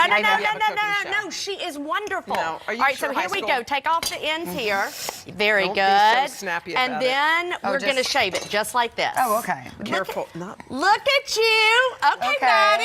Okay, Maddie, you got it. Yeah, okay, keep going. Yeah, real so now we go in here. Now, with you're our not fennel. peeling it. You're making... And then with our fennel. Oh, You're come not- on. mine I looks had like I'm such peeling high it. hopes. All right, let's move on over. Let's move to the fennel Is then. this the fennel? move to the Okay, fennel. yes. All right. Now, if you don't keep love shaving. fennel, Oh, you're better at that. if you don't love fennel, you can always use celery. That's a great option. We're gonna put that in there, and then we're gonna start making our dressing. You're moving Y'all so keep fast for us. shaving. Okay, Y'all yes, keep keep shaving. going. All right, we're So shaving. we've got a little bit of honey. We've got some Dijon. We also have got some lemon juice. Okay. And then we're gonna slowly drizzle the oil in here. The oil. I knew. I Drizzle was the waiting. oil. I was waiting. Wait. Yankees love it. Y'all like it? Pause for Yankees reaction. Okay, what are y'all doing? What do you think? Delicious. You know, and that's the thing. I mean, really, y'all forget Feels it. like Listen, summer. we need to drink. Yes. That's not fair. They're drinking, and I want to drink. I know, but they got a game. When's the next game? So these Tonight. Tonight. No, they're going to be mad at I'm us. going to be the reason. Take it If straight. they get, no, they got drunk on the Today Show. Please win, or we're going to have angry Yankees fans. These out are of the window. virgins. No, I Okay, don't keep like going. No, they're not. Okay. So now we're gonna. Oh my God, that is isn't it raw. wonderful? They It is a taste peach and Aperol They taste great. margarita. You know we love a margarita. Okay, this is beautiful. Now what do we do? So now what we do is we're gonna add pine nuts. We're adding pine nuts. We're adding Parmesan. Okay, sorry, I got distracted. We're gonna add that vinaigrette that I just made. Yeah. Let's get the vinaigrette in there. Dump it in. Yes, And the please. fennel too. The whole thing. And then yes, and Okay, then and then I'll I toss want it. you to Watch me fennel, toss. and then you're gonna toss. What about these? They're All going right, now this salad is one of my favorite things. It's everything Wait, from are the we all farmer's done? market. Yeah, that's this. Well, yeah, that's We it. didn't It's taste just it. a super We'll just easy move on. salad. We don't have time for all that. So, We got to keep it all cooking. right, so here we are. This is farmer's market salad. The deal is, if it grows together, Right. it goes together, okay? What does that so mean? we have, well, because corn, peaches. Okay, got it. If you see it at a farmer's market, it's all going to go together. So it doesn't matter. You can put anything you love in there. Okay. Now this is So my what'd you favorite put? trick. So Wait, when look what you've she's got doing. you've got all these little tomatoes. Yeah, oh, I wanna okay? see this. So we're going to put this on top, and then you Oh, just cut look at straight that. through. That's Isn't a that protein. fun? Yes. Come on. Yeah, That's a life good. hack. That's a hack, right? So then we're going to add this in. Life hack. And then I've got smoked chicken. Now listen, you can just go to your local barbecue stand, pick up some smoked chicken, stick it in. or I mean, you can smoke your own. Okay. I think that's legal in y'all's state It now. is. Yeah. Isn't Is it? it? I Isn't know. it? Yeah. Yeah, I thought Not so. in Mississippi. All right, so let's work on No. our vinaigrette. Okay. No, yeah, not in Mississippi, not Okay, what are we yet, doing? not ever, probably. All right, so let's go ahead and add some lemon juice to this. Lemon juice. And then we've got balsamic. We're going to throw in 2 cloves of garlic. Just whole like that? Uh-huh. Okay. Because we're going to blend it. Okay. And then a Zesting. little bit of zest, which we love a zester. Yes, and what's And this? the Parmesan's going to go The in. whole thing? It's a Parmesan Wow. vinaigrette. What's the drink, Elizabeth? Yeah, The we're gonna- drink is a peach and Aperol margarita. Yes. Fantastic. I mean, is it not one of the best things you've ever put in your It is mouth? so good. Yankees Wait. like it? We're out of time. like We I'm in are Italy. out of time. Like in Italy? Enjoy it? Delicious. Yes. Oh, Amazing. Thank you very much. All right, I'm going to well- need this recipe. They're all they're fueled up and liquored up for the game tonight. Liquored up for the game. Thanks, Elizabeth. You'd have it no other way. If you want to get your hands on these recipes, go How to we do the show every day. today.com/food. We've got Elizabeth High School here, and you guys are cooking up skirt steaks and roasted Yes. vegetables, but Okay. I've never been on this side of you during a cooking segment. Well, believe me, I've never been on this side of a cooking segment. But we are making skirt steak, and Elizabeth's going to help me. But we made this on the first episode of the show that's about to roll out. It's easy if I can do it. But why did you want to have a cooking show? Oh, well, I mean, I didn't. I wanted to learn to cook. You guys know, like, the 10 years I've been on this show, they've been trying for 10 years to teach me how. And I was like, I never learn, because what they do is they set it all We up. do it all. And then And I'm we like, do it all the they're work. like, dump it, and oh, it's presto done. I'm like, I don't know how to cut. Yeah. Right. I don't know how to grill cheese. I don't know how to do. So I was like, okay, let's do it, but we gotta. And every time I would try to take over, she would say, no, I let need to cut me, it. I let wanna me. learn. Now, have you actually gone out on your own and tried Yes, this at I home? committed for myself to make every single thing, and I've done almost all the recipes. You we've made a done. Valentine's Day dinner I for did. I Mike. made a filet mignon for Mike with roasted vegetables. I'm inspired. Let's get to the roasted vegetables. I can dream. There's a whole awesome breakfast episode that's coming up in a couple weeks where it's like homemade pancakes that are easy and delicious. My kids were dying. I put like, oh my gosh, chocolate chips in them. I learned how to fry an egg properly. Don't laugh. It's all It's not easy. Okay. How about Okay, vegetables? so let's roast Okay, some so this is veggies. roasting vegetables. I think, we have this like easy I will peasy say, little thing. Calvin uses the same knife, so this is great.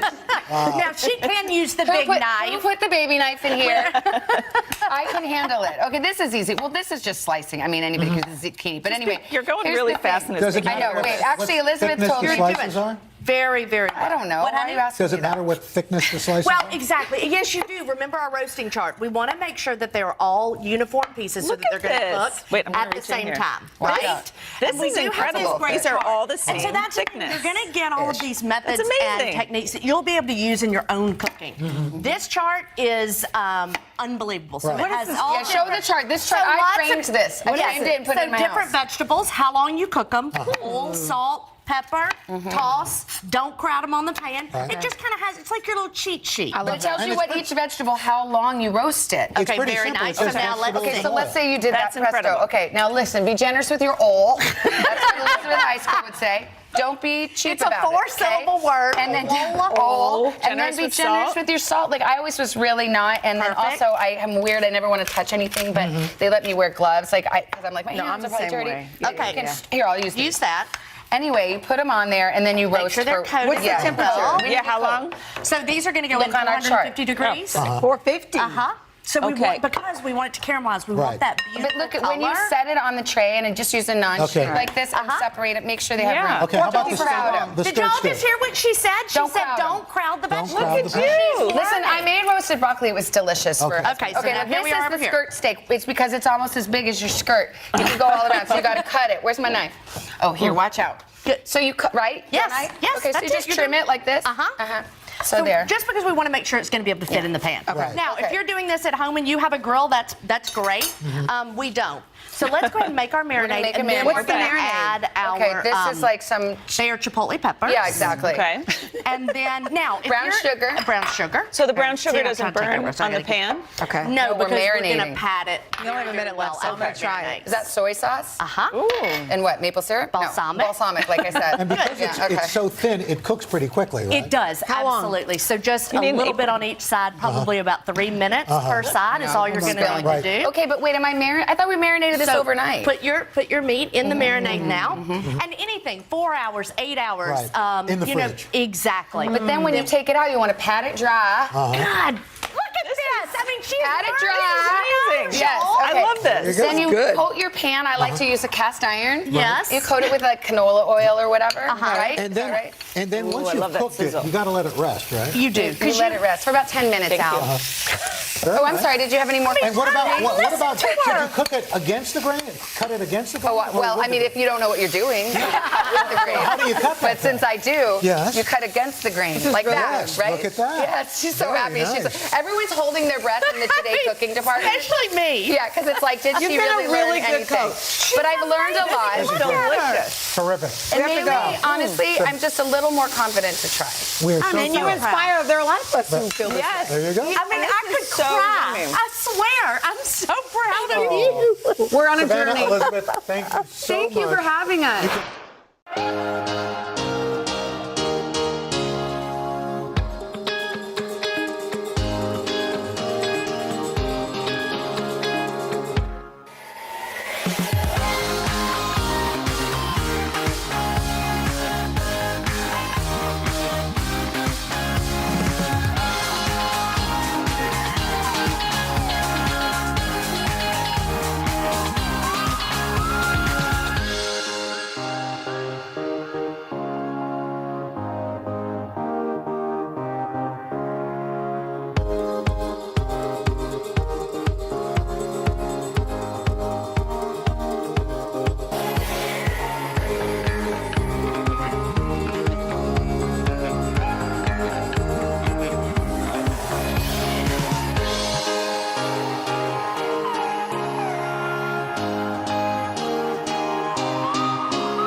Today, contributor Elizabeth High School is going to show all of us how to use those fresh summer veggies in 2 great recipes. Let us tell you about her book, shall we? Her new book, it's called Come On Over, Southern Delicious for Every Day and Every Occasion. So good to have you back. It's so good so much. to be back. I mean, Yes.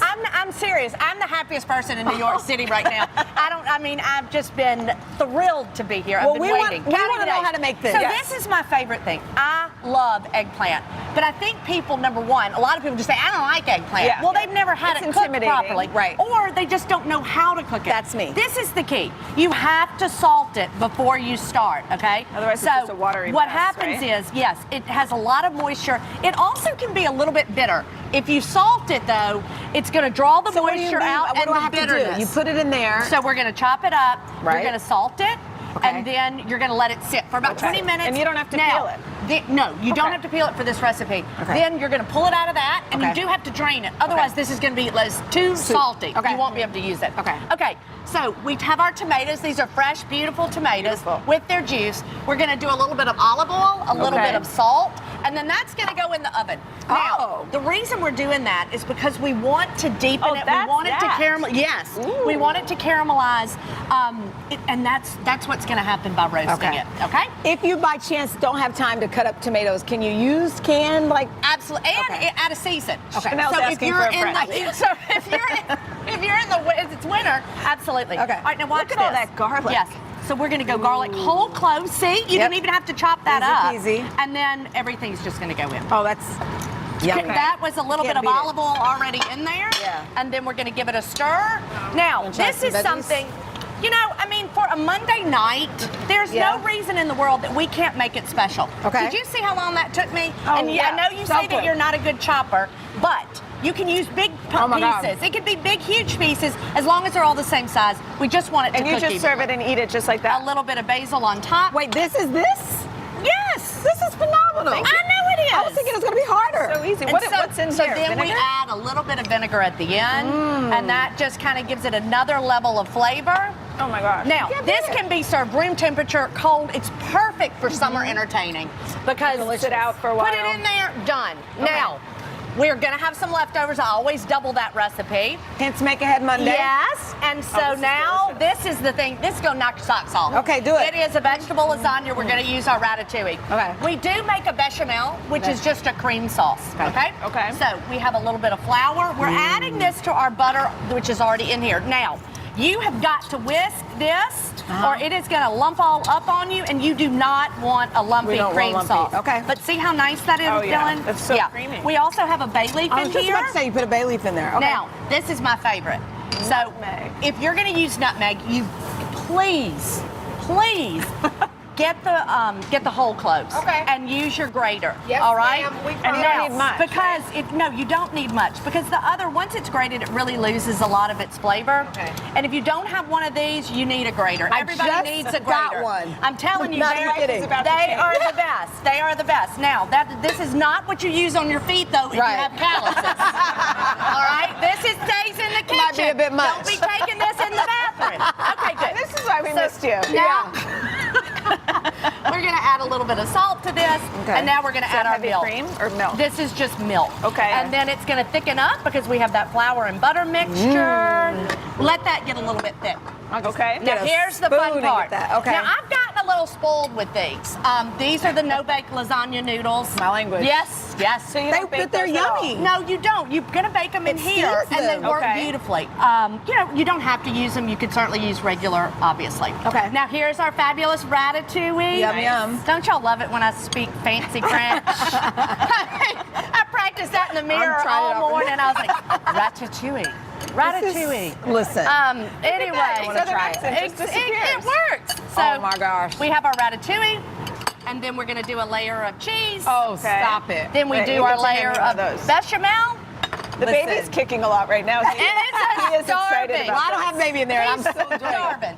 And then the beautiful bechamel. So you just the Did way you would get a do. bite? Are you kidding me? Get in there. This is a good time. Yeah, So the this- way oh you my would do goodness. sauce, so to speak, you do it with the sauce. Exactly. Now, my husband Luke, he doesn't think he's eating unless he has meat. Do you understand? Like he's That's like, true. oh, A lot where of folks can do. we We didn't should eat put supper. this. What about Italian sausage? That would Cooked be Italian delicious. sausage, or you could even do ground beef, lamb And then what- sausage. do Oh you my mix it in gosh, with the lamb veggies, or- sausage. Yeah. So then I'm going to cook that on the side. I'm going to sprinkle Okay. it on Add it top in of there. my vegetables, and then we're going to go and finish it. But can I tell you something? What, Angel? This might be the best veggie lasagna I've ever had. This is delicious. This is ridiculous. And the Oh, I'm so bechamel happy. sauce just Oh, that makes ties it all my together. God. Makes It does, so doesn't it? So much creamy better and than delicious. ricotta. Here's the thing, I everybody think. at home knows I tell the truth, right? Yes, Especially about yes. food. This is worth going to today.com/food and getting this recipe. Home run Wow. for you. Thank you, honey. So good. Thank you, honey. I Delicious. appreciate it. You know it's so good when much. we like pack it up for lunch a little later. Roasting the Roasted tomatoes tomatoes. really do help, doesn't it? Wow. So good. Yes, All right. and make sure you get that book. Come on over. Come on over. So good to see you Let's in say it one more person. time. Come on over. Yes, come on over. You know, You I have got to get kids this in all college. over. We got to sell some books.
with the temperatures heating up and people starting to throw larger gatherings, it's time to get you ready to host some friends and family for a hearty meal. And who better? Who better than our friend and hostess with the mostest, Elizabeth Haskell? She's going to help us out. She's got a new cookbook out. It's called Come On Over, and she's got a Fix Ahead Friday recipe that's perfect for weekend brunch. First of all, we love you. Yes. My Lord. Elizabeth, I have that dress, but I couldn't zip it. I couldn't zip it up. Okay, that's kind of funny because it's barely zipped. It took 2 people to get me in this damn thing. But yeah, so I'm only going to keep it on for just a few minutes, trying to breathe here and get through this segment. You're the best hostess. Yeah, and I like that you can make something ahead because often you feel like you got to make it. Here they come. They're coming in the door. I'm going to tell you something right now. I don't know where Lionel Richie's kids were, but that song, Easy Like a Sunday Morning, is ridiculous. Because it's not. I mean, you're trying to get kids dressed. You've got Sunday school or you got a soccer game. You got something. You're looking for cleats. You're running around. This we can make today, and you can serve it on Sunday, Saturday morning. And it's one less thing that you've got to do. All right, we have eggs, and we're going to mix these up really well, and then we're adding our milk. This is actually half and half. You could use milk, but I just, why not? It's Just Sunday dump morning. it in. And It's not for the lactose insensitive, but that's okay. Exactly. We've got a little salt. We also have our sugar, a little bit of vanilla, and I'm going to tell you something. Vanilla is expensive. But do not buy the imitation vanilla. Oops. It's just a sad imitation, all right? I buy Spend that. the money. Don't get it. I know it's hard. Why? Because it tastes. I felt the same way. Because it just makes that much difference. The flavor is incredible in real vanilla. I'm going to tell Yeah, Henry it to is start cutting the coupons for something else, you know? Exactly. It's 10 times the price, but you need it. All right, here we go. We've got our blueberries. What I did, I tossed a little bit of flour in with my blueberries so that this doesn't turn purple. That's going to coat our blueberries. It's going to, I'm telling you, it's going to protect them. We're going to put those right on in. And now we have our French bread chunks. Yeah. Oh.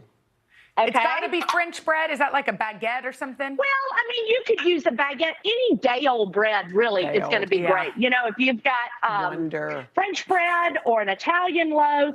Now I'm adding my cinnamon. And then we have some cream cheese. And you want to make sure that it's room temperature. I did cut it up into small pieces just so that it will kind of blend. All right, what are y'all laughing at? Well, we just love, you know, y'all laughing at me? No, we're laughing because of the amount of cream cheese you just poured in that bowl. You're just like, we know that you're Southern by that bowl right there. It's Sunday morning, y'all. Okay, now it's what are gonna we be doing? A treat. Okay, now here we go. We take our greased pan 9x13 casserole dish. If you don't have one, you need to get one. Especially if you're going to get my book, Come On Over, because literally every other recipe calls for a 9x13. And then we're just going to take this butter. And did you notice my cute butter cow? We love your This cow. is something else that everybody needs is a butter cow. Do we really need a butter cow? We need one, Elizabeth? Because then you can keep this. Room temperature butter is always at your disposal. It's fantastic. I'm telling you. All right, so here we go. This is going to go right into our oven. Now, if you're actually making this recipe, though, I mean, obviously we're doing this for TV today, but you're going to leave it in the refrigerator at least overnight. So that's the great news. We're going to make it ahead. And then look at this, y'all. Oh, show us, Elizabeth. Have you ever? Oh my God! Beautiful. How do and how do you serve it? How do you serve it up? Do a nice big spoonful, and then it's going to go onto our plate. You could do a little bit of powdered sugar on top. Okay. We got to rock and roll, and we love you. We love you too. Get Elizabeth's new book, Come On Over. She says you can entertain anywhere at today.com/shop.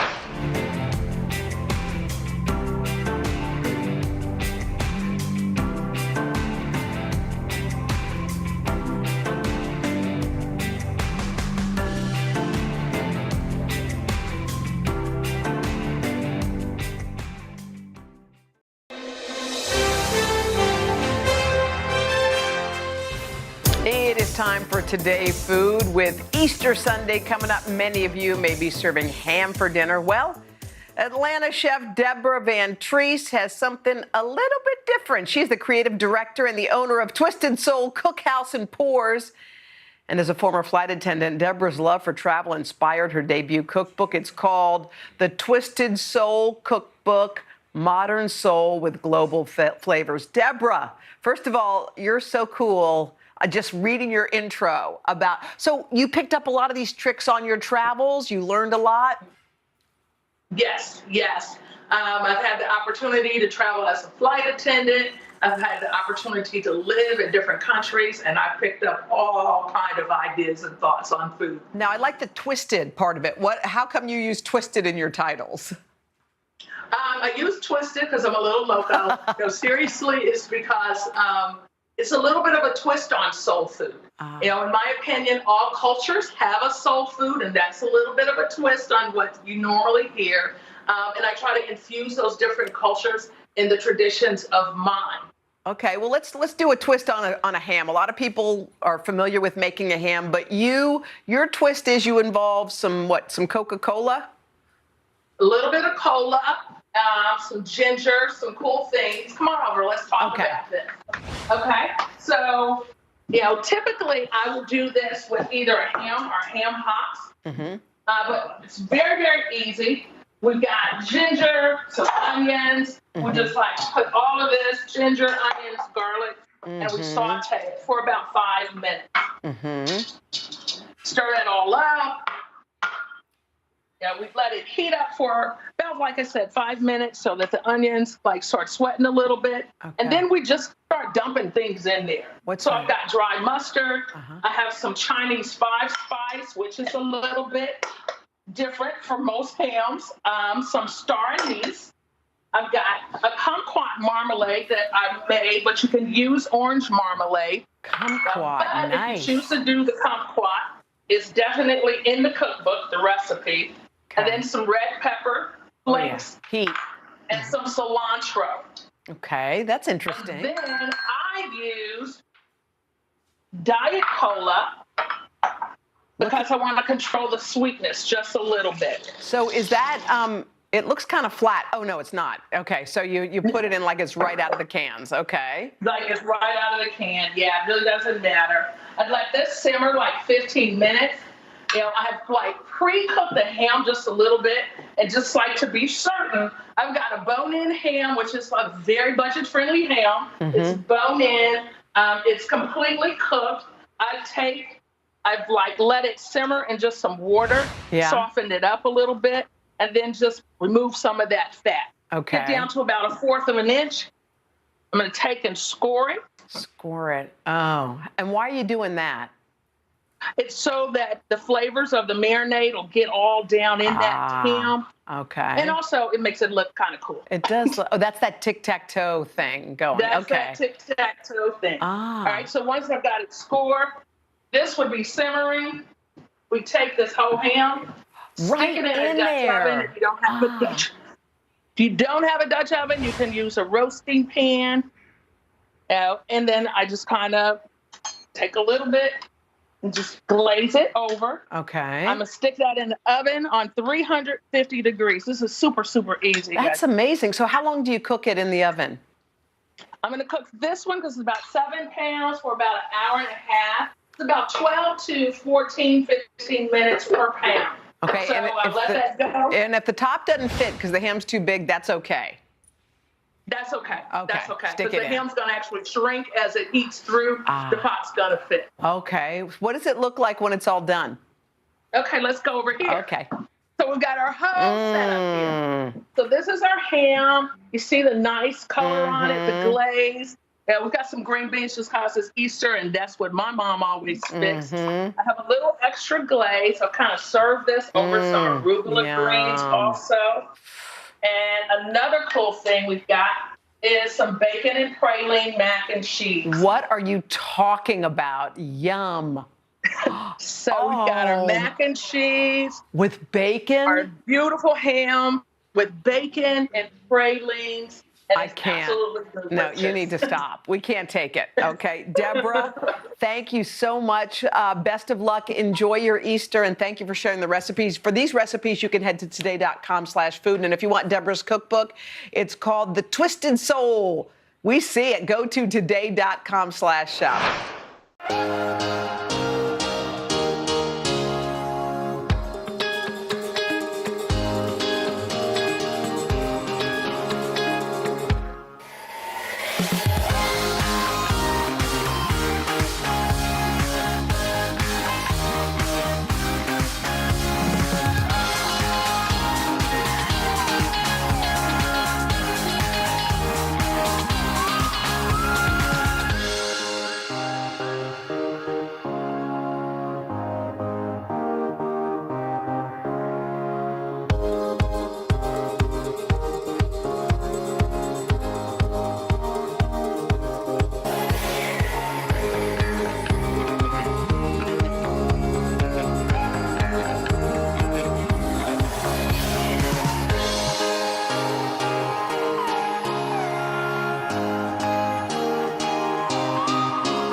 You're celebrating Passover. We have a dish that will wow your guests. New York Times food columnist Melissa Clark wants to serve up lasagna, but with a swap you might not be ready for.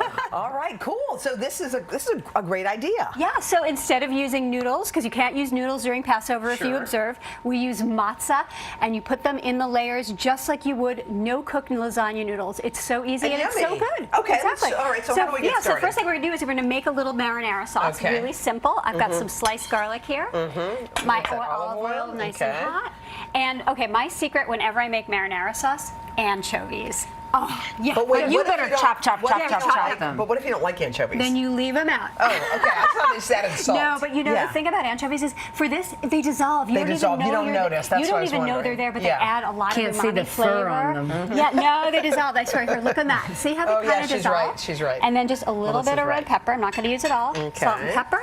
Yep. So and then after 5 minutes, they dissolve. The garlic gets a little brown. You can smell it, right? Okay. But what do the anchovies add, right? We could say, oh, we get the pepper, we get the garlic, but we wouldn't think anchovies. Okay, so you know that savory flavor that people call umami? You know that's what they add. They just add an extra layer of flavor, and it just makes it. It's like richness. It just. All right. Okay, let me tell you I'm what they gonna add. trust you on that. You know the time. You know sometimes you eat something and you're like, why is this so good? Probably it has anchovies that's why. hiding in it. Trust me. Try it once, you'll never go back. All right. All right, and so you just tomatoes. With scissors? Yeah, right out of the can. You know how you get tomatoes out of the can and. Instead of chopping them up, it makes a mess, or using your hands. I like to use scissors. Just snip it right up. Yeah, and then you just add it right to the sauce.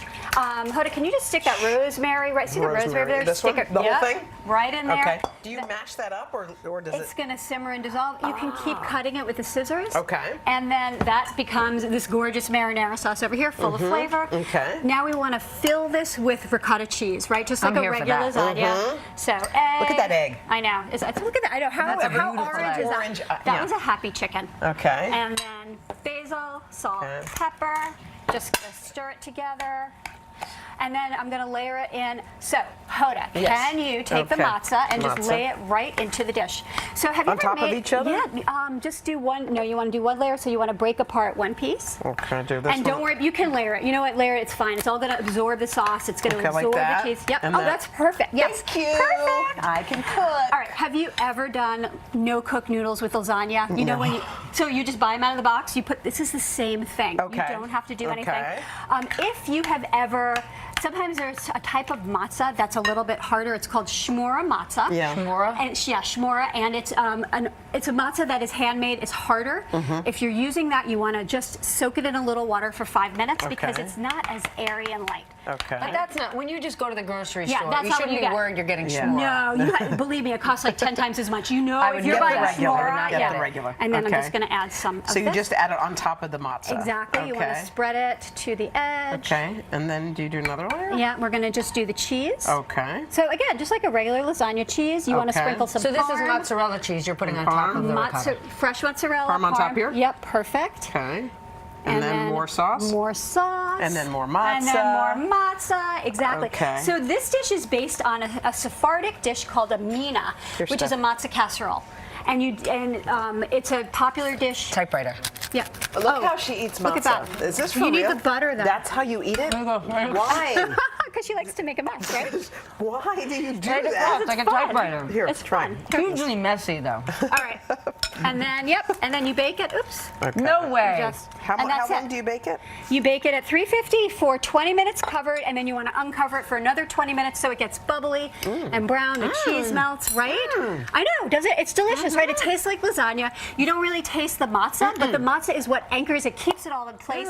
No noodles. It's the perfect Passover thing to make, during Passover week. It tastes like noodles. It tastes like noodles. Really it's perfect, good. right? Thank you. That's really good, It's the Melissa. anchovy. And It's the add anchovy. vegetables, do it any way you want. You can just make this your own. To get this recipe, you can go to today.com/food. Melissa's so yummy. Oh, Thank good. you. Fantastic. Time now for a delicious Easter dish that everybody in your family will love. Everybody, our chef this morning is the queen of Italian cuisine herself, Lydia Bastianitz. Let's get cooking. Absolutely. I have two great sous chefs here. So Yes, you I'm do. going to put you to work. Yes, so you lamb. may. Nice Lamb. pieces of lamb. Yeah. Secondary muscle. You want a little bit of the gelatin in there. Makes it good. Gelatin. Salt. Salt. Salt it up. Pepper. That's a lot of salt. Mm-hmm. Yeah. Oh, okay. All right. Who's the chef here? You. I'm just commenting. Oh, okay. No sass. So now, since you want to get so much into cooking, do you want to put these in? I'll put those in for you. Okay, Sure, you I'm put very those. busy. You put Ball this in in, here. and we're gonna brown those In nice and olive oil. brown, Okay. and they're gonna get brown like that. We're gonna have some celery. Can you squash those for me? What do you mean squash them? These are tomatoes? Yeah, tomatoes. Like Lucy? Okay. Like this, like Okay. this. Oh, like this. Okay. There. Oh, you're. Wait, what? Yeah. I made you wash your hands. Yes, that's why I wash my hands. Good. So this is a one-pot meal, and Okay. today people are cooking, and that's how they're cooking In one the pot, kitchen. Yeah. yes. The desserts, the desserts come after in one pot, but the vegetables and the meat and the beef and all of that. So that you get it nice and brown. Nice and brown. We Boy, have. you really got a close-up of me doing this tomato grinding. You're doing a good job. Thank you. That's Great. why. Is it done? Yeah. All done. Here I have even ready Okay. a wet towel there. Yeah, Let's, yeah, careful we do with like. this. There Okay, you thank go. Oh, no. Okay. So. Got it on my shirt. Okay. You did? No, everything's okay. What do we do? What do we do now? We continue the cooking part. Okay, yes. So in here we put the onion. Okay. What's in there? So you took the Onion. lamb out of there, right? The You just- lamb is out. Yeah, I got but it. all the remnants of the lamb, you Yeah. want that. Yeah. You want Ooh, I that. love Yeah. that Okay. onion. So you can mix that. Put some salt in there, and you can put the bay leaves in there. Bay leaves. Yeah. Oh, baby. You put salt. Where you go? Oh, put Okay. the salt. And Put what's the this? salt. Okay. Don't do That's that yet. and mix. Put salt. Put Okay. salt. Oh, Nice put more mix. salt. Okay. Yeah. Boy, you really salt it up, don't you, Lydia? No, I don't. That's enough. Now you do it. Well, you told her to. You asked for this. doing what you This told is me the to. oregano. Dry Oh, oregano. Oh, You yeah, know, yeah, you buy it, but buy it on little sticks like this. This Okay. is real from Sicily. And what you do, you just squeeze it like this. in Oh, there. crumble it. So it's the real deal. You want to try? Not the whole thing, just Oh, okay. Well, I mean, yeah, that is a little My too much. goodness. All A little right, well, I paprika. followed your salt lead. Pinch? paprika. Or dump the whole you thing? You can dump the whole thing. Yeah. Okay. Yeah, Oh. that whole thing. Wow. And we're spicing going to this put up. the celery. Okay, celery. Okay. I'm over here busy. Okay. Yeah.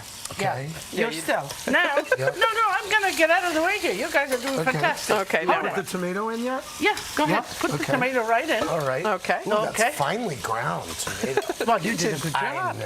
know. You did a good job. Yes. So, Hoda, Yeah, are babe. we going to keep him in the kitchen? Yes, I think Andy's doing a 10 plus. You like Thank to, you you. like to Yes, cook, he Andy? is. Okay. I mean, I'm not. I have a nice kitchen. What does that get you? Do you cook? Tell me about it. Not really. I need to. Yeah, here we are. okay, so Yeah. take tips. Okay. Now you can put, Hoda, you can put Want me the to do meat that? back in there. Okay.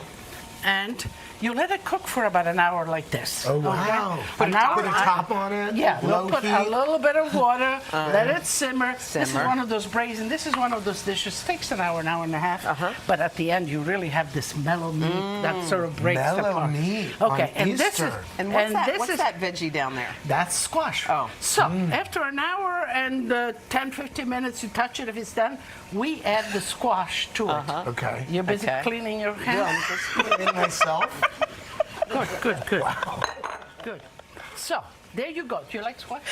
I mean, You know, I know Hoda's flavors. I know what she likes. Do you like squash? Do I like squash? No, he Yeah. doesn't. He doesn't. He doesn't. I mean, yeah, I like it. It's good for you. Yeah. Yeah.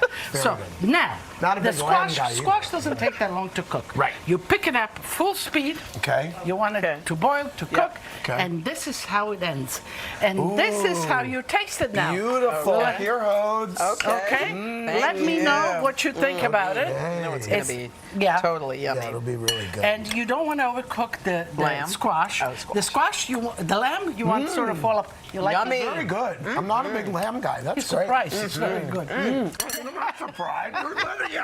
Okay, come this way. Let's go Yum. dessert. Let's go. Ooh, yum. Let's Now go this there. is what I like. Now this is dessert. You know what? Okay, That lamb's this is good. simple. So you have done some work there. Yeah. And just the assembling. You know, this is Italian. In Italian cuisine, it's called dolce al cucchiaio, spoon dessert. Yeah. Like tiramisu is a spoon dessert. Yes. Okay. So we do. You have some strawberries. Dump here. those in. We don't have much time, but we'll go ahead and assemble. Some We actually liquor. have to go to break. Liquor, I know, okay. we sure do. Okay. And But then we'll just assemble. no, Yeah. this one is marinated. Is this on Assemble with today.com? this. This recipe? Here. Huh? So you put strawberries, those And the cream. Let me. Right. Okay, I think we got to go to break, but the recipe is at today.com/food.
We are back with a holiday edition of Superfood Friday, as so many of us get ready to celebrate Easter and Passover this weekend. Today, nutrition and health expert Joy Bauer is here sharing not one but two recipes to cover each holiday. Joy, good to see you. Have a good Passover. I know it's coming up.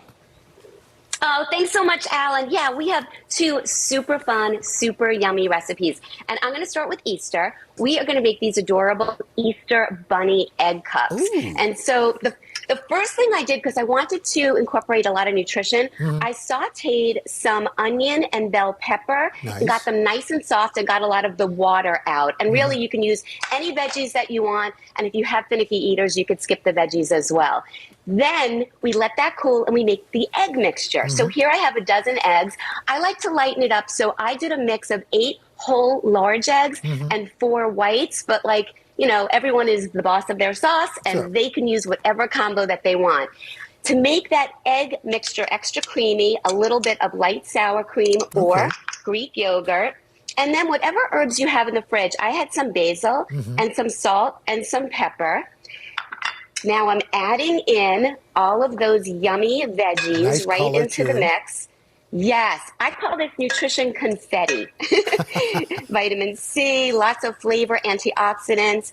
And now, to cheese or not to cheese? I say cheese. Again, I say cheese too. Is there really an option here, Al? No. So I'm putting in some cheddar. And what I generally like to do, I'm going to put the whole thing in here, is normally I would put half in and then I would leave half to put on the top. And then this would go, you have two options here. I'm going to move this over to the side. This would either go into your muffin tin and you could make perfect little Easter frittata muffins that'll be a sure thing on your brunch spread, or senior producer extraordinaire, Ali Markowitz, sent me this TikTok trend to try out to turn them into bunny shapes, and I think you're going to get a kick out of this. So basically what you do is you put in your batter, and it's very important. I lined 3 paper liners because you need a lot of sturdiness. Okay. You take tin foil about 1.5 inches across, 6 inches down. You smush them into little balls, and then after the batter is already in, you see I put a little bit of cheese on top. You're going to place 3 strategically at 12 o'clock, then at 10 o'clock, and at 2 o'clock. And you pop these in the oven, 350. Yeah, just for about 20 to 25 minutes. Al, these are so flippin' adorable. And then, so it comes out like this. And then what I've done is, just for the decor, I used rosemary for little whiskers. I used a little piece of olive for the nose, and then sunflower seeds. Very nice. Isn't now that so cute? You've got some matzo brie muffins. Matzo brie muffins. I'm sorry, brie. Ali Markowitz just got in my ear and said brie. So in my house, like my mom, we think she's world famous for her matzo brie. And matzo brie is basically fried matzah. You let matzah soak in egg, and then you put all sorts of different mix-ins in, and you fry it up like a great big pancake on the skillet. So I've always wanted to make scrumptious muffins, and these really hit the spot. I start with 5 pieces of whole wheat matzah. If you can't find whole wheat, you can go with the regular white. And I basically crunch them up. And these aren't egg matzahs. These are regular plain old matzah. Any matzah will work. Okay. Any matzah will work. Because then what I'm doing is, you see that I'm crunching them here, and what happens is the whole wheat brings the extra fiber. Right. And then I add a little bit of water on top, and I let it soak for about, see this? For about 2 minutes. Then you want to drain it off. And now I'm adding in some egg. I'm adding in a little bit of butter. If people want to skip the butter, you can use a neutral oil like avocado oil or grapeseed oil. Now I have loads of chopped apple, because this is going to be a sweet, cinnamony apple maple version. A little bit of maple syrup. We've got cinnamon, because cinnamon makes everything a little bit better, and some salt. Vanilla extract for the win. And then you mix this up, and I'm going to show you what this looks like. Al, oh my goodness, we cannot get enough of these. And I also have a savory version that I'm going to show on Instagram. Joy, those look fantastic. Thanks so much. You have a great holiday. We can't wait to see you here in the studio. That's what we're looking forward to. And I'm wishing everybody a wonderful, loving Easter and happy Passover. Thanks so much, Al. Okay, take care, love Joy. you. For these recipes, we love you too. Head to today.com/food.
We are back with Today Food, and we are in for a sweet treat this morning because one of our absolute favorites is here. Christina Tosi, chef and founder of Milk Bar. And just in time for Easter, she's going to teach us how to make her latest creation. Are you ready for the carrot marshmallow crackle cake? Not to be confused with the crack cake, which you also crack pie, which you also make. I mean, gosh. This is great. First of all, how are you? I'm wonderful. How are you? Good. What's been going on? I mean, spring has sprung It's in here. our kitchen at Milk Bar. I know. So listen, everything you do with a little different twist. Carrot cake, this is different. This isn't like normal carrot cake. It's different. Okay. But it starts with the basics of all great baked goods. Okay. Butter and sugar. Yes. So butter and light brown sugar in the Okay. bowl. Yeah. I'm going to get you involved. That's Okay. right. Turn it on. We'll do Yes, a little. I know this thing. That's is that it. locked? That Yeah. keeps- Okay. Here we go. There you This go. way. Cooking show. I don't know if you know. You want to know? I'm waiting. Girl, Okay. you just tell me when. Okay, I'll I show know. up. All right, we're doing a little So you cream mix. the Yes. butter and the sugars together. Yes. You add 2 beautiful eggs. Look at those eggs. These are going to give the cake moisture, lift, richness. Okay. From there, we stream in a little bit of oil, Okay. colorless, flavorless oil. This is going to give our cake that really dense, moist sponge that you're used to in any great cake, but especially a carrot cake. Okay. So right now, this is just basically your basic cake recipe. This is just a basic cake Okay. recipe.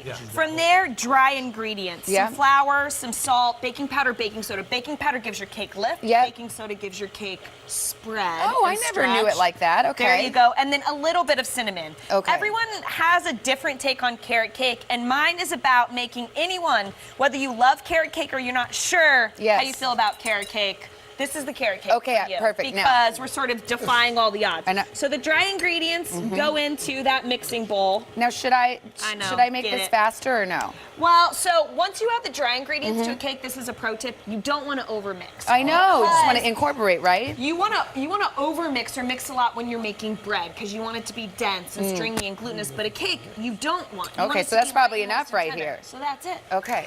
Oh, whoops. Oh, way to go, Samantha. Don't overmix it. Wrong way. Okay, don't So overmix. from there, we shred some carrots. Okay. Fresh carrots shredded down. Yep. This is a fun place, by the way. If you don't have carrots at home, you can use any sort of root vegetable. Like Believe it or what not. else? I mean, this is Turnip. gonna sound weird. Turnip, thank you, Hoda. Wow. Turn up, Hoda, turn up. Turn up from downtown over there. Celery root, beets. Hoda just turned up. I know it sounds crazy, Rutabaga. but it's rutabaga. There you go, Al. Like, Okay. bring one or more root vegetables in. How's it tasting, guys? It's not even Oh my done. God. Are you dying? It's out of Okay, bounds. This is the All right. So I know you're like, okay, you It's get carrot Okay, I'm gonna get in there. So we fold the carrots fold it. into Okay. that All cake right. batter. Okay. What's Yeah. the crunchy stuff? So the crunchy stuff Hold on. is what we call our like brown butter crackle. It's this bowl here. It's Oh my everything. gosh. Okay, Okay, bring so that there's over that here. carrot So folded we in. baked Okay. the cake Yes. Yeah, you in can just eat that. advance, and then Okay. this is where we start to talk about our flavor story at Milk Bar. So this cake you can get at the bakeries all over the U.S. You can get online. We'll ship it to You your can get it right now if you don't want to do all this. That's right. We got Okay. you at milkbarstore.com. But basically, we cut the cakes out into rounds, and then we start to build the cake. I mean, that is so fun. Okay, so layer And our one is cake, and then what do we add? Cake. Then, so I'll put the What is cake this? down. Oh my You're God. gonna go. I know. Get in there. What Just is take it? a little nibble. So it's Oh cake. my gosh. It's milk soaked. This is the crunchies that they're Okay. talking about. Oh my gosh, It's that's basically bad. like a brown butter Rice Krispie treat What's that, made just milk? into a What are you layer doing, of cake. just soaking it? This is just a little That's the bit of secret. milk to That's the keep pro the tip. cake Yeah. nice. It's a That's pro the tip. bow thruster. Yes. So you're Like making a Milk cake Bar. at home. Maybe you overbaked it, whatever it is. Yes. A little bit of cake Little soak. Okay, and then so our this next. is marshmallow fluff. I mean, I can't No even cream get it. cheese Guys, how does it frosting. taste? We're just making a layer. Marshmallow Okay. fluff. Yep. Get in there. You spread it around. No cream Then cheese I'm gonna frosting, cut- okay. No cream cheese frosting. Okay, I'm trying to This spread is it. like the right amount of sweetness. okay. It's all about that crackle, Okay. that brown butter, those toasty I did a notes. terrible job of this. You Okay. were- Oh, we're out of time. Okay, wanna what's know this what? orange thing though? What's that? This is carrot marshmallow Oh, okay. fluff What's that orange? frosting. So Okay. we top it with some caramelized Crispies, some mini All right, I gotta try marshmallows this. to tell try the flavor crunchy story. part. Okay, I know crunchy this part. is a big moment, I know. my friend. It was a Get the huge crunchy. moment. What do You you? could just I like sell the this. Okay, Is, what is it? please tell me they're part of your cooking show. They're like It's so your good. Oh fan my club. gosh, would you That's what's die? next level. I think we have to Christina, I'm going to tell you now. I don't like carrot cake. I love this. I don't think I can make it. Incredible. RecipeToday.com/food, or you can buy it at Milk Bar. Oh my God.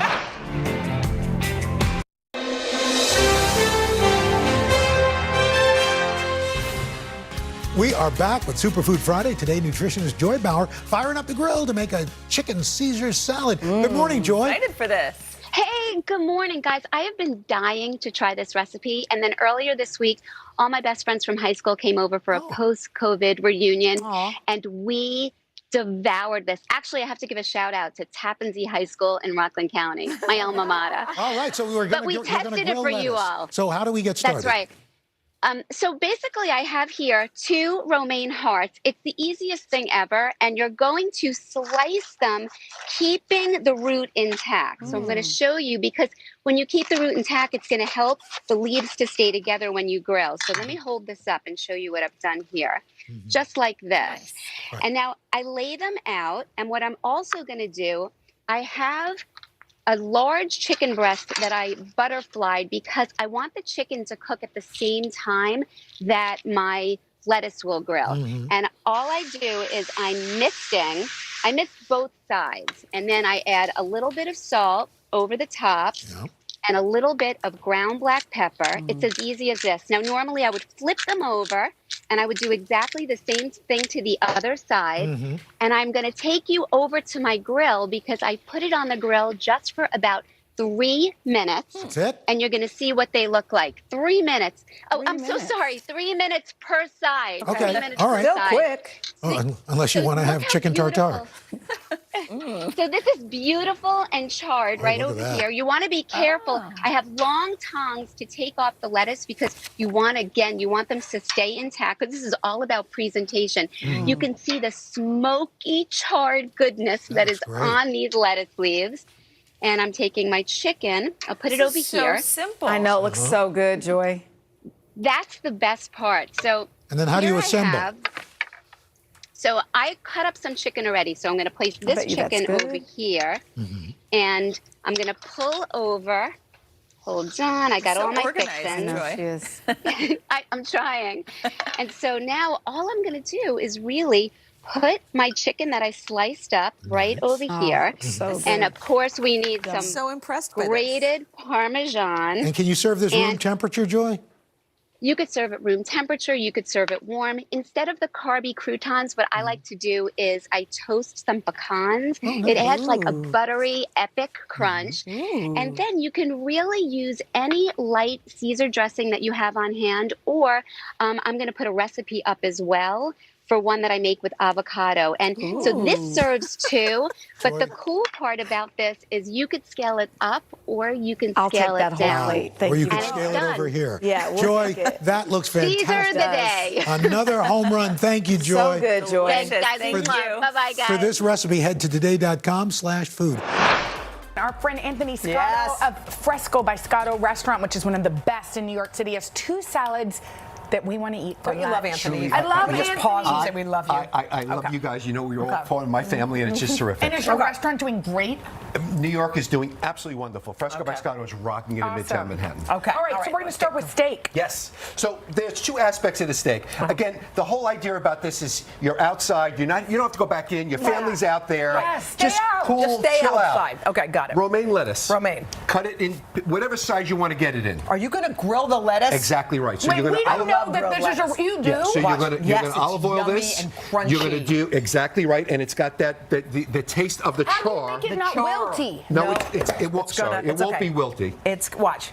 And then Watch you just what leave it there Anthony's for gonna a couple of minutes. Yeah. It'll have that look. Yeah. And it'll be just like what this is going to be. And it's crunchy and delicious. No more, no less. Just Exactly. season it. Yeah. Keep Okay. it nice and crunchy. All right. So then the steak. Tastes like steak. Ish. Then the steak, right, it does. The steak, what I want you to do is you're going to salt and pepper just before you use it. Okay. My suggestion is to really do it. Take it out 20 minutes before you're going to Because you want cook it it room off. temp? You want it kind of room Okay. temp. Then Are you put happy salt with and pepper. that? Salt and pepper, very simple. Both yes, sides now? fine. Yeah, it's fine. Okay. We could do it on the side now. Okay. All right, and then you want 11 o'clock and 1 o'clock. 11 o'clock. 11 o'clock and 1 o'clock. Okay. And that will give you that grill mark that you're looking for, that square. Okay. 11 o'clock and 1 o'clock, okay? So we grilled our lettuce. We'll build it off, and now you want it to look like a restaurant, right? So the things that you want to do, all of this is not... Yeah, no thank you. Yeah, also, but it could be for the chef too, just so that you know that. Yeah, okay, So good. you're squaring this off, you're making it look clean. Beautiful. And then the sizing of what you want to do for the steak is... Thin. Just like that. Yeah, Kinda in or it could be thinner, it's I your like choice. it like that. But it gives you that mouthfeel that you need. Yes. Okay. And then we're dressing it. Look at this. Exactly. I'm we're dressing dying it. for that over here. I'm Get a coming Caesar over. salad, Get please. around. You're going to get a Caesar salad. You could store-bought this. Yeah. I'm going to add a little Parmesan cheese. And my real trick to this is adding just a little bit of fresh lemon to your store-bought Caesar salad, okay? Yes, wait, what? Croutons. You just add lemon and it makes it taste and more it brightens Caesar. it right up. I love croutons. Yeah. Do you make your own or do you buy them? I make my own. I'm going to take this with Fresco me. by Scotto. You're right. I'm going to take this back. Oh, my God. Okay, next. So here, let's do it. We're considering at Fresco by Scotto a summer salad. In that summer salad, you're going to have components like, you always have romaine lettuce every time you're having a salad. This is, if you want to try that, that's Lola lettuce. It mimics romaine. It gives you a color which it makes it pretty. Yes, I love that. What's it called? Lola? Lola, L-O-L-A. Okay. Okay, so you're going to add all your summer vegetables in here, zucchini, squash, cucumbers. Those are uncooked zucchini and squash. Always uncooked, okay? Always, okay. And then after this is all done, we're adding strawberries. It's going to strawberry vinaigrette. I want to go. Strawberry vinaigrette. Wait, pass that, baby. If you can't get strawberry vinaigrette, you could store buy. You could find raspberry vinaigrette, Okay. and it mimics the same thing. Thanks. Fresh strawberries, mix them together. That's what it looks like. Look at this. You'll love it. Look how it looks all like that. outside, have Look fun. at you. Stop going Summer's inside. going away. Summer's going away. No, real it's quick. not, Anthony. Summer's going away. Guess what we're doing, Anthony? August. We're letting It's it go August. slow. It is August. Slow. Can we talk about something new? What? What? I have a new restaurant opening. Wait, what? Where? Luogo Restaurant in Nashville, Tennessee. Anthony's No. popping up in Nashville? When's it happening? If you're in Nashville, get November 2022. 2022. Can I go for my birthday? Please. I'm in. All right, to get these recipes, go to today.com/food.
This week, Today nutritionist Joy Bauer is putting a spin on salad dressing. And by the way, folks, congratulations, Joy Bauer.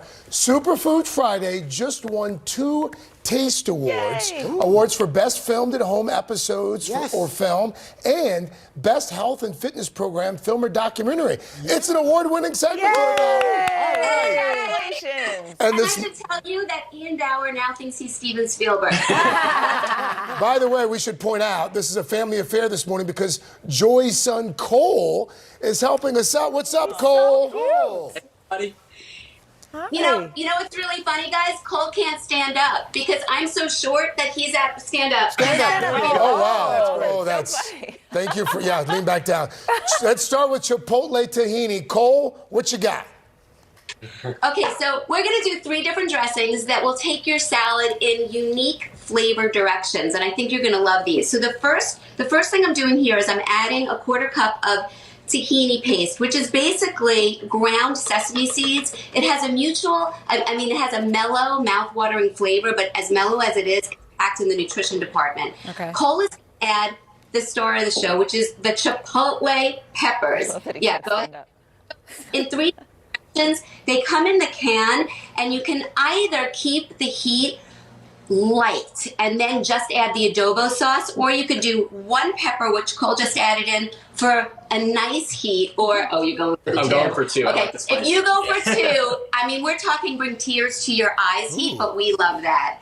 I'm gonna add a little bit of lime juice. Okay. Extra virgin olive oil, a little bit of garlic, and Cole, you put in a pinch of the salt over there. I'm gonna try it. Then some water, and guys, you blend this up. Cole, you be the taste tester. This is the tahini over here, and it is so creamy. Can you see how creamy that is? Look at that. Looks good. Really nice. Go for it. Adjective. Describe what you're tasting. All right, that's earthy. Oh. Getting fiery. Ah. Fiery. You've trained this palate well, Joy. Yes. I love it. All right, Joy, we were just talking about green goddess dressing. I get it and I love it. I have no idea what's in it. So I really wanted to master a green goddess that had that unique, addictive flavor, but was also super light and easy to make, so you could be heavy-handed with it, because we don't like to make salad dressing. So the first thing I did for the creaminess is I'm adding in 1 ripe avocado, and obviously it's going to give it an earthy flavor. It's going to give it tons of heart healthy fat. Now we have all that basil, fresh basil. And then to cut some corners over here, when it comes to the spices, instead of adding a lot of fresh, and again, this is just because I wanted it to be lickety split. Cole, what do we have here? I think we got garlic, onion, is that salt and pepper? Salt and pepper. Okay. And then a little bit of lime juice. Why don't you go in for a taste? Okay. A little bit of, we have lime juice, and we have a little bit of, what is this over here? Apple cider vinegar. That's the secret. Of extra virgin olive oil. This blends up. What are our adjectives over here? I had to break out the thesaurus for this one. That was quite herbaceous. Oh. Herbaceous. Herbaceous. I like and over here, you go in for the lemon vinaigrette. Now, the lemon vinaigrette is really nice because this is so easy peasy. It gives it that bright citrusy pop, and it's good for any kind of salad that you have. And the best part is it takes a minute to make. This is lemon juice. Okay, we've got a little bit of extra virgin olive oil. I'm putting in rice vinegar. Cole, go in for the taste. Lemon zest to bolden up that lemon. 10 seconds. A little mustard, and then some salt and pepper. And guys, I'm telling you, you whisk this up, you'll feel like you're in a restaurant. Wow, that's an award-winning show right there. Yeah. Right there. Cole, give us an adjective for that one. Give us one more adjective.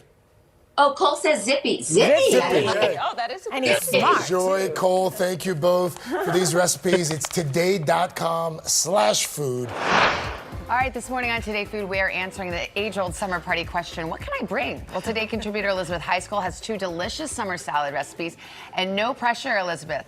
But there are 3 Yankees eating your food. We need them to be in good health. I hope this is good and tasty. They're cute. They're cute. They're cute. Honey, they want ribs. I don't know that they want this. You're here on salad day. Sorry. We told them to stay away from the drinks, though. Yeah. She's got a heavy pour. Absolutely. So, I mean, y'all know it's hot as the hinges of hell in the Yeah. South right now. And nobody wants to be sweating in the kitchen. So we're going to do these great, easy salads that we can pull together quickly. Okay. All right, so now I'm going to get you. Yes, it's I've never shaved a vegetable. I still don't like you with knives. No. She is wonderful. No. Are you All right, sure so here high we school? go. Take off the ends here. Very Don't good. be so snappy and about then Oh, we're just- going to shave it just like this. Oh, okay. Careful. Look at you. Okay, Maddie. Okay, Maddie, you got it. Yeah, okay, keep going. Yeah, real so now we go in here. Now, with you're our not fennel, peeling it. You're making... and then with our fennel. Oh, You're come not- on. mine I looks had like I'm such high peeling it. hopes. All right, let's move on over. Let's move to the fennel Is then. this the you fennel? move to the Okay, fennel. yes. All right. Now, if you don't keep love shaving. fennel, Oh, you're better at that. if you don't love fennel, you can always use celery. That's a great option. We're going to put that in there. And then we're going to start making our dressing. You're moving so keep fast for shaving. us. Y'all Okay, yes, keep shaving. going. All right, we're So shaving. we've got a little bit of honey. We've got some Dijon. We also have got some lemon juice. Okay. And then we're going to slowly drizzle the oil in here. Oh. Oil. I was waiting. I was waiting. Wait, Yankees love Y'all like it? Pause for Yankees reaction. Okay, what are y'all doing? What do you think? Delicious. You know, and that's the thing. I mean, really, y'all forget Feels it. like Listen, summer. we need to drink. Yes. That's not fair. They're drinking, and I want to drink. I know, but they got a game. When's the next game? So these Tonight. Tonight. No, they're going to be mad. I'm going to be the reason. Take his drink. They got drunk on the Today Show. Please win, or we're going to have angry Yankees fans These at are our window. virgins. No, I Okay, don't keep want going. No, they're not. Okay.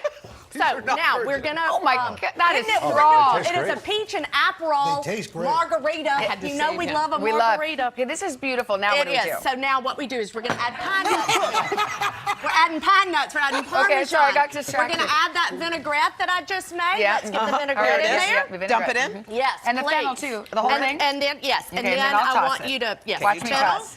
and then you're gonna toss. What about these? All right, now this salad is one of my favorite things. It's everything Wait, from are the we all farmer's done? market. Yeah, that's it. Well, yeah, that's We it. didn't It's taste just it. a Moving super We'll just easy move on. salad. We don't have time for all that. So, We got to keep it all cushion. right, so here we are. This is farmer's market salad. The deal is, if it grows together, it goes together, okay? What does that mean? So we have, because corn, peaches. Okay, got it. If you see it at a farmer's market, it's all going to go together. So it doesn't matter. You can put anything you love in there. Okay. Now this is So my what do you favorite put? trick. So Wait, when look what you've she's got, doing.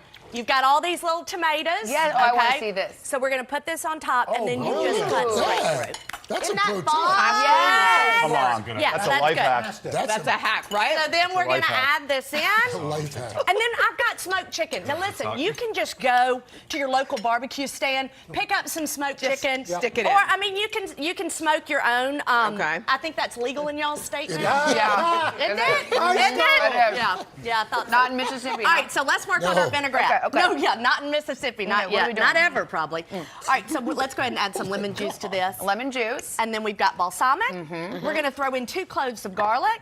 Just whole like that? Okay. Because we're going to blend it. Okay. And then a little bit of zest, which we love a zester. Yes, and what's And this? the Parmesan's going to go The in. whole thing? It's a Parmesan Wow. vinaigrette. What's the drink, Elizabeth? Yeah, The we're- drink is a peach and Aperol margarita. Yes! Fantastic. I mean, is it not one of the best things you've ever put in your mouth? so good. Yankees like it? We're out of time. like We I'm in are Italy. out of time. Like in Italy? You enjoyed it? Delicious. Yes. Oh, Amazing. Thank you very much. All right, I'm going well- to need this recipe. They're all they're fueled up and liquored up for the game tonight. Liquored up for the game. Thanks, Elizabeth. You'd have it no other way. If you want to get your hands on these recipes, go to we do the show every day. today.com/food. Thank you again, Yankees, for all your hard work, and hope you enjoy that meal.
Kevin, good morning. What's up, Savannah? How you doing? This is one of my absolute favorite dishes. I would have thought I could never make it at home. It's like a Thai peanut pasta dish. Pea pasta-ish fusion dish. Okay. It's really easy to make, I promise you. Now, Okay. now I've been watching you cook, recently. Oh. So Oh. I know. So just go ahead and go ahead. All right. So what we're going to do first is we have to string these sugar snap potatoes. What do you mean? Peas. So we're going to do this right here. Yeah. And then just peel it because you see this string Oh, comes yeah. right on out.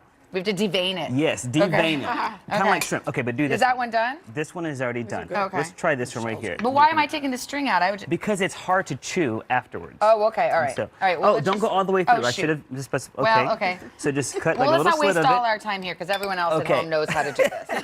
Okay. No, Right. everyone else Next, isn't we're as gonna bad add- as I am. All right, Okay. so we're gonna add in our peas here. Yeah. We're gonna get this going a little bit hotter, and we're gonna saute this. Good, good, good. You're doing Does the that. string go all the way down? It should. It should Yeah, go I all the feel way like I down, only or got maybe part of about it. a quarter of the way down. It's okay. Don't peel Okay, it. sorry, though. sorry. Okay, so we're sauteing that. We're Yeah. gonna saute this for about 2-3 minutes. Okay. Add in our shrimp. Now these And are you wanna- peeled. These look peeled. These are peeled and deveined. deveined. They've Who got, wants look to at you. devein? You're a pro already. right. Ooh. See, put some respect on your name. Yeah. People need to know. Put Yeah. some respect Thank on you. your name. Yeah. She knows what she's doing over That's here. right. Okay, Okay, we're go ahead. sauteing Go what? ahead and Just move do- it. Move it around. Is that Yeah. hot? No. Okay, just move it around. Just Saute this for about 2 or 3 minutes. Okay. Now, ideally, this would be cooked, and we're gonna take this out of the skillet Yeah. to rest. We're gonna put that into that bowl. Don't do it right now. Okay, on I won't. It's camera. not ready. All right. Now, just imagine that we've Pretend. done that. Yes. Pretend. And now, making the sauce really easy. We're gonna add in some coconut milk. Oh. Why do Yeah. you choose coconut milk? For the flavor, or it's lighter, or what? Flavor, lighter, plus it's complements the curry very well. So add in some curry paste. Okay, curry paste. Some red curry paste.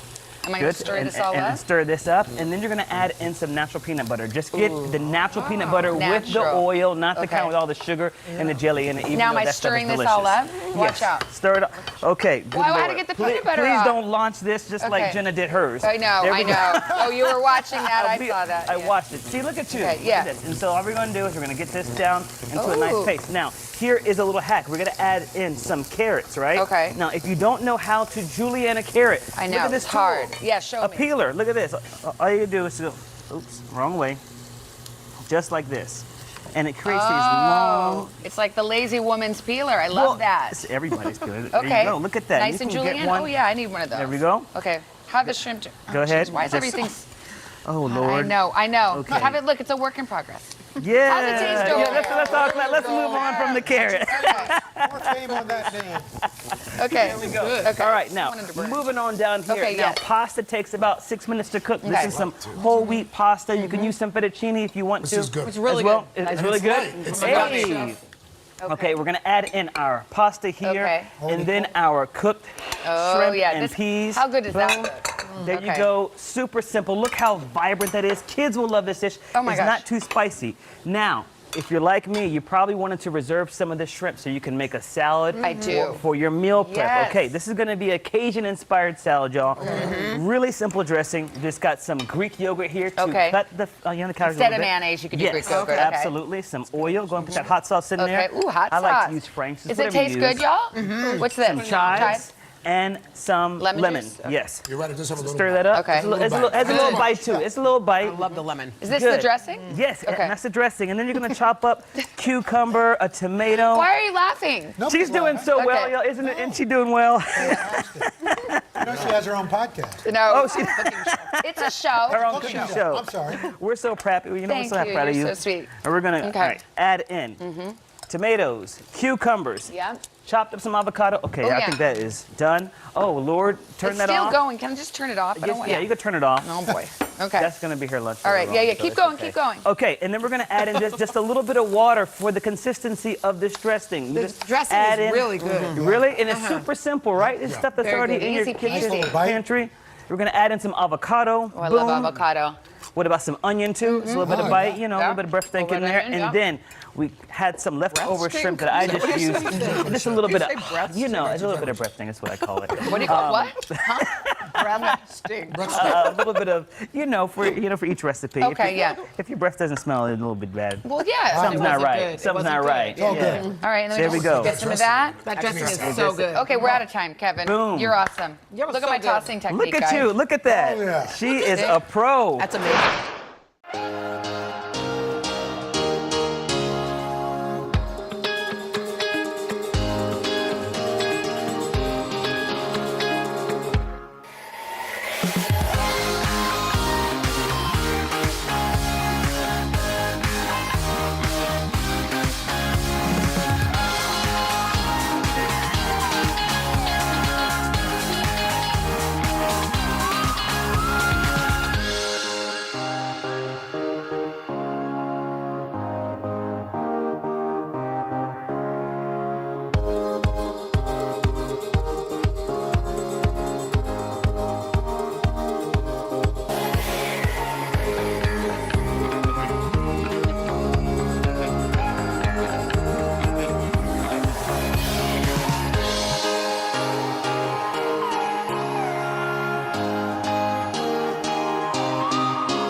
Bijou Thomas has worked all around the world for athletes and celebrities like Patrick Dempsey, and this morning he's going to show us some nutritious and delicious recipes family's going to love. They're quick, they're easy to make.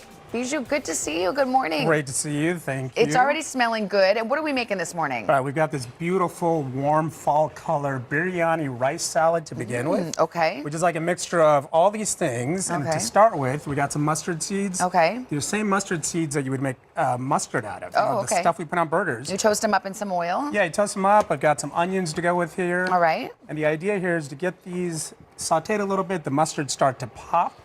And then we've got some fruits and nuts. And one of my favorites is apricots. Yeah. Because one, I'm from Colorado, so it kind of brings out the whole Rocky Mountain, the West.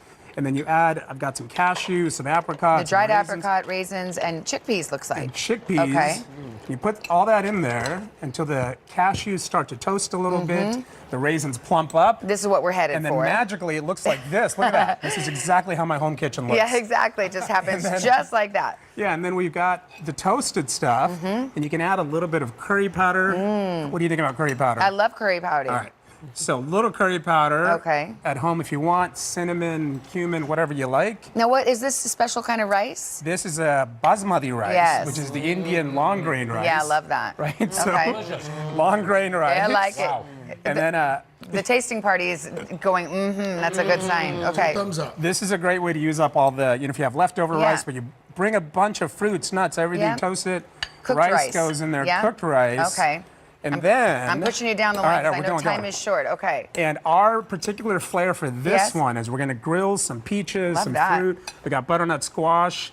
I'm going to put some lemons on here. Okay. Are we grilling all these things? Yeah, let's throw the big Okay, things yeah. on here. I'll do it. And What do these look like? Little those are jalapeno peppers those or are something? okra. Oh, okra. Okay. Okra. And you can brush. We have a little brush here. We can do Okay. some coconut oil. Okay. And you can, of course, do butter if you want, but coconut oil, we can get this going, keeps everything vegan. since Okay. We got a lot of vegan families now. Yes. Look at that. That becomes Beautiful. this.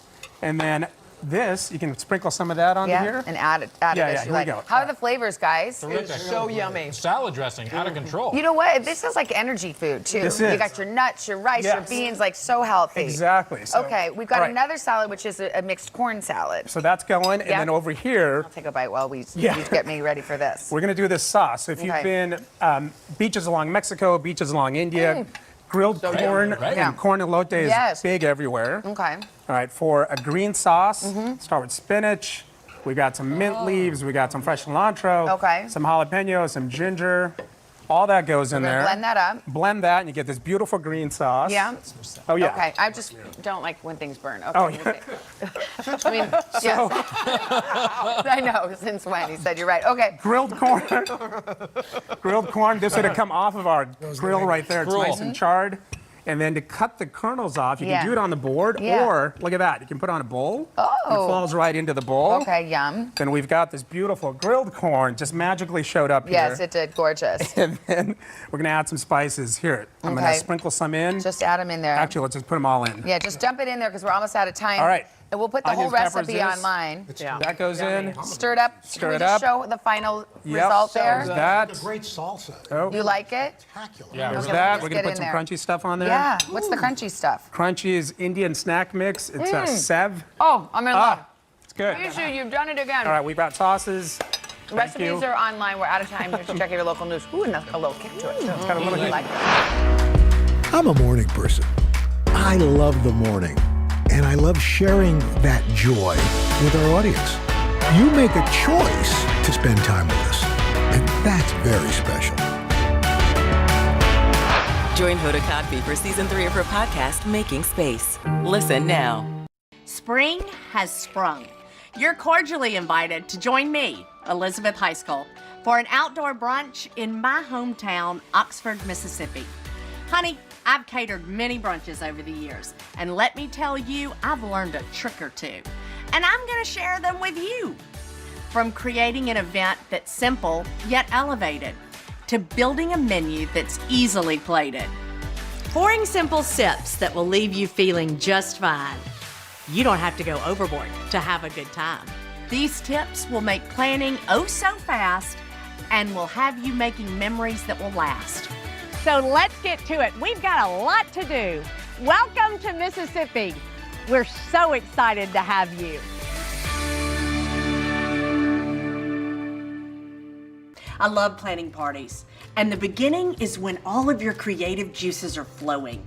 And this is one of my favorite ways to kind of rein everything in and start to really get a path that this party is gonna take. Whether you're a first-time hostess or someone that caters parties all the time, I'm telling you, the key is to keep it simple. Because if you keep it simple, there's less stress, your cost is gonna be lower, and that means it's gonna be 3 times the fun. I'm gonna start pulling things that really resonate with me. I've decided that I really wanna have this brunch on the porch. In the South, we absolutely love our porches. And so that's why I've decided to go ahead and have a big long table on the front, and that's where we're gonna have brunch. It's been a while since we've all gathered together. I think everyone's kind of been, hibernating in their homes during winter. The idea of them all sitting around this wonderful long table, I think it's gonna be really magical. I normally gravitate towards pink. I have beautiful pink plates, I have pink napkins, but I've used them before. So I am gonna go in a different colorway. So we have lots of blue. So I really think that I'm gonna go with blue. It's the color of the sky. It's like a robin egg blue. To me, it screams fresh and bright and fun. I love the combination of spring green and blue. There are a lot of ways that we can bring these colors in, and that may be with the glassware, or maybe it's with the plates, maybe it's with the napkins. I love flowers, and these hydrangeas are really speaking to me. On our porch, we even had a little nest that had tiny baby birds in it last year, and I really haven't been able to get over that. Maybe we can work birds into this some way. Nothing screams brunch like eggs. We need to think of something that's gonna hold, that maybe even that we could reheat, like a frittata, or, I know. Yes, we'll do a quiche, and then we can cook that ahead of time, and then it reheats beautifully. I like to do something that is a little bit heartier, maybe even with a pastry. I know. Okay, the sausage pinwheels. Let's think about those. So if we have the quiche, as my mom always said, well, what are you gonna have that's green on the plate? And I wanna remember that, so I'm gonna put this green here. Asparagus are in season right now, so that might be kind of fun. I feel like the salad is gonna look better on the plate. And then the dressing that's left over, we're gonna make that into a guest gift. So we can add that into something, maybe a baby mason jar with a lid, and then put that maybe at the door when they leave. No, because then they're gonna forget it and nobody's gonna remember it. Oh, okay, no, I think what we'll do is we're gonna put that on the table. Yes, honey, we are getting ready. We are almost there. Then we need to think about dessert, and spring is strawberries. And I'm thinking I'm just gonna buy a pound cake. We're gonna cheat that, and that's okay. Sometimes we need a little break. Oh, a sweet twist on the classic. Okay, I'm glad I cut that one out because that reminds me. We need to think about a cocktail. Honestly, I'm kind of tired of mimosas. I love them, don't get me wrong, but I want to do something that's a little bit unusual and fresh. Yes, so lemons. So we'll do lemons instead of oranges, and we're gonna do my lemon sparkler. Still, we're gonna get those bubbles, that same festive feel, but just a little different takes. Okay, I'm really loving the way that this is looking. I think our menu is perfect. Lots that we can do ahead of time. We've committed to the blue and the spring green. So now that we've got this, another way that I get inspired is going to the fabric store. You can get a great deal on remnant fabric pieces, and then I'll use that for the table runner. That way you're not committed to spending a lot of money on a tablecloth that you may only use once. This one seems a little bit too busy to me. And then of course we love the birds. So I really do think that this is gonna be it. I absolutely love this. I just don't think that there's anything more spring-like than this runner. We're gonna come up with a schedule, and that will include everything from shopping to cooking, and then those final touches, the day of the party. We've drawn out our inspiration, and now we have a plan. So let's get to work.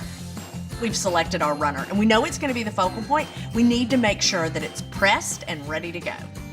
Once those are pressed, then we can pull out all of our plates, all of our glassware, and go ahead and find a spot in your home that you can leave all of this ready to go on the morning of the brunch. This is the perfect time to pull out those things that are special to you. For me, that's my silver strawberry baskets and colorful glasses.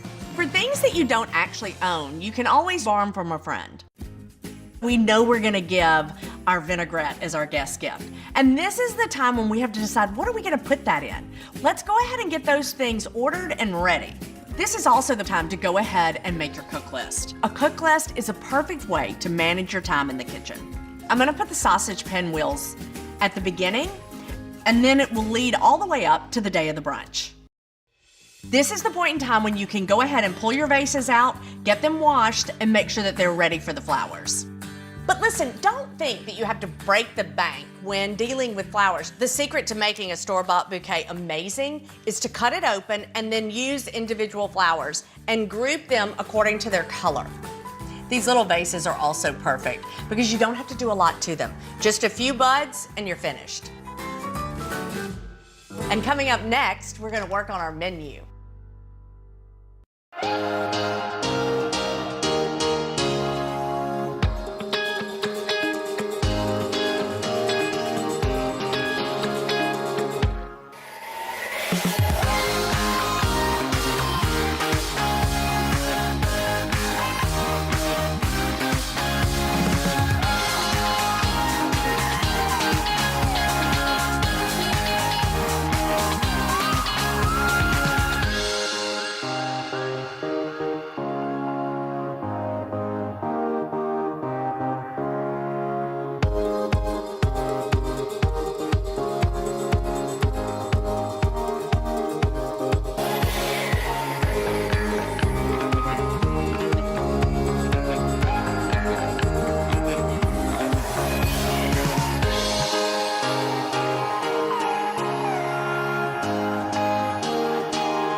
We've chosen a menu that is super simple. We're gonna start with sausage pinwheels, and then we have a beautiful quiche Lorraine, as well as a simple green salad with my versatile vinaigrette. And don't forget the pound cake with a little bourbon whipped cream and fresh spring strawberries. You know, you have to remember the whole goal of this brunch is to try to do as much as possible ahead of time. So we're gonna go ahead and start with the sausage pinwheels. We're gonna go ahead and put the puff pastry on our cutting board. So we just wanna flour our puff pastry just a little bit, just so that it doesn't stick to the roller. And I'm even gonna put a little bit of flour on my rolling pin. So we're gonna roll this out until it's just about the size of our rolling pin. And that's gonna be perfect. And now we're gonna take our sausage. So this is just breakfast sausage. It's not been cooked. And you know, I'm sorry, hands are sometimes your best tool. What you wanna do is just get a thin layer, and it needs to be even, so that when we do get ready to roll this, we don't have any spots that are too thick. So you wanna make sure that you're leaving a border. Really about an inch all the way around will be perfect. So now we're gonna sprinkle our cheese on top, and then a few green onions. Just a sprinkle is really about all you need. So we're gonna roll this up on the longest side, and what you wanna do is kind of roll and press. Roll and press. You wanna make sure that you're evenly rolling this, and then I'll just kind of smush these ends down here. And now, as you can see, we have our little seam here. Just take your fingers and press it. And so now we'll just wrap it in plastic wrap and stick it in the refrigerator. It's gonna chill overnight. And then right before our guests arrive tomorrow morning, we're gonna pull it out, we'll slice it, cook it, and everyone is going to love it. We're gonna go ahead and start on the quiche Lorraine. So we're gonna start with a purchased pie crust. And I'm not embarrassed about it or ashamed to admit it. We've got a lot of things to do to get ready for this party, and this is just a little time saver. We do want to flour our pie crust. So just give it a nice sprinkle, and then I'm also gonna sprinkle my rolling pin. And And then we just want to roll it out a bit. And so we will take our crust. We're gonna place it into our dish. So now you can see we have plenty of extra dough that's spilling over the side so that we can make a gorgeous ruffled edge. And you wanna make sure that you fold these edges under, not only because it's gonna be pretty, but also because it's gonna cook evenly. And now if you'll take your 2 fingers and almost make a little V, and then you take your thumb here. And that's it. Look at how easy. I mean, oh my Lord, look at that. So it's very simple. It takes a little bit of time, but it's really gonna make the difference in the way this final quiche looks. And your guests will never guess that this crust was store-bought. But these are the little details that will make all the difference in this amazing brunch. And now we're gonna go ahead and add our bacon. Just know that with quiche, it's almost like a blank canvas. You know, there's hardly anything that you can't put in here that wouldn't be delicious. So if bacon is not your thing, I feel very sorry for you. Feel free to maybe add spinach or tomatoes. And now we'll add our cheese. And now it's time for the filling. We're just gonna crack 1 egg, and then we're gonna add our flour. So this recipe is a little bit different because we do add flour to the egg and whisk it very, very well. It helps to stabilize the custard, making it super light and very fluffy. So now that this is mixed, we can go ahead and add the rest of our eggs. So we want to mix this very, very well. And now we're going to go ahead and season this. So we're going to add a pinch of cayenne and 1/2 teaspoon of salt. And you know, normally we would say salt and pepper to taste. You really don't want to taste raw eggs. So that's why we're being really precise on this. And also, eggs really need to be seasoned well. And now that's been mixed in. And we're gonna add our cream. And there we are. Just a little cream. I mean, you know, there is nothing wrong with a little cheese, bacon, butter, and cream. And so now, we are gonna use a whole nutmeg. If you don't have whole nutmeg or can't find it, you can certainly use the nutmeg that's already ground, but I do have to tell you, it's worth the effort. This step is pretty important in the final product and the way that it tastes. And now this is completely mixed in. We're gonna pour it right over our cheese and bacon mixture. We're gonna just mix up the bacon and the cheese a little bit. So we have 10 friends coming tomorrow, and I decided to go ahead and make 2 quiches just to make sure that everybody has enough. And then this is gonna go into a 350-degree oven until it's completely cooked.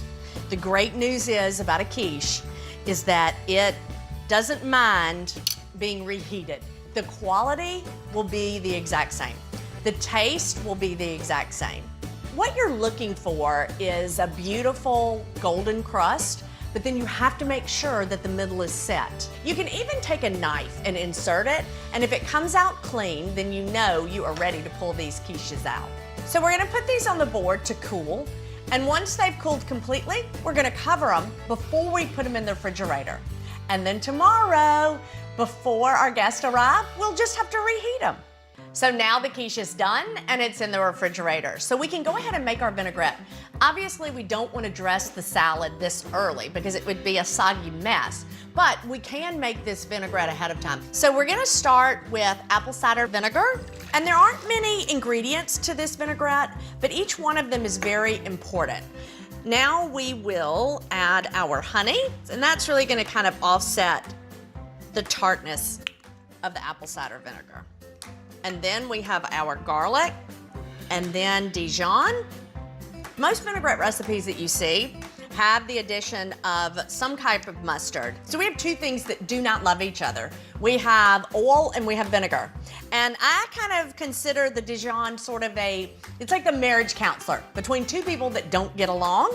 It's really gonna help bind the ingredients to make a smooth, velvety vinaigrette. Now we're gonna season with our pepper, and then we have our salt. Now, I do want to give this a nice whisk. Make sure that this is thoroughly mixed, and then we're gonna add our olive oil. You wanna make sure that you slowly drizzle the oil. Because we have so few ingredients in a vinaigrette, the technique really is important. This does take a minute, and you have to be patient, but this really will ensure that our vinaigrette is gonna be velvety and smooth and not broken. You know, I love to give a guest gift, and since I was making this vinaigrette anyway, it was a no-brainer. So we just doubled the recipe, and now we're gonna fill these little jars, tie them with a blue ribbon, of course, since that's the theme that we're working with for this spring brunch. I mean, are these not adorable? So now these are all done and ready for our guests. It's just a little way of letting them know that you're thankful that they came. And you know, when you get invited somewhere, your first question should be, well, what can I bring? As a guest, you also want to bring your hostess a gift. And I will tell you that one of my favorite things to bring to a hostess is maybe cinnamon rolls or muffins. I know that the hostess has been incredibly busy getting ready for the day, and it would be nice to have something for them to enjoy the next morning. So that's it for the savory part of this brunch. And next, we're moving on to dessert and drinks, my favorite part.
And now it's time for my favorite part, dessert.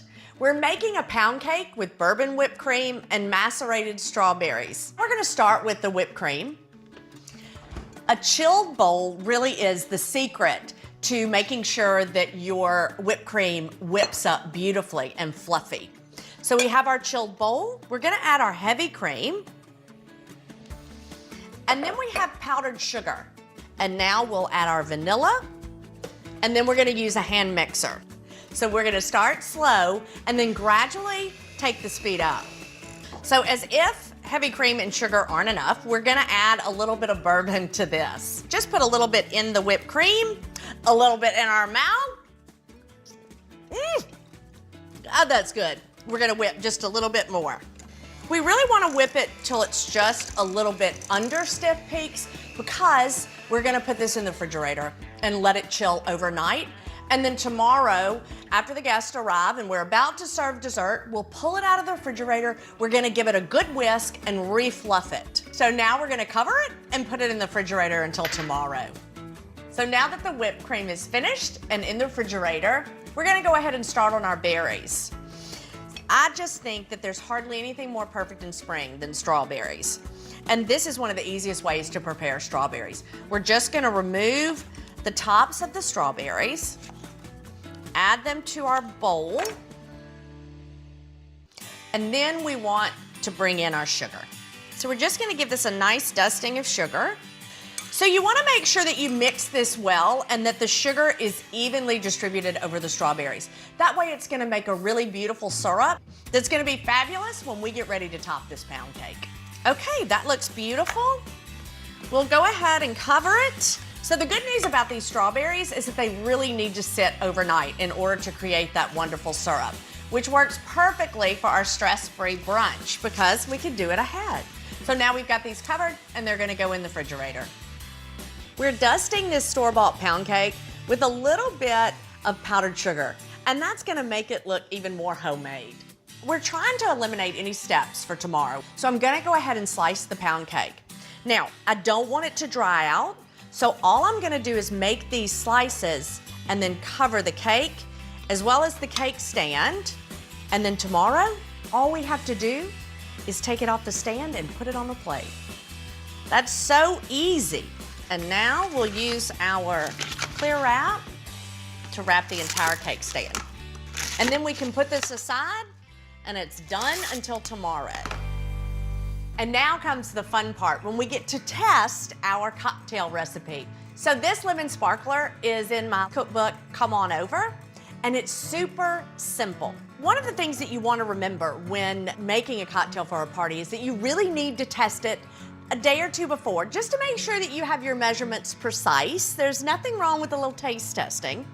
So we're gonna start with lemon sorbet, and I love these melon ballers for this because you get just the right amount in the bottom of the glass. Now we're gonna add the limoncello.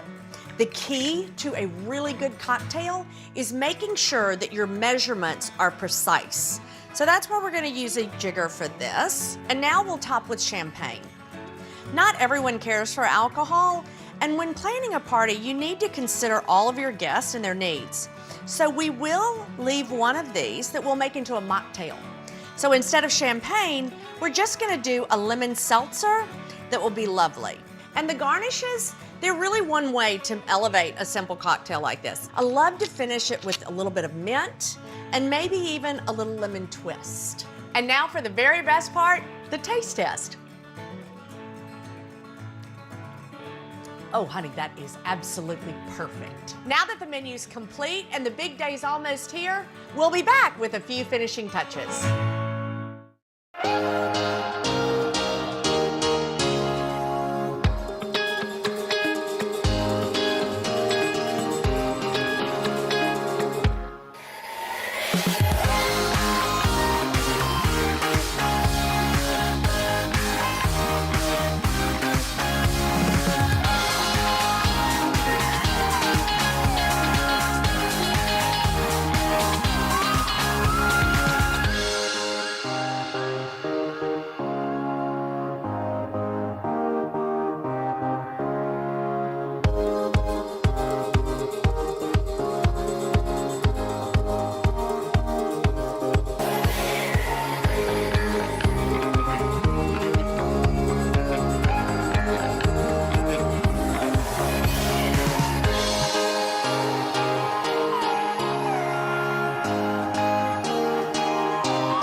Good morning.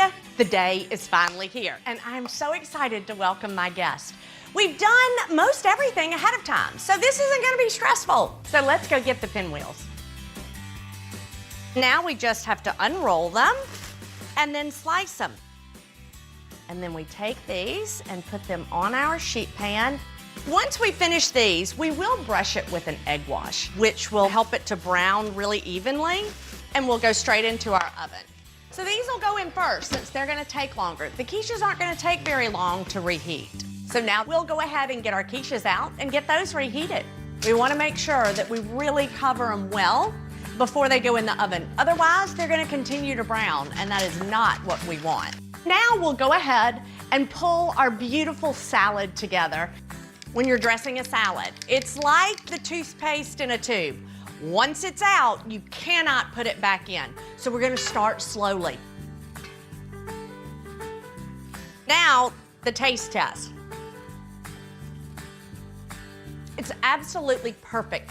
You want to always be able to taste the lettuce. We have beautiful spring greens, and everybody wants to taste them. Now that the salad is made, we can go ahead and get our whipped cream. We want to fluff it up a little bit. Do you see how the peaks are just falling over? That's the exact consistency that we want. These have got to stay chilled until right before we serve. We'll go ahead and pull our strawberries out. They've been sitting overnight. And so what we want to do is give them a nice stir. Oh, y'all, that syrup. Oh, there's the doorbell. That must be Annie. Hey, Annie, how are you? Good. Oh, it's so good to see you. And what'd you bring me? Muffins. Oh, my Lord, I'm so excited. Asked her to come over and help with a few last-minute details. So now it's just the flowers, and we are done. Perfect. Didn't these turn out cute? I love them. Oh, it's just looking so pretty. I just love it. It's party time, and I'm so excited. Hello. You're my first guest. Oh my gosh, it's so good exciting. to see you. Thank you for having us. Once your guests arrive, all you have to do is pull them out of the oven. And so we'll just top with a little bit of fresh basil, and that adds that pretty green. Does that not make all the difference? Okay, guys, come on, let's sit down. Come on out and take a seat anywhere that you like. This is lovely. This is gorgeous. Your flowers are beautiful. Y'all got lucky. So here we are. I hope y'all are hungry. This is my versatile vinaigrette recipe. We did them in these little jars for y'all to take home, so you'll have a little keepsake. Oh, that's so sweet. Isn't that sweet? And here is our quiche. Lucia, would you like me to serve you? That's really good. You know, I just feel like we've all been kind of, huddled in our homes during winter, and now that the weather's nice, I just wanted to get all my friends together. I've been missing y'all. So fun. Dude, who would you want to have brunch with if you could pick anybody? You. Oh. That was cute. I know. Okay, so I don't know about y'all, but I'm ready for dessert. So beautiful strawberries and bourbon whipped cream. Those look so good. I don't know the last time I had pound cake. This is so good. Yeah, I know. It's delicious. And there's nothing wrong with a little bourbon in your whipped cream. I can't thank you all enough for coming. I am so grateful that y'all all came today to celebrate and to enjoy this wonderful spring brunch. You know, having a brunch doesn't have to be stressful. It can be easy and super fun, especially if you do things ahead, have a plan, and stick to it. Cheers, everyone! Cheers!